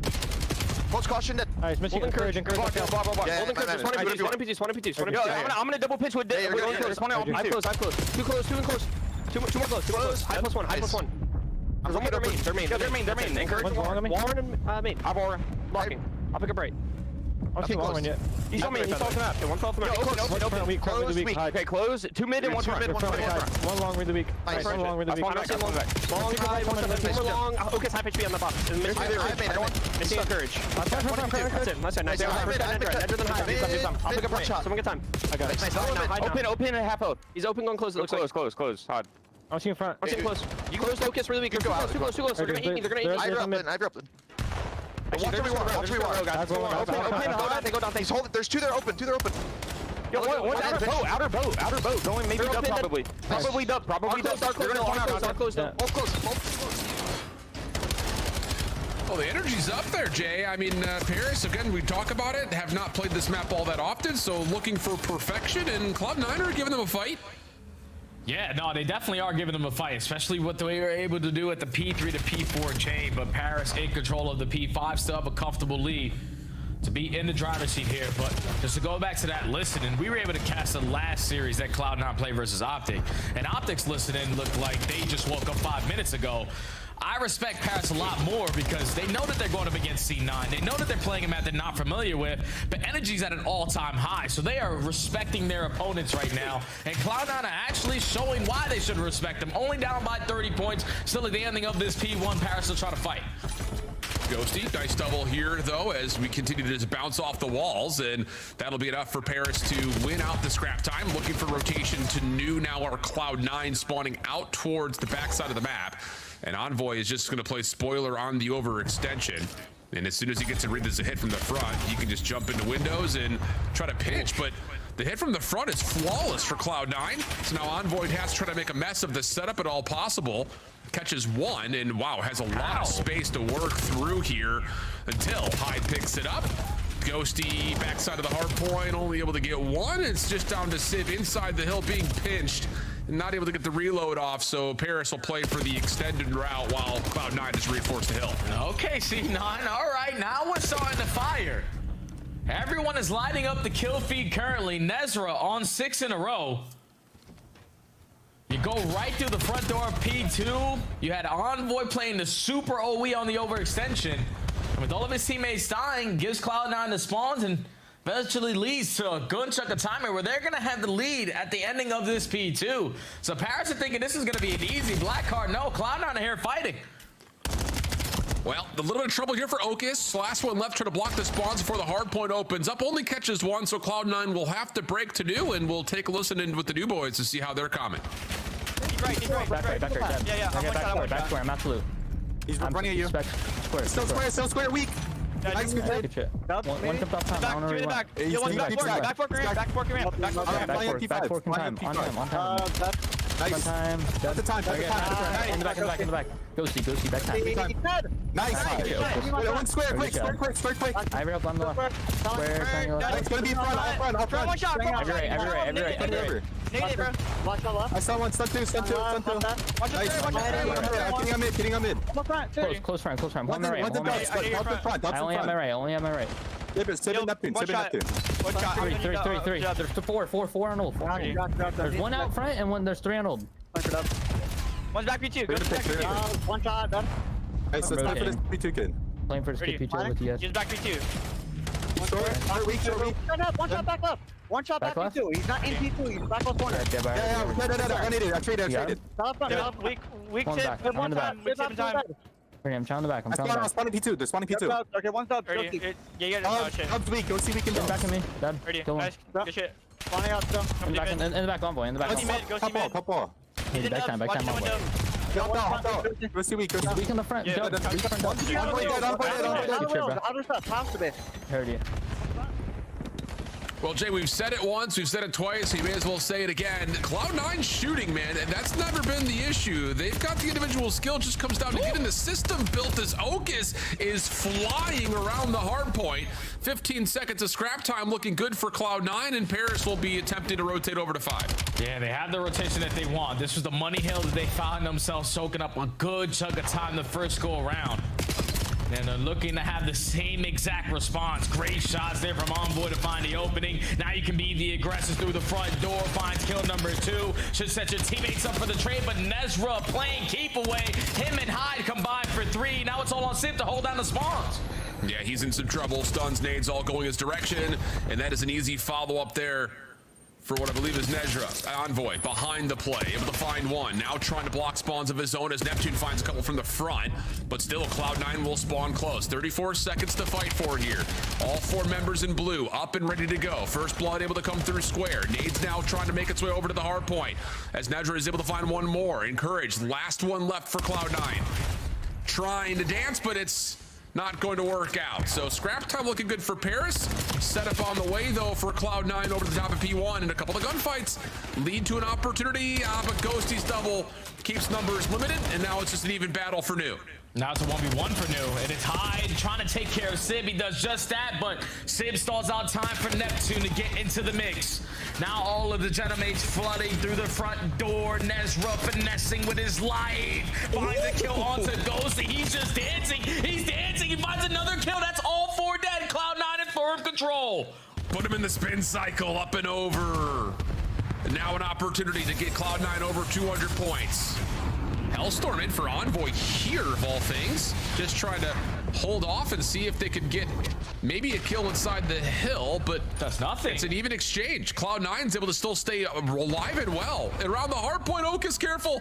Just able to bounce back up to keep his life from falling. 20 seconds remaining. Have to play for rotation and the time here if you're Paris. And Cloud9 are locking things down. Paris in trouble. That's the second lead change of the game, and this one is more crucial than ever because Cloud9 now only need 25 points to take the opening hard point versus the Genomates. You just can't die off the rotation. You're losing your numbers around the front time of the HP, but Encourage finds a big one-on-one on the time. Cloud9 are in. 230, 215. Envoy around the back being hunted. Big win. Falls quickly. Now it's just down to can you receive the hit from the front? Encourage able to get one. Pistol over the top's gonna work. Last 10 seconds and Paris are coming in tatters. It's looking like it's gonna be the first respawn win for Cloud9 pending they can hold off the last couple of members, and there it is. What looked to be a runaway start. Cloud9 never give up, fight their way back in, and take a late lead change to stun the world with the first map. Wow. Just wow. Everything I said before the series started about Cloud9 just being thrown to the wolves. No, these guys have confidence. When you've been getting beat the way you have been for the last couple of weeks, things will start to turn around sooner rather than later. You find yourself down almost 100. You need to start winning a couple key gunfights off the rotation. You're able to do that on the ending of the first half. But then the guns start getting really hot. SMGs out of Nezra and Hyde started popping doubles all over the map. Okus was dominant with his AR, the guy that we've been waiting to see. with the M15 in hand, playing super consistent with the team. But with Paris, didn't matter what the energy sound like for the listening, didn't matter what the start off was from Envoy in the early hellstorm that he had. Cloud9 shut them completely up and take the opening map. I gotta give them a round of applause because I wasn't expecting that. Dude. The world wasn't expecting that, but okay, the young guns came to play. By the time we went into the Paris listening, it was looking like it was about to be a blowout. I mean, for the first 3 hard points, Paris were winning rotations and absolutely dominating in the gunfights. But the one thing that you and I have said in the we've casted 3 Cloud9 games. We casted everything besides the Riyadh Falcons game, I'm pretty sure. And at every single moment, we're sitting here like, these guys are shooting. It's just they're not in great gunfights because they're late to rotation. The system's not set up yet. They're playing 2v4 on certain break attempts, like not waiting for each other. Like we're hearing in the opening comms versus G2, like, hey, make sure you throw your nades, guys. Like it was so broken down and so bare bones. It just looked like it was going to take a long time. But now all of a sudden you find yourself versus Paris. To be fair, on a map they don't play, and obviously we're seeing a little bit why. But hey, an opportunity is brewed, and you've taken capitalization of it. First hard point win for Cloud9 in the bank now. We got to instantly take a look at the play of the game, man. It has to be just a finessing play from Nezra. Finds the first blood there onto Ghosty. As Ghosty finds a double, he's single-handedly just finessing this moment for his team to get into the mix. And just dancing every wall bounce he possibly could. Stalls out time for his team to get into play, and then they never look back. Just so many clutch one-on-one gunfights all throughout the closing moments of this map number 1. And Cloud9 get it done. Would be a hell of a story. Would be a hell of a story. So map 1 comes through for Cloud9. And again, they've been close in a couple of the hard points to this point. 215 to 250 against G2, 210 to 250 versus Riyadh. But here again, just watching the opening, I mean, we're talking, it was like 80 to 5. And eventually as we get from 3 to 4, that's where things start to step up for Cloud9. The big bounce back though happens, like you mentioned, from 5 all the way back through 2 again on our first set going into our second. That's when we get to that first lead swap. And from there, it's just a back and forth affair of who wins rotation and who can set up a perfect hold. It's just crazy, man, because you wouldn't expect that kind of icy plays out of such a young team. Backs against the wall. We're playing against the best hardpoint team in the game on a map that they usually don't like to play. But I think the Des hit it perfectly. Like, that's the one you always play in rank play. So if these guys are just putting in time there, you know that it's always going to be a mixed fest. And that's probably where you're going to find yourself being the most comfortable. But you get that one done on the grueler if you're C9. Now you're going into a search and destroy and exposure, which technically is the best one for the Gentlemates. They're 8-2 in the last 10 search and destroys, and all of those search and destroys told me one thing: when they win the first blood battle, they're most likely going to win the game. The 2 losses that they have, they lose that. So that tells you the story right there. You just got to not give that early first blood to Paris because they don't throw away numbers likely.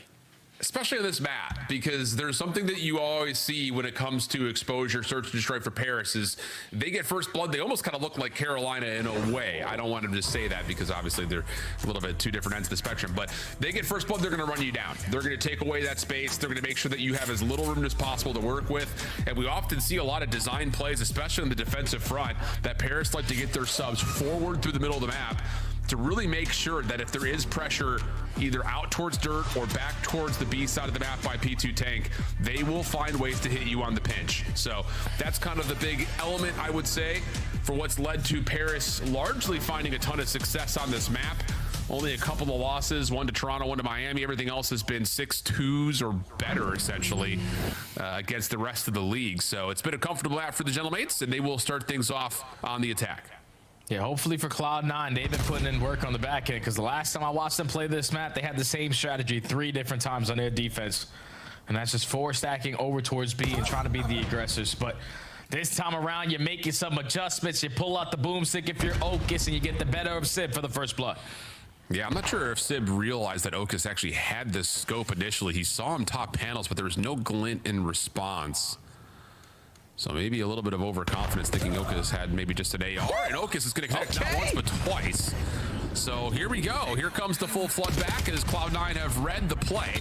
Neptune, good damage in. Envoy up close and personal, able to find one, but nothing more. And Ocus's first 2 snipes pay out for an opening win. Yeah, that's all it is. Ocus finds the first flood, but the second one even more important. Hopefully we have a replay on those because those angles are very tight. Finds the opening first double. Then you have the early numbers advantage. You just don't allow them to even think about making a play. She gets better timing there on the Sib. And in the second shot, not able to see it, but it was even better. Ocus gets that round done for C9 to get the first one on the board. Clean. Everything works as designed. And now it's the opening attack round for Cloud9. Ocus not quite able to get on the mantle, and nades will tag him. You get a little bit of aggression on the Neptune on the front side of panels at B. Sib supporting. And everything else is just play contact here if you're Paris around the A site. Really nothing coming through with any of this right now, so we'll stay 4v4 until Neptune does push up the P2 tank and finds Hyde for first blood. Yeah, just Neptune being the aggressor on the round. His teammates got him to that position and then back out to stack over towards A. Find the first blood onto the island player and Hyde. So now C9 in a man disadvantage, looking to make up for it, and Ocus did not give up on the angle top window. It wasn't Sib on that side, it was Ghosty, but now it's a 3v3. Yeah, Sib is still playing bottom window. He does have a scope in response. Decision time for Cloud9, under 30 seconds to play. Looks like they're going to commit to B. Ocus is only here to help with a pistol at the moment. Encourage making noise over towards A, but he's found out quickly, and that's enough for Paris to realize, well, no one else is there, so has to be over towards B. Sib will play off the pinch, but Ocus hits another scope. Envoy with the pistol responds for one. Now just down to the 1v1, and Sib comes right from behind. Nedra doesn't expect it, and Paris will tie us up at 1. And that's just one of those rounds right there where Encourage just gets a little antsy in his position, because he single-handedly could have won him the round there. Teammates are wrapping that bomb back over towards B site uncontested. They're willing to get the bomb down, knowing that there's no one in the vicinity, but just decides to work the late flank a little too quickly. And when he peeks up, he spots 2 players from the Gentlemates over towards Dirt and is not able to get out with his life. So you give them the numbers advantage. You find the trades on the backside of site, and then Nezra just unaware of the positioning there out of Sib. Paris tie the game. Clean. A little mixy, but largely still clean. Ocus has made his presence known, though. 4-1 with the scope already. Sib, no lack of confidence on this POV. We'll watch that inner angle, and we've seen moments before where if you can catch any info, Neptune's not, I would say, scared to hit a route through steps to try to challenge that bottom window position, but instead it's nades towards window. Stun lands, nade doesn't, and we're back to, here we go, playing on this inner angle. Yeah, it basically tells you right now, if you're the Gentlemates, that they're stacking over towards their window side, so you're going to be the aggressor on that angle. Find the first blood, but Hyde in a position to play the trade. 3v3, Sib misses the shot to commit on the second one. Hyde is able to find his second and third kill of the round. Cloud9 just prepared for the push at A, all on the back of where Hyde was playing. So C9 have been putting in work on practice. They've been working on their setups. That was a freshly new setup on the defense, and it works out to perfection with Hyde securing 3 on the round. Yeah, I really love the fact that there's, again, just that constant awareness that it's never over through that inner lane playing through mid. We've seen it so often with Paris, double hitting behind the scope of Sib into bottom window like that. So you've got someone just working zig, another that could just hit that bottom window position, and you just don't expect 2 players to be there if you're Paris. Opening trophy works out for Cloud9, doesn't for Neptune. First blood good over towards B. And Cloud9 will pause, assess the ground in front of them, and play out the 4v3. Yep, just gain some information before you decide to make your play. And unfortunately, Nezra turns his head at the wrong time. Could have found that 1v1 gunfight versus Envoy. But now Envoy catches him with his pants down, still a 3v3. And now you have all the info. They're already on the backside of their spawn. Yeah, Paris have to deal with this, but it's a tough battle to take. Good route from Envoy. comes back up through dirt, pinches the setup, not once but twice. One more player to grab it, and Courage will fall quickly. So yeah, really good read there from Paris, not only to know that they're taking our window room, but more importantly that Envoy can hit that route through dirt for free. Yeah, once Envoy gets the timing onto Nezra, makes it more manageable, but then, like you said, the second kill through dirt, even bigger, because then he closes out the round by finding his third kill. So even in the man disadvantage, Paris is still able to clutch on up on the defensive side. Tie the game up. But now back to the offense they go, where these slow and steady rounds hasn't really worked for them because Cloud9 have picked them apart. Yeah, they really have. Different look here for Cloud9 setup-wise. Two players through dirt, but Sib is watching it this round and will have the better of Ocus finally. Jump up from Hyde still works out, though, even though it should have been relatively known. Pair's going to realize that they have an opportunity to play through Zig. Knife out for Sib's going to work out for the trade, and the round is over before you can blink. That was a very quick round, my friend. Paris just get the first blood, and then once Hyde finds a trade through the right side, they completely disregard him in that position, knowing that the rest of C9 love to stack over towards the window, so they were just prepared for those fights on that end. And then Sib with the knife to clean up Hyde to close out the round. Just an easy one there for Paris. And this is one thing that Ocus is going to have to learn. If you spot out somebody, you see that glare, you're playing against pros now. They're most likely not going to miss that shot if you come back, so got to choose your challenges wisely. Yeah, I'll say. Hyde quickly through mid, finds Ghosty. This is just a scrappy battle. Once again, nice shots from Hyde. And does he know Neptune's laying on the corner? It's a lot of debris down there at P1. Doesn't fully see him. So Neptune, yeah, he'll use that position nicely for at least one trade, but this is one of those rundowns. Nice shot from Sib. Doesn't quite get the jump. Has damage in with the pistol, but can't beat the slide. And another round that goes by faster than you can really say the word supercalifragilisticexpialidocious. Oh, yeah. Faster than that, Al. That's all off the back of what Hyde just got done. This is the guy who comes from the S&D scene. I watch him play so many S&D childs late at night. He is very comfortable in this mode, and he has already found himself in that flow state. Multi-kill after multi-kill in so many different rounds. Single-handedly bailing out Cloud9. And all of these mixy mid-map gunfights at 8-4 double positive, secured 3 in the previous. Now we're all tied up at 3 in this game. Do we get a chance to breathe? Maybe not. Cloud9 pushing forward. Neptune does not expect that whatsoever. Sib in trouble. Nade not going to work out. Ghosty next line of defense, if you can even call it that. And Cloud9 will draw the line of the stand back up and find Envoy instead. Yo, this has been breakneck speed, and Cloud9 are handling it perfectly. Yeah, it's just the catching them off guard method. Is not allowing Paris to fully settle in on their best search and destroy map. They love these rounds to play themselves out, not be basically done in the first 10 seconds. But a 1v4 still for Ghosty. Desperately looking for a kill so he can avoid being Agent Ghosty at the end of this round. 30 seconds to go. Time becoming an issue. Hyde chasing his shadow, and at least Ghosty will catch one to stay away from the agency, but Cloud9 New York is going to have the edge in the search and destroy. And I'm not just talking on the scoreboard. I would say by playbook and mental edge, there are more adjustments that Paris have to make than Cloud9 do. Yeah, they're just catching them off guard, man. Cloud9 are just playing with a tempo and a play style that is unfamiliar right now to Paris. They went back to that strategy that they did 3 times versus G2, and this time it works out to perfection, just being the aggressors over through Solar side. You gain info, Sib has a sniper. So you're able to isolate on both of those fights on that end, but Cloud9 up by 1 and Hyde on 5 in a row. How about this? Nezra.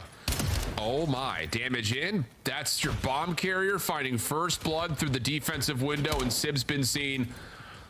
Shots from Hyde, I think we're going his direction. These guys are turning, Can't quite lock. I'm telling you, dude, they are moving. So now it's over to B. And Sib will be isolated. Oh my gosh. 4v2. Get the bomb down at bleed. Just play your numbers advantage. Do not throw this situation away. Zomboy's gonna work his way through Jens. Neptune alongside him at top plat. They're trying to two-man push this to retake it. Not gonna work out there. The slide out is decent. Neptune getting one, slips away. But again, the clock, the biggest ally right now for Cloud9, especially the numbers that they've got, they can just keep dancing with this. Wow, dude. It's 5-3 New York with a chance to go up 2-0 in the series against Paris. Who would have thought? I'm telling you, man, they're just catching them off guard right now. Paris are banking on a slow round right there when you get to the 4-3. But Cloud9 and the aggression have been the key to success so far, so there's no need to slow down now. You find the first blood top window, no one traded. You find the second kill instantly as well. And Cloud9 currently can do no wrong, and Hyde has a Hellstone to work with, so no one just die. Yep. No one get picked off early on. Yep.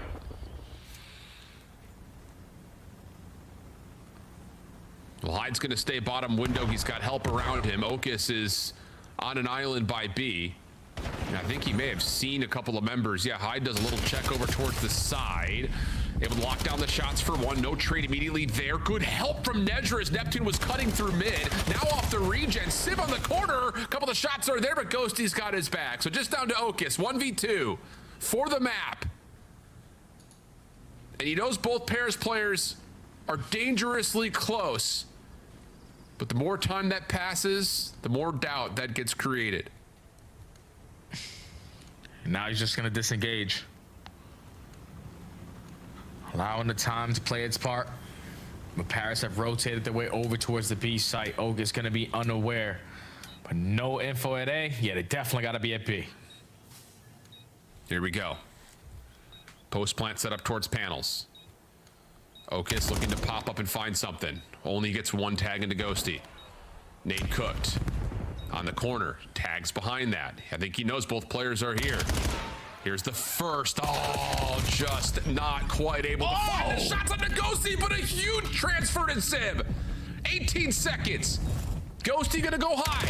Okus meets him. Oh my goodness. A 1v2 for the win. And Cloud9 are 2-0 up on Paris.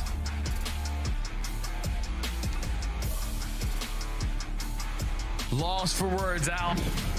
That's all I am right now. Let's just take a look at the replay again. 1v2 versus our most recent champions. On their best search and destroy map, and you break them down like that. Sib is a guy that doesn't miss shots. But I guess neither is Okus. He has been on point in this one. Gun Sib to shreds. Gets the better timing there on Ghosty because he had time on his side. And Cloud9 were able to chain 4 rounds in a row to close out that search and destroy on exposure. And are now up 2-0 in the series versus our Major 1 champs. I don't know. I don't know what the hell is going on. Okus is having a series right now. I mean, they all are having a series right now, let's be honest, but oh my goodness. 6-3 the count, like you said, 4 rounds in a row with the cherry on top being a 1v2 from Okus. We don't write narratives deep enough to tell this story right now, and I know it's just qualifiers and whatever. For Cloud9, this is going to feel like everything. Den Overload is where we have map number 3. Does it happen? Does it happen there? I don't know. Feel like maybe. I'm scared, Jay. Hold me. Let's go to break so we can figure out what the hell is happening. Oh my gosh. It's real. Nezra is putting him in the spin cycle. Okus is shooting straighter than ever. And Cloud9 is clicking. Den Overload when we come back.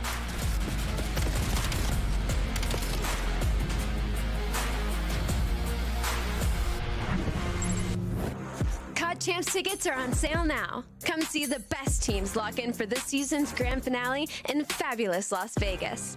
All 4-day passes come with early venue access. Head to phasevegas.com or scan the QR code to get your tickets now. Look like the pros to play like the pros. The CDL team skins are available now. Scan the QR code or check out the in-game store now. Scuff, official controller of the CDL.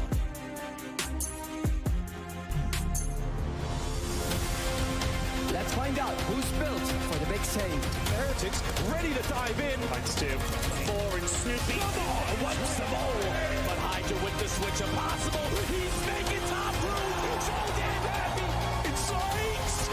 Down a bruiser. Dominance on the grandest stage.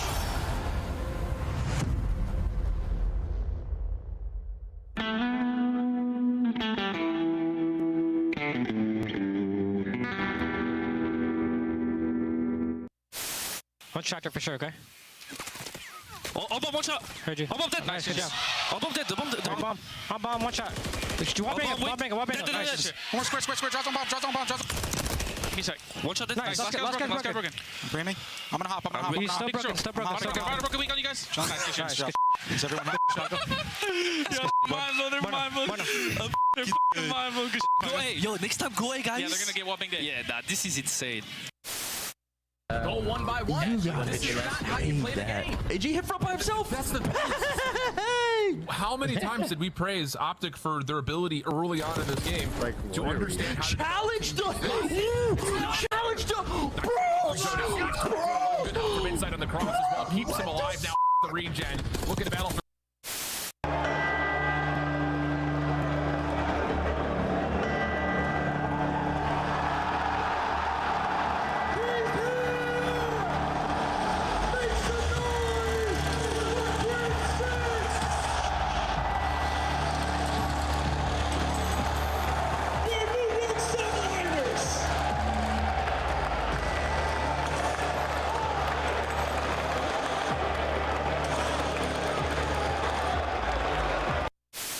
Map number 1, I'm leaning towards Toronto. Oh, Joe, I think we have a gift for you. Oh, it's early Christmas. I missed out on all Christmas, man. Do you guys send that one back? Do you need a receipt? I got the receipt over here. Yeah, receipt. You need it. What's the return policy on this thing? I think 24 hours. Do I have to open this? Yeah, you have to open it I first. do? Okay. Hello. This is weird. You look great. It's a brand new Maven. Yeah.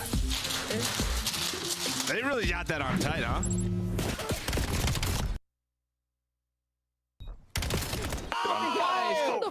Oh, baby! Here, man. Let's go, baby! Yo, that's it. Unreal scenes. If you're catching the buzz on Twitter or Reddit and you're just tuning in, no, it's not a lie. No, it's not April 1st. Cloud9 is up 2-0 on the Paris Gentlemaites after a thrilling Blackheart hardpoint, taking care of business on exposure, search and destroy with that 1v2 from Ocus has Cloud9 threatening their potential first series win. Den Overload stands in their way between a 3-0 of Paris, which would be yeah. That would be Yeah, it'd be tough, man. But I'm not gonna lie, Paris are definitely feeling it now. Because you heard the Death's touch on it. Unbelievable and hard point. They figured out their search and destroy recently. Overload is their only Achilles heel. And this is a map that they are familiar with. They just lose it a bunch of times. And the last time that they played it was versus Carolina. They got outslayed to bits. And for Cloud9 so far in this series, they are winning gunfights that they are not supposed to. So C9 are playing with the utmost confidence. And now Paris truly need to lock in. Yeah, true that. But Cloud9 have not tested this map out yet with this roster. First look for them. See what we get. Sib will kick us off with an opening nade. Nezra caught on the cross in the break-off for Paris. Pretty clean, as they will at least have Sib existing through the B side of the map with reinforcements now on the way, but Hyde picks it up perfectly and will reset and try again. And now Encourage's job is to just keep them away from the EMP as long as he can. You already cleared out the guy you're spawning. You already found a kill initially for this mid-map control. So now you can send your SMGs to take a little bit more space away. EMP in control of Cloud9. They are lighting up their kill feed, and Okus is about to put the first one on the board. Ghosty in position, but can't quite stop the score. Trade kills, good enough though, at least for Paris to get back across the map, but Encourage is in the proper position to stop the rotation. He's on 5 in a row now. Opportunity for possibly an early Hellstorm, depending on how things unfold, as Paris are off spawn, trying to work back through mid to surround this point, and so far so good. Encourage trying for the hot swap. Doesn't finish the first, but Okus is right there and nearly takes down 3. Not quite enough though, and Envoy has a free path to get down to the scorer, or does he? Stops in his tracks, and that's a defense for C9. Yeah, and that's Okus all off of him finding that double.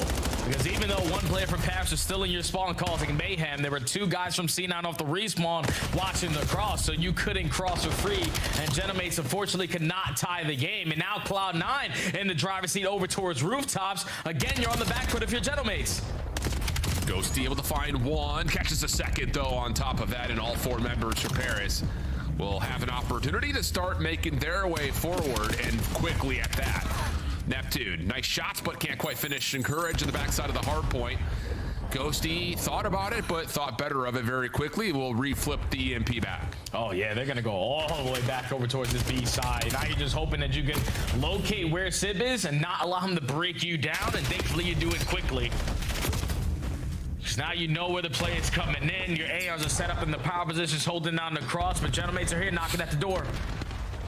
Nade stun starting to land. Pistol out for Ghosty. Just can't fall here, but does.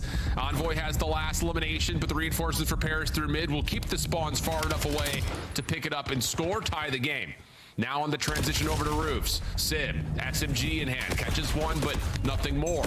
You've got Nezra through past the EMP, and Encourage is still hanging over towards P2, so that'll work out. Here's the route from Nezra, and this could lead to a quick grab and go. Yeah, it's all cleared out towards his B point. Nezra also finds another kill with the cherry on top. You find the trade onto Envoy, so Cloud9 should be able to get this second one in, but it's a goal line stop, but not for long.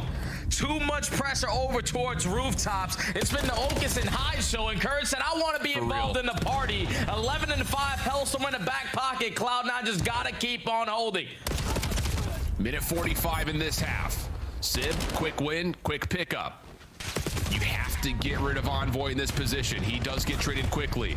Can you get the timing on a Neptune on the cross? Some tags are in, but Neptune wins his first. Nezra is low, has to value his life. A couple of tags over to the EMP carrier, but Neptune is able to find 3 high. Can't quite lock down the shots to stop Sib, and we're tied at 2. Oh, Neptune just breaks him down. Like, you know he's working the pinch route, and now it's Envoy's turn to do the same thing. You already have your lead blocker in Ghosty clearing out the lane. Envoy making it difficult for them to cross over towards the Seb side, so they're lighting up the kill feed now. Paris have the 1-point lead as that score comes in. Yeah, and we're back over to rooftops, and look at the setup for Paris. Ghosty, no, not quite able to win the battle in front of him at P2 through Couch. So now it's just Envoy, last one left. Bold engagement to take. Actually gets a lot of what I believe was Okus on that angle. Yeah, Neptune will finish it off. So now the SMGs for Paris trying to get forward, but Cloud9 have gotten control of this broken building, and that's going to be enough for Envoy to say, not interested, we'll just grab it and pull it back. Yeah, Paris not going to waste any time fighting all these gunfights that go down over towards rooftops on this side of the map. Gonna wrap it back to their preferred side over towards B. And Cloud9 right now, not fully set up the way that they want to be. You got the cross being watched from Okus. You're gonna force the Hellstorm to be called in. And this is sort of like a panic play. It wasn't necessary, but now you don't have this going forward in the rest of the game. Yeah, you really don't. I mean, I don't know if it was fully necessary, but like you said, a little bit of panic. You just don't want this momentum to get out of hand. You shut down the pitch, and Paris will attempt to hold this for overtime. Envoy in some trouble, will back up to get the extra 30 seconds, but there's 0 map control right now for Paris. Yeah. So you're just gonna keep on playing keep away right now if you are the Genomates. Try to catch them on the back foot on their setup. And they're finding kills that they want. It's just Neptune on one side of the map, your lead blocker on the opposite. You only have 10 seconds. You have to instantly just go right for this objective. And nades over the top, stopped by a trophy system. Neptune gets you the opener, but there is no immediate follow-up. Like you said, time, the biggest issue. So A bold call to pull the Hellstorm, but you limit the damage just being down 1. And based on how Cloud9 are shooting, maybe conversations surrounding that Hellstorm will be had at the end of this map, depending on the outcome. Yeah, they just definitely, like you said, they didn't want to go down 2-4. Wanted to minimize the damage in the opening half. Only ending it down by 1. Just in the first set, Cloud9 were finding all the clutch gunfights to open up their lanes. Once Paris started to settle in, that's when their ARs and even their SMGs were creating the openings. Neptune pops 3 over here in one play for them to get their second score. Ghosty lead blocker in this position. It's just easy when that OE is uncontested, so Cloud9 going forward need to start picking up the angles that are not being watched. Little 2-2 split setup here for Cloud9 on the breakoff. Lots of focus over towards the mid cut. That'll work out as they do win the battles there. Envoy able to find 1 through pillars before dropping, and that's going to be a clean kill feed now for Cloud9 to set up. And you can see the time of possession has been dominated so far from the Genomace Astros. They've been playing the keep away game for basically all of the first half. And now when you're in the driver's seat, you get shut down by Neptune. He finds the opening double. You have all of Dojo control. You clear out your spawn as well. You can potentially add another one if you can find the opening kill. If you're Neptune, but he loses it, now you're just going to play keep away. Yeah, but 2 players through mid. Could create a pivot point here for Paris. Nice movement from Nezra, but can't make much of it. Ghosty's able to get you 2. Then through the middle of the red room, Envoy just looking for 1 pistol out. Neptune will have the final word, and Paris will now be up 4-2 with, wow, clean kills behind this. Neptune is fried, 20 and 16. He is all over the map. Yeah, it's a misplay there from Cloud9. Someone has to get over towards that B point instead of everyone contesting on the bottom side of comms. Because you knew where the EMP was going, just no one in a position to stop it because everyone was committed on those gunfights, and then you're losing all of them. So that's an easy score there for the Genomates. And now they can slow the game down drastically, up by 2.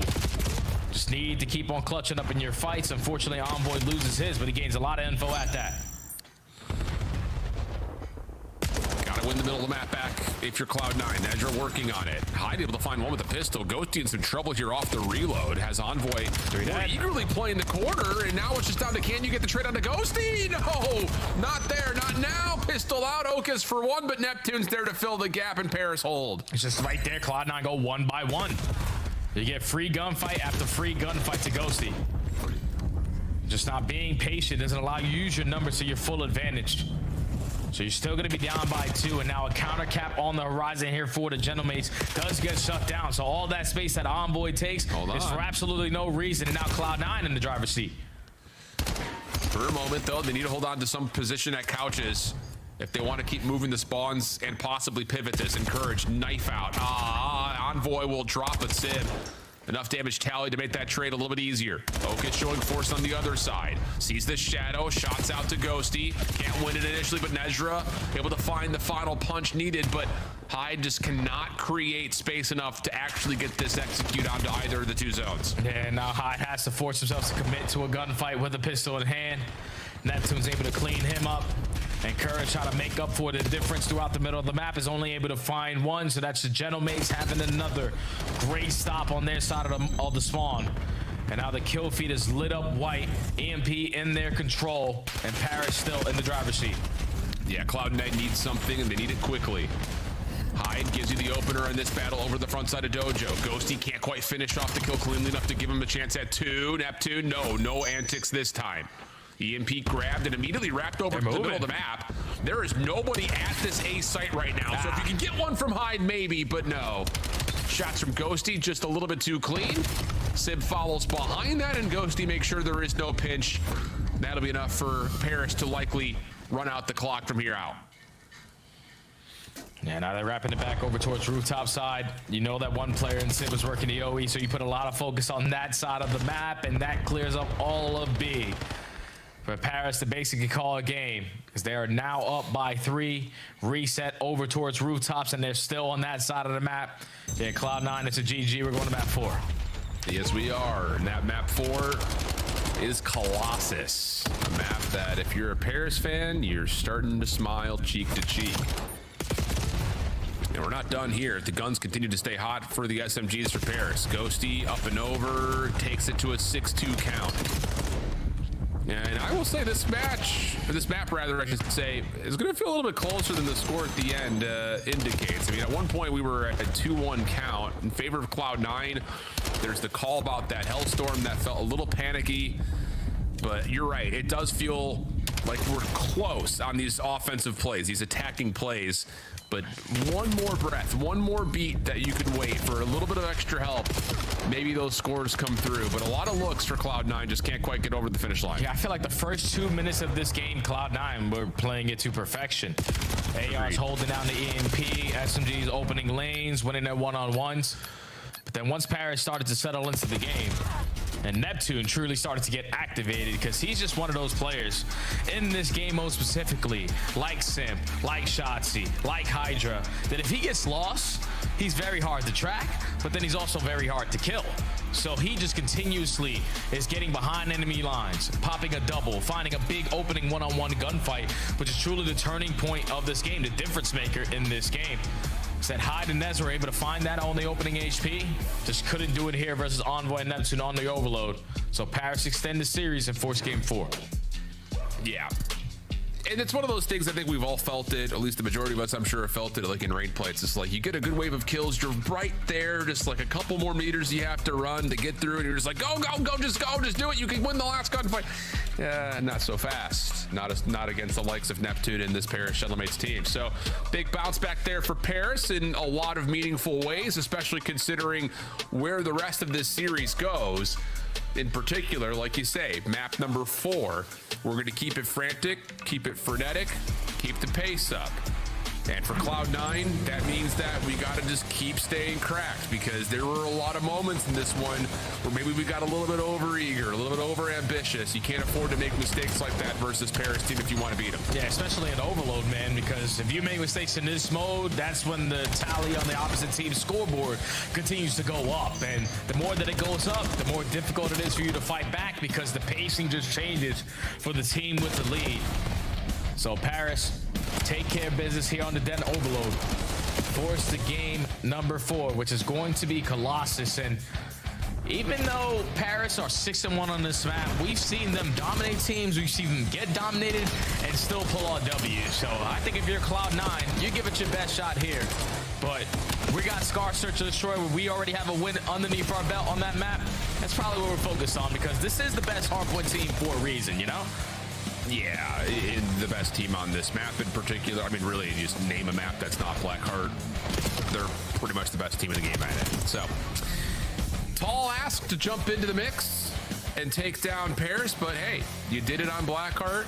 You did it on the map 2 search with conviction. And a couple of good looks there in map number 3 should have you feeling like, hey, this is still a winnable series for us, without question. Not just because Colossus, who knows what can happen sometimes. If you just get ahead early, you can start to run away with the game. But in particular, that Scar Search and Destroy is a map that, as you mentioned at the top of our matchup here, this Cloud9 team has won. They looked just a touch better than Riyadh, who were making a lot of mistakes, so, which is a point that you had made, and it was the right call. But hey, a win's a win regardless. So you're still feeling like you've got an opportunity for Cloud9, even if you do drop this map 4. Oh yeah, without question, man. Especially with the way that some of these guys are shooting in that map number 1. Nezra was on point, Hyde was on point, but Okis finally shows why he deserves to be in the league. The guy's got a beamer. I've seen it in StubFam tournaments. He was the guy who won our very first StubFam tournament of the season. So I know the guy can shoot. But we saw it on map number 1. When he is firing, when he figures out what M15 class he wants to run, yeah, he's able to pull out numbers like this. A 1.23 on the opening map versus Ghosty on the opposite side of 1.10. Says, Okis, this is the impact your young guns need you to have. Like, you are the player with the most experience, not in Call of Duty, but on LAN in general. So you have to make sure you're leading the pack the right way. And with map number 1 numbers like that, if you can mimic it on Colossus, oh man, I don't even want to say it, but Cloud9 might be able to walk away with this series. It'd be insane, dude. It would be insane. Regardless of what happens, though, to come out and take 2 maps and be 2-0 up versus Paris is a lifeline that this Cloud9 team will use as a spark to, again, dig through what has been a very tough opening draw. G2 followed by Riyadh, followed by Optic, now against Paris, with a chance to open up the floodgates maybe a little bit with Miami next, Vancouver after that, Boston, then Toronto. If you get a win here and steal one away, who knows what could potentially happen? Let's find out. First nade lands, follow from Nedra, good. Perfect start here from Cloud9.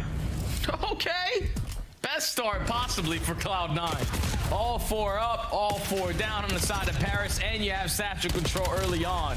So it's in the lead to a good chunk of time, but Paris off of their first break attempt dominates satchel control, win the one-on-one gunfight toward the time, and now they're instantly back in towards V1. And you're putting a little bit of pressure on Nedra, who's trying to hang on to the right side of the map.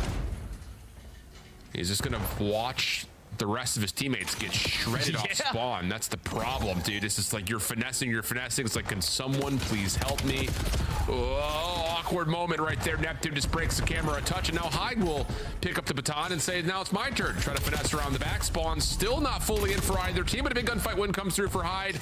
Envoy turns the tides just as soon as P2 opens, and Paris will have the advantage. Yeah, now Cloud9 are forced to try to find a break. Last time they played Colossus, it went all the way down to the wire, but they still were 0% chance at finding breaks, and already it's not leading to one here as they're finding no opening kills. They're consistently trying to funnel their way through the front door, and that's not leading to success. It's been 20 seconds uncontested so far.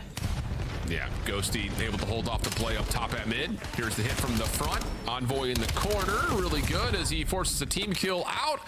And that'll be enough for Paris to clear the floor, reset up, and go again. 23 seconds remaining. Last attempt here for Cloud9 to try to break any time in. Yeah, they find the opening through top P1, so you have the numbers. Just got to fly your way on in and play your trades out. But Sib reflanks P1, is able to find a double. And the rest of his teammates clean up house at P2. So a 60-point lead as we head over towards P3. And Dante is on one. 7-4 star, 3 in a row. He's not missing with the AR. Nah, don't miss, don't lose. Sib, another set of shots to land. Numbers advantage for Paris, technically speaking, but working for map control, and that's going to allow Cloud9 to get and stay inside the hard point. Trade's going to go their way as well. Last one to fight is Ghosty, and okay. Nice moment here for New York. They're able to stabilize where everyone is spawning and get set up again for the next attempt. Yeah, they're ready for the push. They know that all of the gentlemen are coming from yellow side, and you have players in Hyde watching the OE. P1 is covered, no one flanking through your tunnel, so all of your focus is on the front side of Godheady. But gentlemen, even though they're not on the preferred side that they want to be fighting this from, they're still holding it down for as long as they can. But now Cloud9, the aggressors, kills going their way, trying to flip these spawns, and it comes down to a one-on-one, and Courage is able to win it. Cloud9 in the driver's seat now for P4. Yeah, now off the regen. The problem is they've lost Envoy, I believe, who's playing through the new time. Yeah, and don't just ignore the kill feed. We got 2 1s and 2 5s, but that was Envoy on the route. Nezra able to at least win one back. Hello. Here we go. That's Nezra. Goodness. Okay, we're just going to call them by where we think they are. Cloud9 able to get the kills they need, and now they're set up for new. Need to just win this wave and get themselves really bumped out of the hill. Hey, they clear out top P1, so now all their focus should be on the front side of this HP. You keep on finding trades. You're forcing Paris to continuously be uncomfortable. You're going one by one, getting cut down, but Ogus peeks a little bit too much. Ghosty gets the better of him, and it's still Ogus on my screen because I can't read the kill feed. Another 4 dead. Cloud9 lock down the map and now have the lead. Hyde on 4 in a row, almost able to get 5, but that's Sib up top for the win. Paris, with nades to support this last second hit, are going to get a little bit of extra contest time, but the lead will, for the moment, stay with Cloud9. Scrap time battle will determine who actually wins this first rotation, and Courage will give the last couple of seconds to give it just the smallest of edges to Cloud9 through our first set. Hyde, nice route here around the back, able to find damage onto one, kill onto another. Envoy in some trouble, but able to win Apex's gunfight. Nezra and the rest of Cloud9 reflanking the backside, trying to move the map around. Yeah, there's just a lot of pressure right now for C9. Like, these are such great plays. Even though Hyde was only able to get one before falling, just the route out of him to set up this pinch over towards P1 is still keeping this one very scrappy. Trades are going back and forth, and finally Cloud9 are going to come out on top, and Courage streaking a little bit on 3 in a row, and now they're in control of the time, up by 20. Next set of gunfights, though, an important one with 17 seconds on the time before we go over to P2. Cloud9 will get 3 members to still spawn on the right side of the map. Do they get the 4th as well? Yes, they do, but the gunfights are starting to turn in favor of Paris. Hyde watching for the cross. Oh, big win. Not able to get the better of one. That's Neptune who bounces across for the kill. Now the spawn's blocked, trying to move, but P2 wasn't open yet. Now it finally is. Cloud9 have numbers. They know Neptune is through. Just comes down to, can you deal with McLeod? And yes, you can. Ghosty on the cross, able to give you 1. The battle for spawn still raging on, and Paris will wipe Cloud9 and set themselves up. And it's Ghosty and Envoy just clearing out the house towards the backside, and now you're forcing Cloud9 to find a break on a P2, which they weren't able to do the first go around. So your first attempt is to do the funny play. Let's work the long route. But that's exactly what Paris are ready and waiting for. Another clean 4 dead. 30 seconds remaining at the P2, and Cloud9 are just now forced to break through front if they want to. Yeah, I mean, this position from Neptune is so dirty. He just keeps moving the spawns for Cloud9 into the furthest possible position to where you feel like you have to hit the OE or hit through mid. Sib, 1v1, and big win there. Plus the read that the spawns have moved. 24 and 14 for Sib.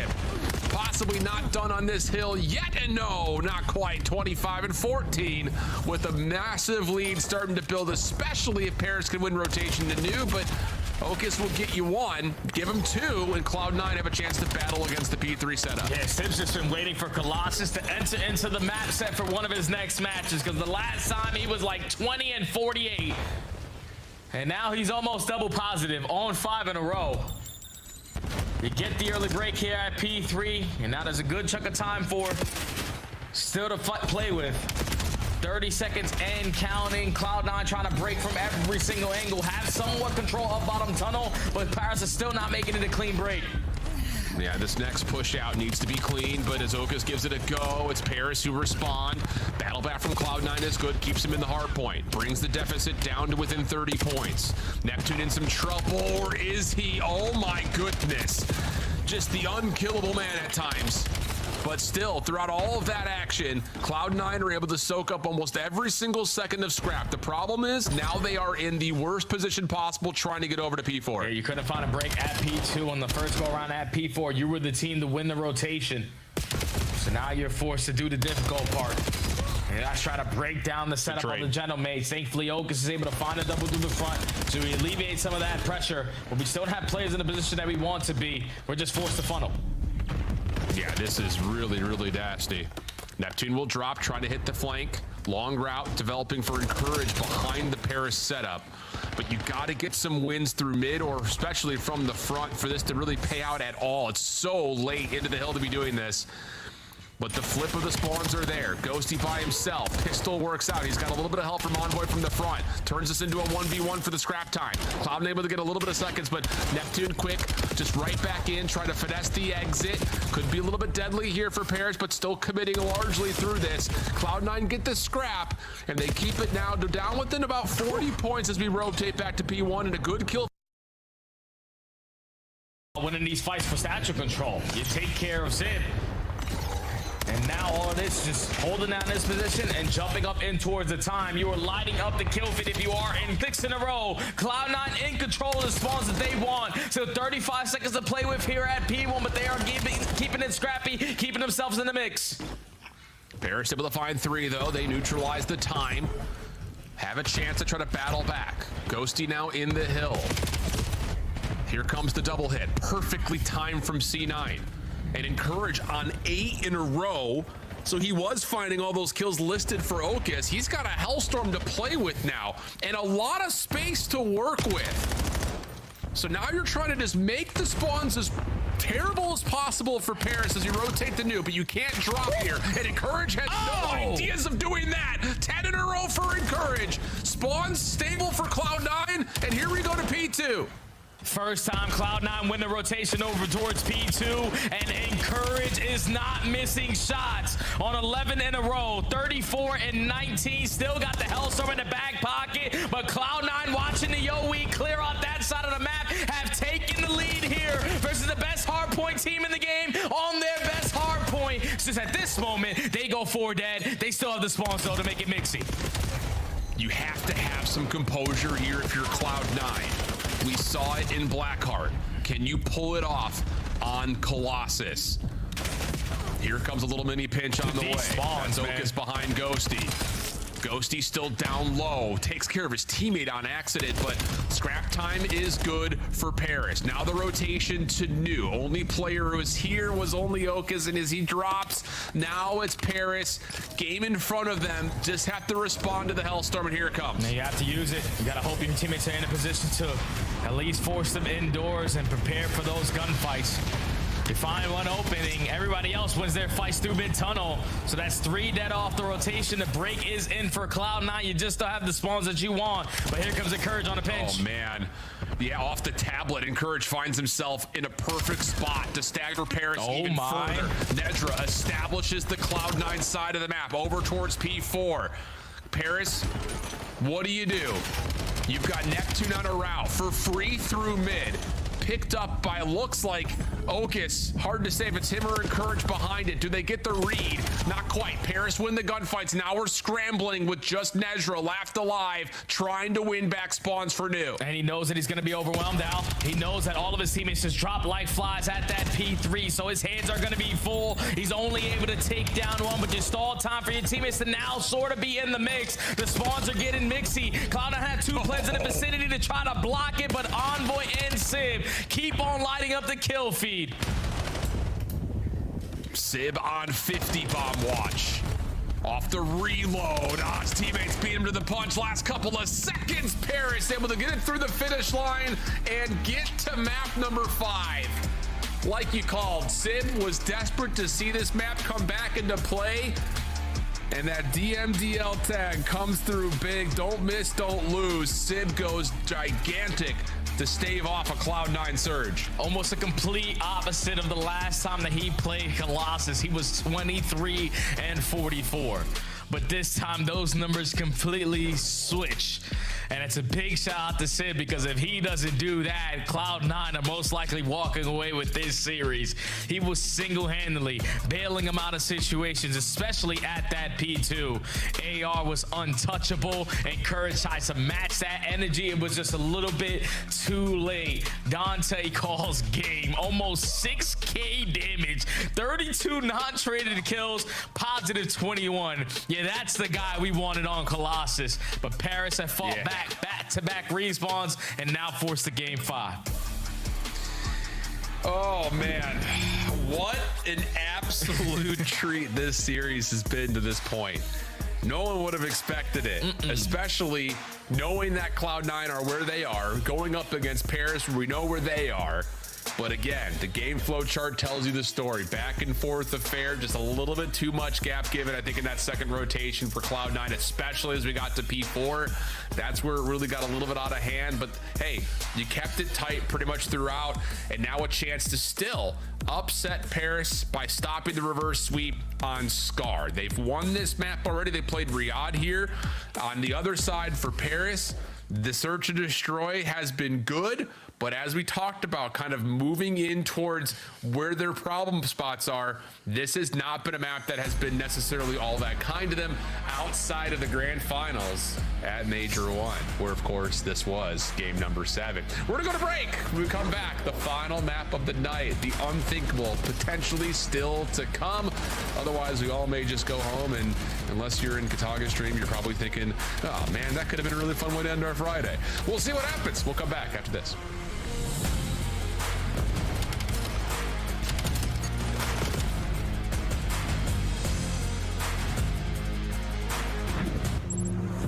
Scuff, official controller of the CDL. Monster Energy, the official energy drink of the CDL. COD Champs tickets are on sale now. Come see the best teams lock in for this season's grand finale in fabulous Las Vegas. All 4-day passes come with early venue access. Head to FazeVegas.com or scan the QR code to get your tickets now.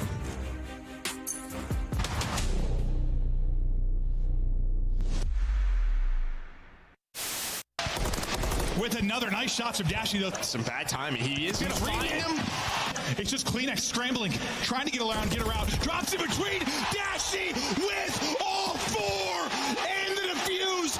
Talk about the ice. Did he get it? It was very close. Oh, he doesn't get it. I thought thought he had it. I think there's a miscomm there. There's a miscomm. Oh my god. GG. Nah, this is GG, bro. It's not GG Toast GG. It's not GG Toast GG. It's not GG Toast GG, Tom. Oh my god! Oh my god!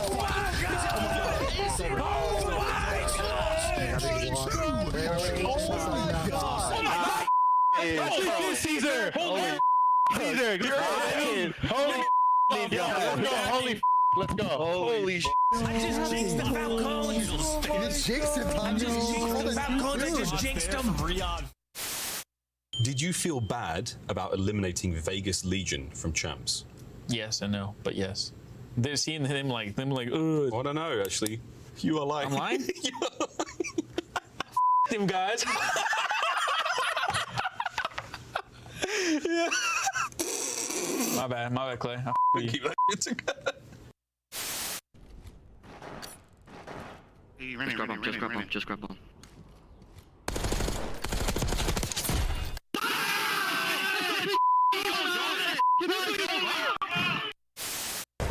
Please, like, you're gonna check it, right?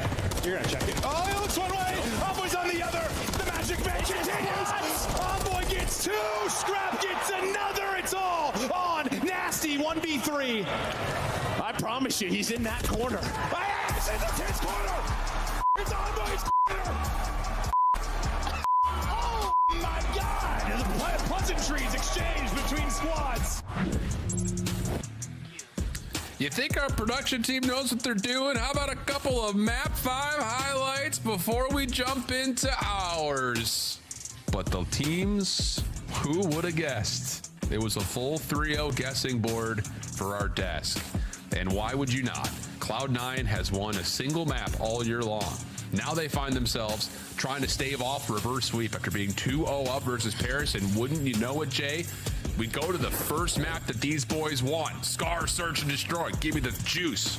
Yeah, they just had a really good feeling of what they wanted to do on their attacking side, even in rounds that they found themselves in a man disadvantage.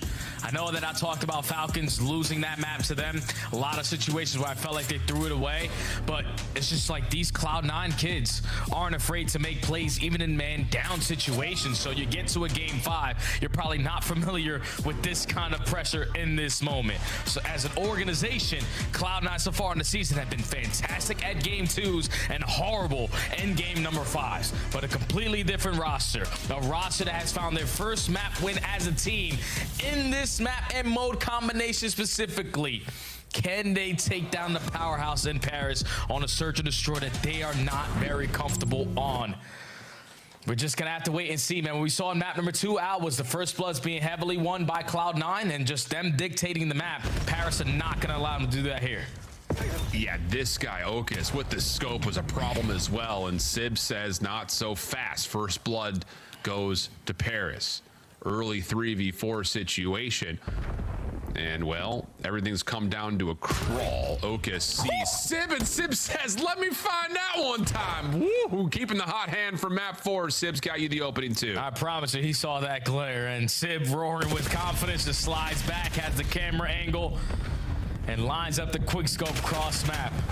So in the 2v4, you get information onto Envoy, but you're thinking he's already left the vicinity, but he's still here trying to contest it as time is still ticking, still a 4v2. Yeah, and Sib, he wants more. I mean, no lack of confidence. Taking away the angles quickly through mid, 27 seconds on the clock. Time to go if you're Cloud9. And the only option is A. And Paris know that. So you're going to have to win a 2v4 with Sib in your back line. Oof. First shots do land though for Hyde. Nedra connects with the fallen scope, but the pistol's out, and Sib will find 3 in the round. Yeah, it's just Paris setting the tone this time around on Scar. Usually the only play you're going to have on the attack is trying to get this bomb down over towards A. So you send 3 players to the Mortel. Sib watching over. He's able to line up the first shot with a great angle onto Encourage. But then just the Eagle, Chow, and the quick scope across the map out of one of the straightest shooters that we have in the CDL. Finds kill number 2, closes it out with kill number 3 out of the pistol. Sib continuing off the hot hand off that map 4. Quick look here for Paris through mid. Sib scoping it. Neptune right on his left hip. Ghosty trying to watch over through field side. And Sib just barely able to get out of dodge and reset the 4v4. Cloud9 find the first blood off of Hyde. And Encourage is getting aggressive up through Motel. So now Neptune and Ghosty trapped in towards Ellie. Not a single player from C9 to try to force a one-on-one gunfight. We're playing Scar, guys. Force them to beat us by planning. Absolutely. So you've got a full setup over through buses. Okus is throwing shoulders at B. And Ghosty will collect the bomb. And he may actually have a chance to plant this for free and get out. That's the big key. Can he get away with his life and really give this post-plant a chance? And there you go. Here we are. All right, so he's able to get out. But Cloud9 have the numbers, so no one should waste time looking for both players. Someone should instantly hop to defuse. That's exactly the case. Nezra just kind of bumping out the setup. Already halfway defused. Neptune trying to rewrap. No way, no sir. Cloud9 take advantage off of their first bloods. We tied at 1. And it wasn't as fast as what Paris just did, but it's the same exact play. 3 stacking over towards Motel. You find the first blood, got a player in the vicinity instantly for the second. Then 4v2, who cares? You can get the bomb planted. We have the numbers to watch every single angle on our retakes. And successfully secure the defensive round, all tied up at 1. Clean stuff. Interesting setup, though, for Paris to see that Sib Neptune through mid shops like that. Nah, Sib's delusional right now, bro. He went for quick scopes and towards Delhi. Like. That was what I was trying to say, but doing it politely. Yeah, I got it. Don't worry. From a pro player, yeah, I can say that. Angle for Nezra, just making sure there's no flank. He does see Neptune for a moment. Oh! Neptune says, I've seen that story before. Gets the better of him on the angle, but Encourage finds a deep elimination onto Sib from top Motel. Stun lands behind this, so Hyde can get one trade. They know Envoy's there as well, I believe. So you should just take your guns flat out to A, but I think they've lost where Ghosty is. Those tags will help, and now we should just be committing, but maybe they don't know that Envoy's here. Yeah, maybe they didn't, but the trade's still up regardless, 2v1. Yeah, they were still head on a swivel, playing side by side next to each other, just in case the playmaker and Envoy was close. Able to execute him and still keep the numbers on your side. So now Ghosty working the complete opposite side of the map, enjoying a little bit of the scenery of Scar, but the bomb's going down to that.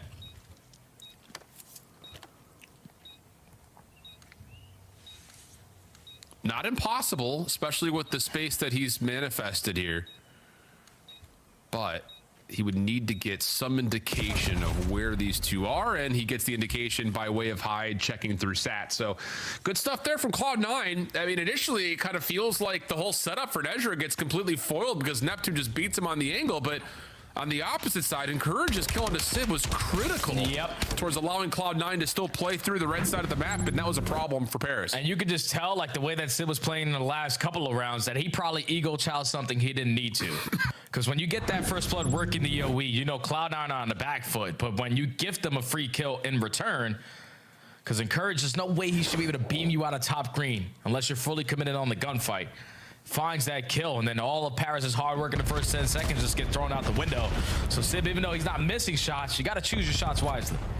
Yeah. Passive setup here for Paris compared to the previous offenses.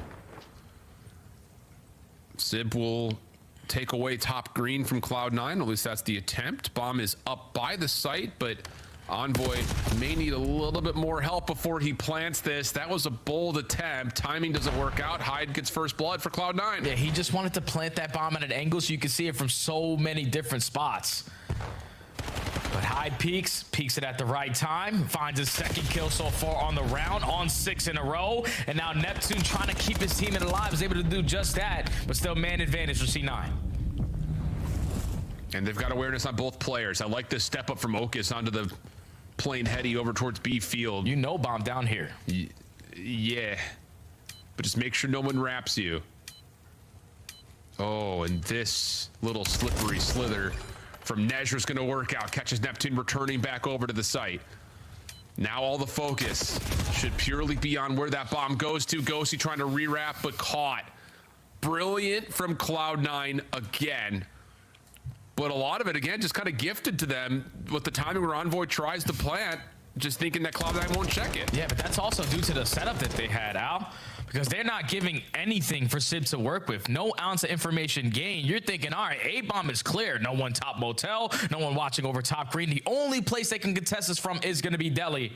But Envoy just goes for the high-risk, high-reward play. Tries to get the bomb down on an angle that you can keep it safe from the middle of the map and also motel. But then you gift up the first blood. Hyde stays active to find kill number 2. And Cloud9 now, 3 rounds in a row, pulling away here in the game 5. And looking to see if they can catch someone slipping into general store at mid, and they do. They catch Neptune. Plus they catch Sim just sprinting around through mid. Oh, nah. Oh, because the Hellstorm's being called in. Okay, I was going to say, wait, where are we going? I didn't hear the sound cue for it. Okay, that makes a little bit more sense. Cloud9 dropping the score streak, and now they're in a 4v2 post plant. Yeah, there's just no way they throw away this situation. They have all the information gained. All you need to do is consistently throw your shoulders. And even if you let one person fall, you still have the numbers advantage for a reason. The wall bang's good enough to close out the round. And Cloud9, again, just like in the map number 2, are just chaining round after round after round after round. With 4 in a row now, up 4-1.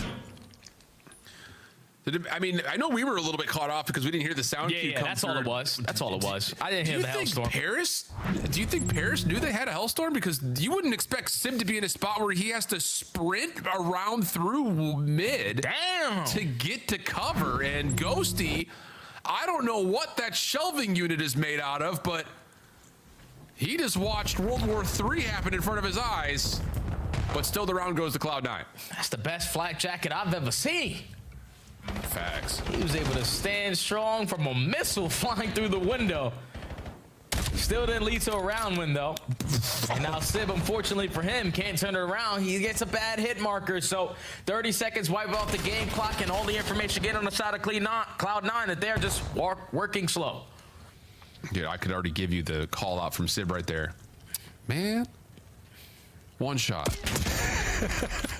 Oh, and now he gets pushed off the angle, touched by Encourage, but Envoy has an aggressive angle through red stabs, doesn't expect Hyde to be there, but an exchange still comes through, keeps his 3v3, 35 on the clock, bomb wrapping, as it looks like Paris are trying to re-hit this through mid to see if they can overwhelm, and Sib, he's gonna continue to keep the hot hand with the scope, trade through mid is good, and it's just on to Hyde. Pistol for Sib trying to help Ghosty out. And Hyde's gonna get some separation here. Hold on a second. But caught trying just to re-wrap. Oh my. Knife out. No, not gonna be able to connect. Gets real scary there. But still Paris able to clutch on up. You gave Sib a lot of angles with the sniper, and he's able to locate 3 on this round. Final touches with the M15. So even though for Cloud9 you gain all the information that they were taking a slow and steady approach, you also found the first blood when they try to get aggressive up through motel.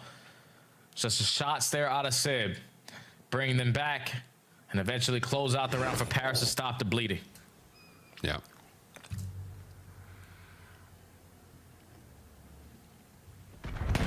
Oh, different look once again this time for Cloud9. Nezra just throwing a couple of nades over towards B. Has Ghosty rewrapping to top green with Envoy holding on the heady, and Hyde nearly opens the door, but that is next level, just omni movement, wall bouncing. Neptune gets first blood. Yeah, when you think you have Mr. McLeod trapped in the corner, yeah, that's why he was the MVP of Major 1. But somehow, some way, Sim is just caught at an angle for free.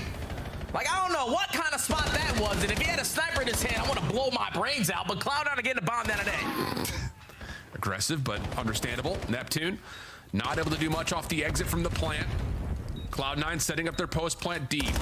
Right now it's just Encourage who's trying to watch from the top while they're waiting for this pitch to happen through mid. Encourage gets peeled off of his angle. Neptune now gets the read that they're not playing this from step side, so he can hop this with the help of Ghosty. You got to get through here. You got to try to find a way to get an angle at it. Nezra, where are you? He can't quite get there in time. Takes just a fraction of a second too long, and Paris now down just one. Yeah, it's just like Paris knew. Once that bomb was planted, everyone backs out from the site if you are C9. So once you get that trade onto Encourage, Envoy knows no one towards the motel, no one on the bottom side of gens. They have to be trying to set up a pinch play through the middle of the map. So you just stick the defuse and have your teammate watching over you, and it works out for Paris to get their third round on the board. Oh, Sib again over the top. Oh, and he almost gets a second opportunity top window. Just dancing off that corner.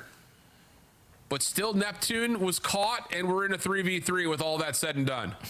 Yeah, still no need to do anything else to stop giving this guy angles. Because Sib is not missing. Finds his second kill with the boomstick on the round, and now look what it does to Cloud9. They're trying to isolate him on one side of the map, and it might work out. Hyde has got the perfect timing. Just not the trigger discipline. The hunt is still on, though. Nezra will capitalize. And actually, Paris are going to try to elect to take this fight. Nezra fighting back in some trouble, but still alive. He saw him. Oh, my gosh. And if they check the bomb, Envoy... Oh, he will fall, and Ghosty's been seen. Cloud9's gonna get to match point.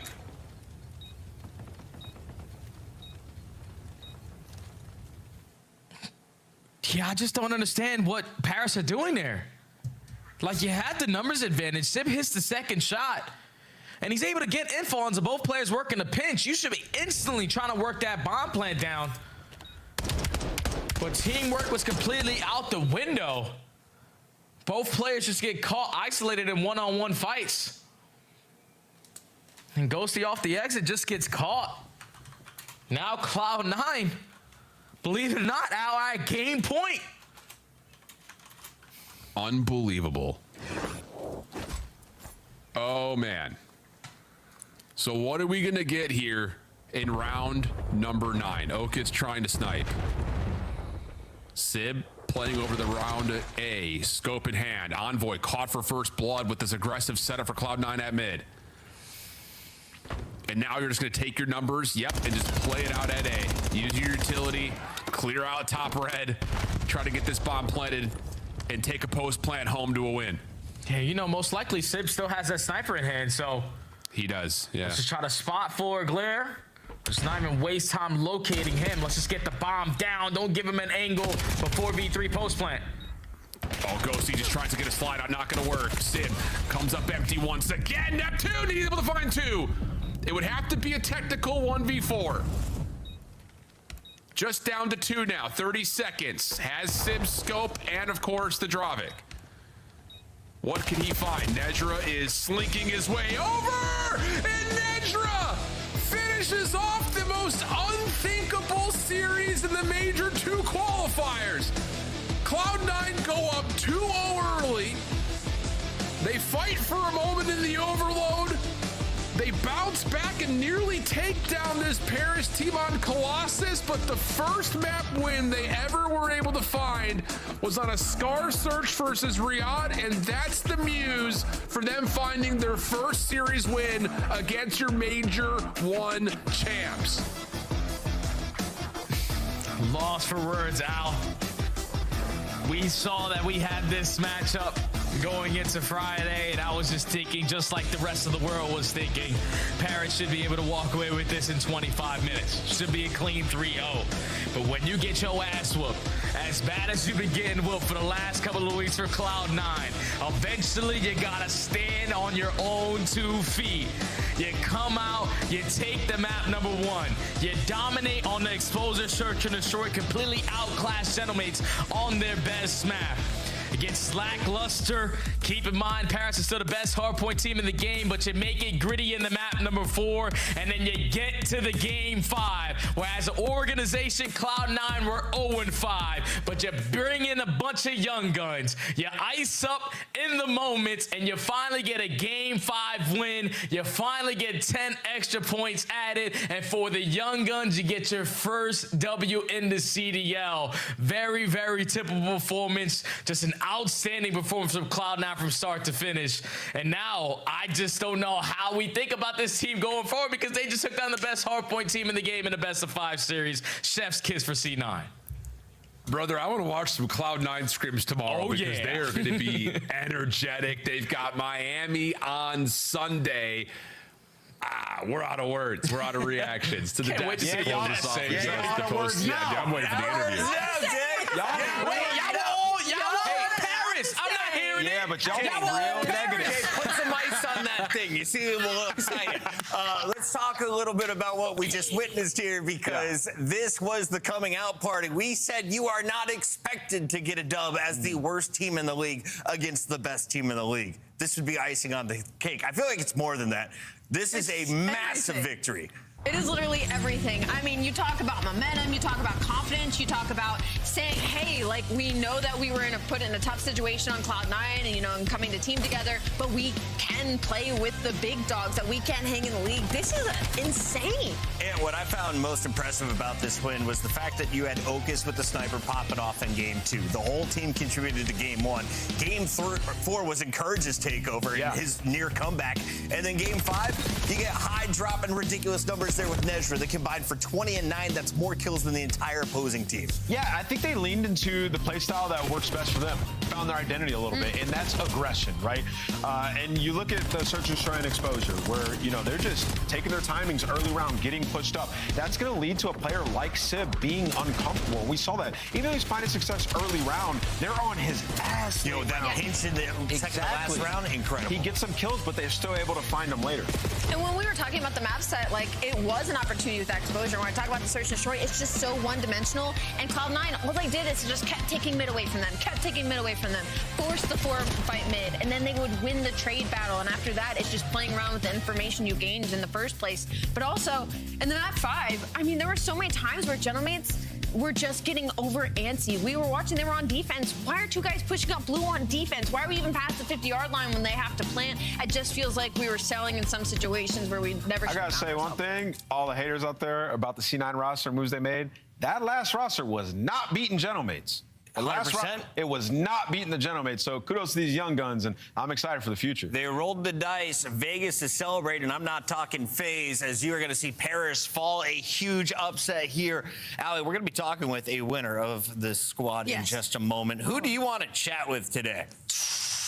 Looking at I want to talk with Okus. I know you guys want to talk with Okus so bad, but low-key, I want to talk with either Hyde or Encourage. Maybe Encourage, just because the numbers he started putting up in the respawns were unbelievable. He started putting up 40s. He's putting up 1.4s. Again, Challengers players going up against the best team that we have, one of the best teams we have in the league. I got to pick his brain about what that was like. And Nameless, of course, we got to talk about what this means for Cloud9. Not only do you pick up 10 points, but you have many more matches before that stage 2 at Birmingham. After you see them beating Paris, who else could they take down if they get another Blackheart in the next match? Yeah, I mean, I think you just continuously focus on improvement. There were some rumors in the community last week of teams not scrimming C9, which could have been problematic, but I think that was the best thing that could have happened to them, even those rumors, because it lit a fire under them. They came to play today. Preparation was on point in the Search and Destroys. This is your Major 1 champions, the pinnacle of Call of Duty right now. You come in, beat them in 2 searches, competitive in both the hard points. And beat a hard, Go take a look at the hard point and how good in the praises that we've sung of this Gentlemates team. They're so difficult to go toe-to-toe with, and they brought the same amount of firepower today. Encourage walking away with a W and a black T-shirt. You love to see it. Doesn't even need his jersey yet. We take a look at the standings as Cloud9 looks to head to Major 2. They're currently in 11th, jumping over Boston Breach, but they're tied right there with Koi. And after today's showing against the Gentlemates, you have to think they have much easier opponents in their future, Allie. I love that take, because it's kind of like, okay, Cloud9, you can beat Paris Gentlemates. There's no reason you can't beat everybody between the 2 of you now. But obviously, that's in the grand scheme of things and big picture. My biggest thing now is Paris Gentlemates, with this loss, they still haven't even played some of the other top dogs yet. So now already being at 3-1 when your competition's looking at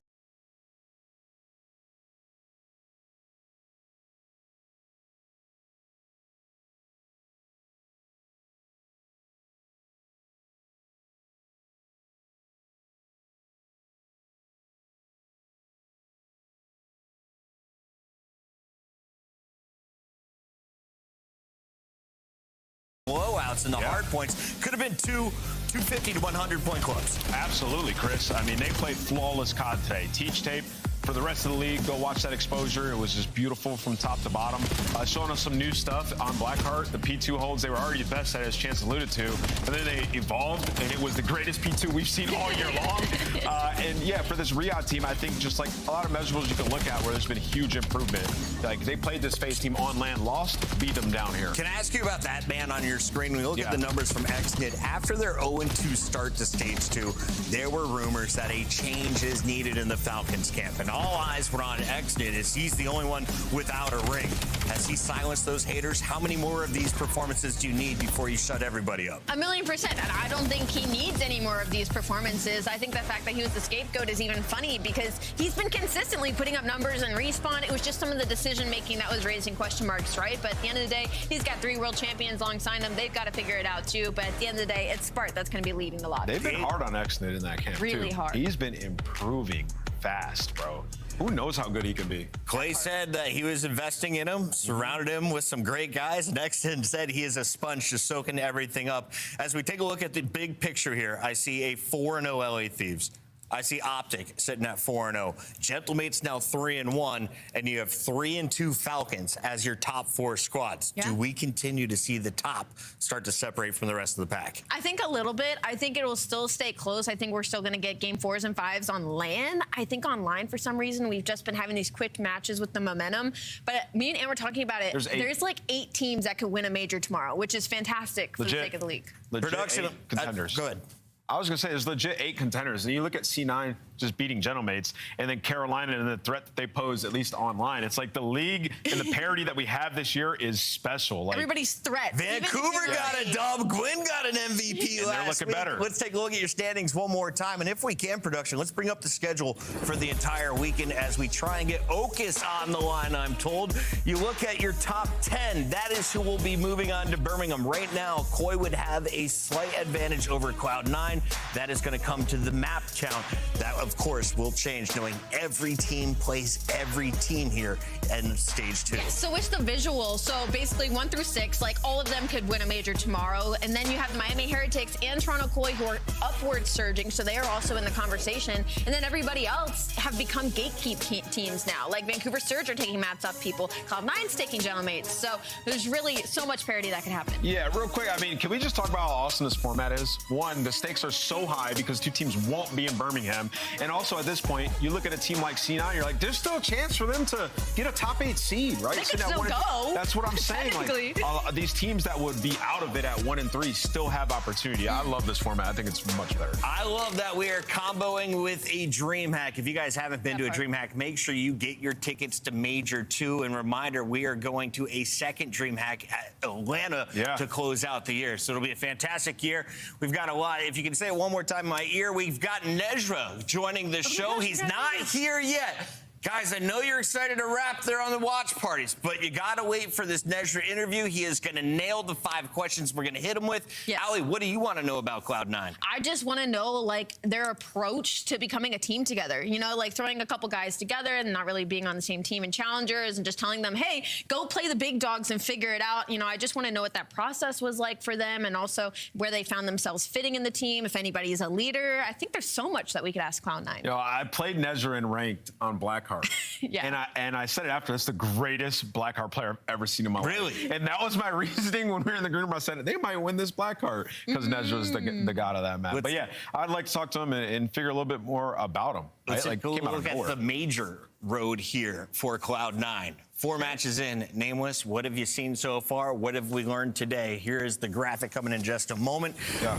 The road to Major 2. They've got 3 more teams to play, at least on this graphic. Yeah, I think we've seen, you know, them grow grow over every series. You know, coming out of the Falcons one, we talked a bit about the search and destroy and like individual moments, which Nedra had. And then in the Optic match, I like the preparation and how they approached the S&D, trying to deal with shots. You know, they got clutched up by Merc, unlucky, but the Overload showed me like they have the firepower to be able to win a respawn against a top team. So I think all of those things kind of culminated into today's performance, along with the motivation that they may have gotten from some of the other pro players who said they wouldn't scrim them. I also think these next 3 matches are the most important for them. Clayster with a big tweet. COD is insane. It is insane. I mean, you got the big Riyadh win and then obviously closing out with the upset. But I think those final 3 matches are the most important because, I mean, my God, we had to see them go against G2, Riyadh, Optic, now Gentlemates, and they were able to beat Gentlemates. So now it's a situation of like these next 3 matches I think are going to tell us really where they are standing right now and if they can be consistent. I wonder which of those vague tweets got more likes, Methods or Clayster. We'll have to check those in a moment. In the meantime, we have our Monster Winner Spotlight, and we shine it on Nedra. A 20-9 performance between you and High. Dominance in that final search and destroy, but it was the whole team today that contributed to the win. What was it like taking down Call of Duty's best team? Oh, man, it was amazing. Like, I'm not going to say, like, this is the beginning of something, but this is definitely like, I don't know, but it's just a dream come true. That's all I can say. It's just a dream come true. But this is only the beginning. Like I said, like we're doing something special here. The camp is really good. You guys absolutely are, man. You look good today. And, you know, I wanted to ask you, you say it's a dream come true. How long have you been playing COD? Like, tell me a little bit about your story and your path to get to this point. So I've been playing Call of Duty since I was like really young, like 14, 13, even younger than that. But I started competing at 15. And I competed underage for a long time. And then like I came back in Black Ops 6, and then that's when I made my actual story. And that's where now I ended up here in Black Ops 7. Yeah, it's a quick rise, man, but you're looking good out there. Very fast. No, bouncing off of that, I just want to hear a little bit about y'all's approach, you know, to becoming a team together. Obviously, the situation was incredibly unique. Did anybody kind of try to take the lead, take charge? Did you guys get along right away? How Scrim's been going? Just the process. I'd love to hear about it from you. So the scrims have been going decent. I'm not going to say it's the best. Of course. But everybody on my team already has, like, chemistry with each other. I'm the only X factor on my team that hasn't teamed with any of them, right? And me slotting in to the roster and just teaming with them, it already worked out. It's been working out really well. Like, me and High connect really well together. Like, I don't know, man. It's just like meant to be. Yeah, it's just meant to be. Like, that's just really what it is. It's meant to be. But like I said, this is only the beginning. This one win doesn't mean anything to us. Like, we're gonna get more wins. Stay hungry. I love that. Can you talk to me a little bit about how you deal with the outside pressure, because there's been so much noise? Oh, Cloud9 didn't get the pieces they want. These are just the leftovers. Everyone looks at stats, and all the numbers have been against you guys. So how do you guys block that out and just stay on the grind?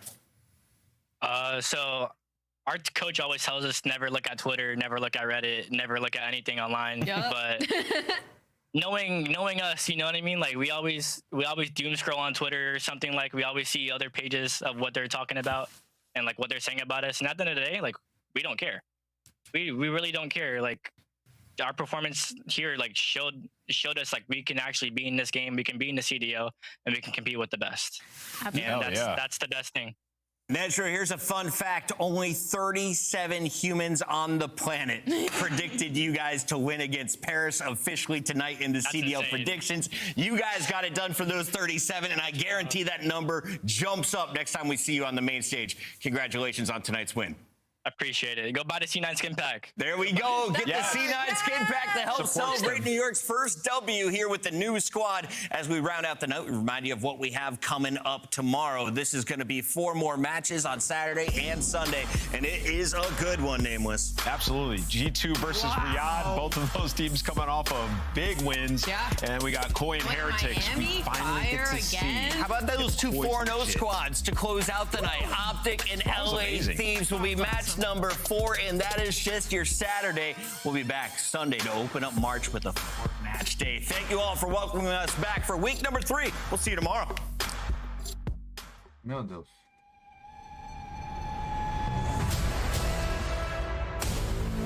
We back for another one. Já falo já quando terminar aqui a repetição dos melhores momentos.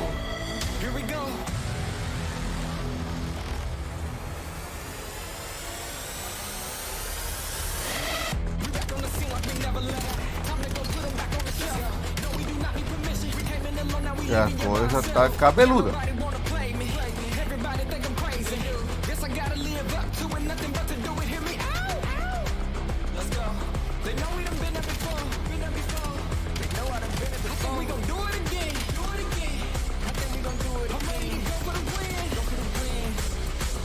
Tell them let's do it again.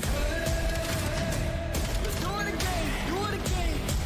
You know what we doing. You know what we doing. Do it again. Tell them I'm going another one. Another one. Let's win. Let's do it again. Do it again. You know what we doing. Oh, I like that. Let's do it again. Do it again. You know what we doing. I like that.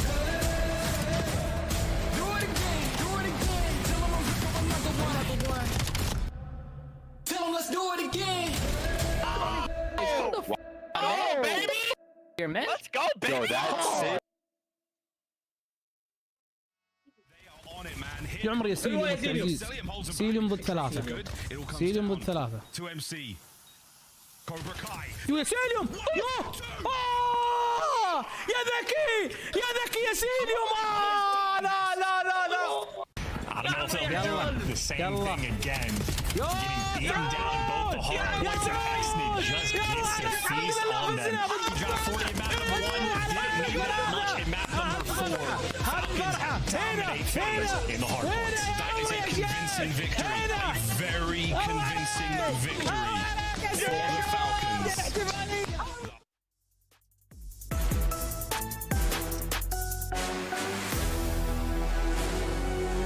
Região. Ok, agora sim posso falar, né? Porque com a música de fundo tá muito alta e não conseguia falar, né? Meu Deus! Então, olha só, tudo que foi dia 27 na esquerda. Vamos focar no dia 28, que é o dia que vai ser o próximo. Meu Deus, vai ser assim, ó. A fase... O Falcões vai jogar contra G2. Isso vai ser legal, porque eles são os de casa, né? Em poucas palavras, né? São chamados de o segundo lugar, o segundo colocado dos campeões, né? Vice-campeões, os vice-campeões. São os vice, porque ficam no segundo lugar, se não estou enganado, aqui na minha cabeça. Né? E logo em seguida, deixa eu olhar aqui de volta, aqui tá. Toronto nem passou perto e vai enfrentar minha Miami, né? Miami no segundo jogo, então Miami tem que vencer para mim este jogo maravilhoso de amanhã. Hein? Miami terá que vencer maravilhosamente esse jogo. Logo depois,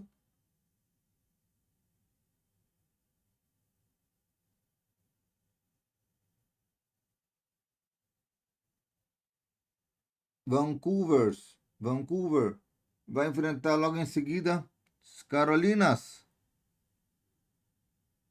E o último jogo de amanhã é Texas enfrentando Los Angeles. Isso sim vai ser da hora.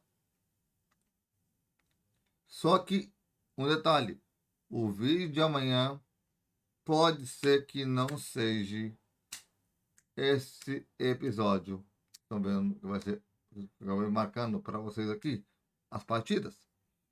Eles vão cair provavelmente passado amanhã. Por que não amanhã? Porque vai depender muito do tamanho do episódio. E eu vou gravar também no mesmo dia o Mortal Kombat. Então, o que for pequeno vai ser gravado primeiro. Então, se amanhã tiver o Mortal Kombat, passado amanhã teremos esta partidaça aqui. Então, fiquem ligados aqui no canal. Não vou deixar passar nenhum capítulo desta saga. Ok? Fiquem ligados aqui no canal para mais gameplay e mais diversão aqui no canal. Valeu, falou! E até o próximo vídeo. Fui! Iniciar janela. Face in desligar OBS exibição de mais mostrar mais live 5 horas 20 minutos e 38 segundos. Até passei 5 minutos. Remover Pois interromper transmissão.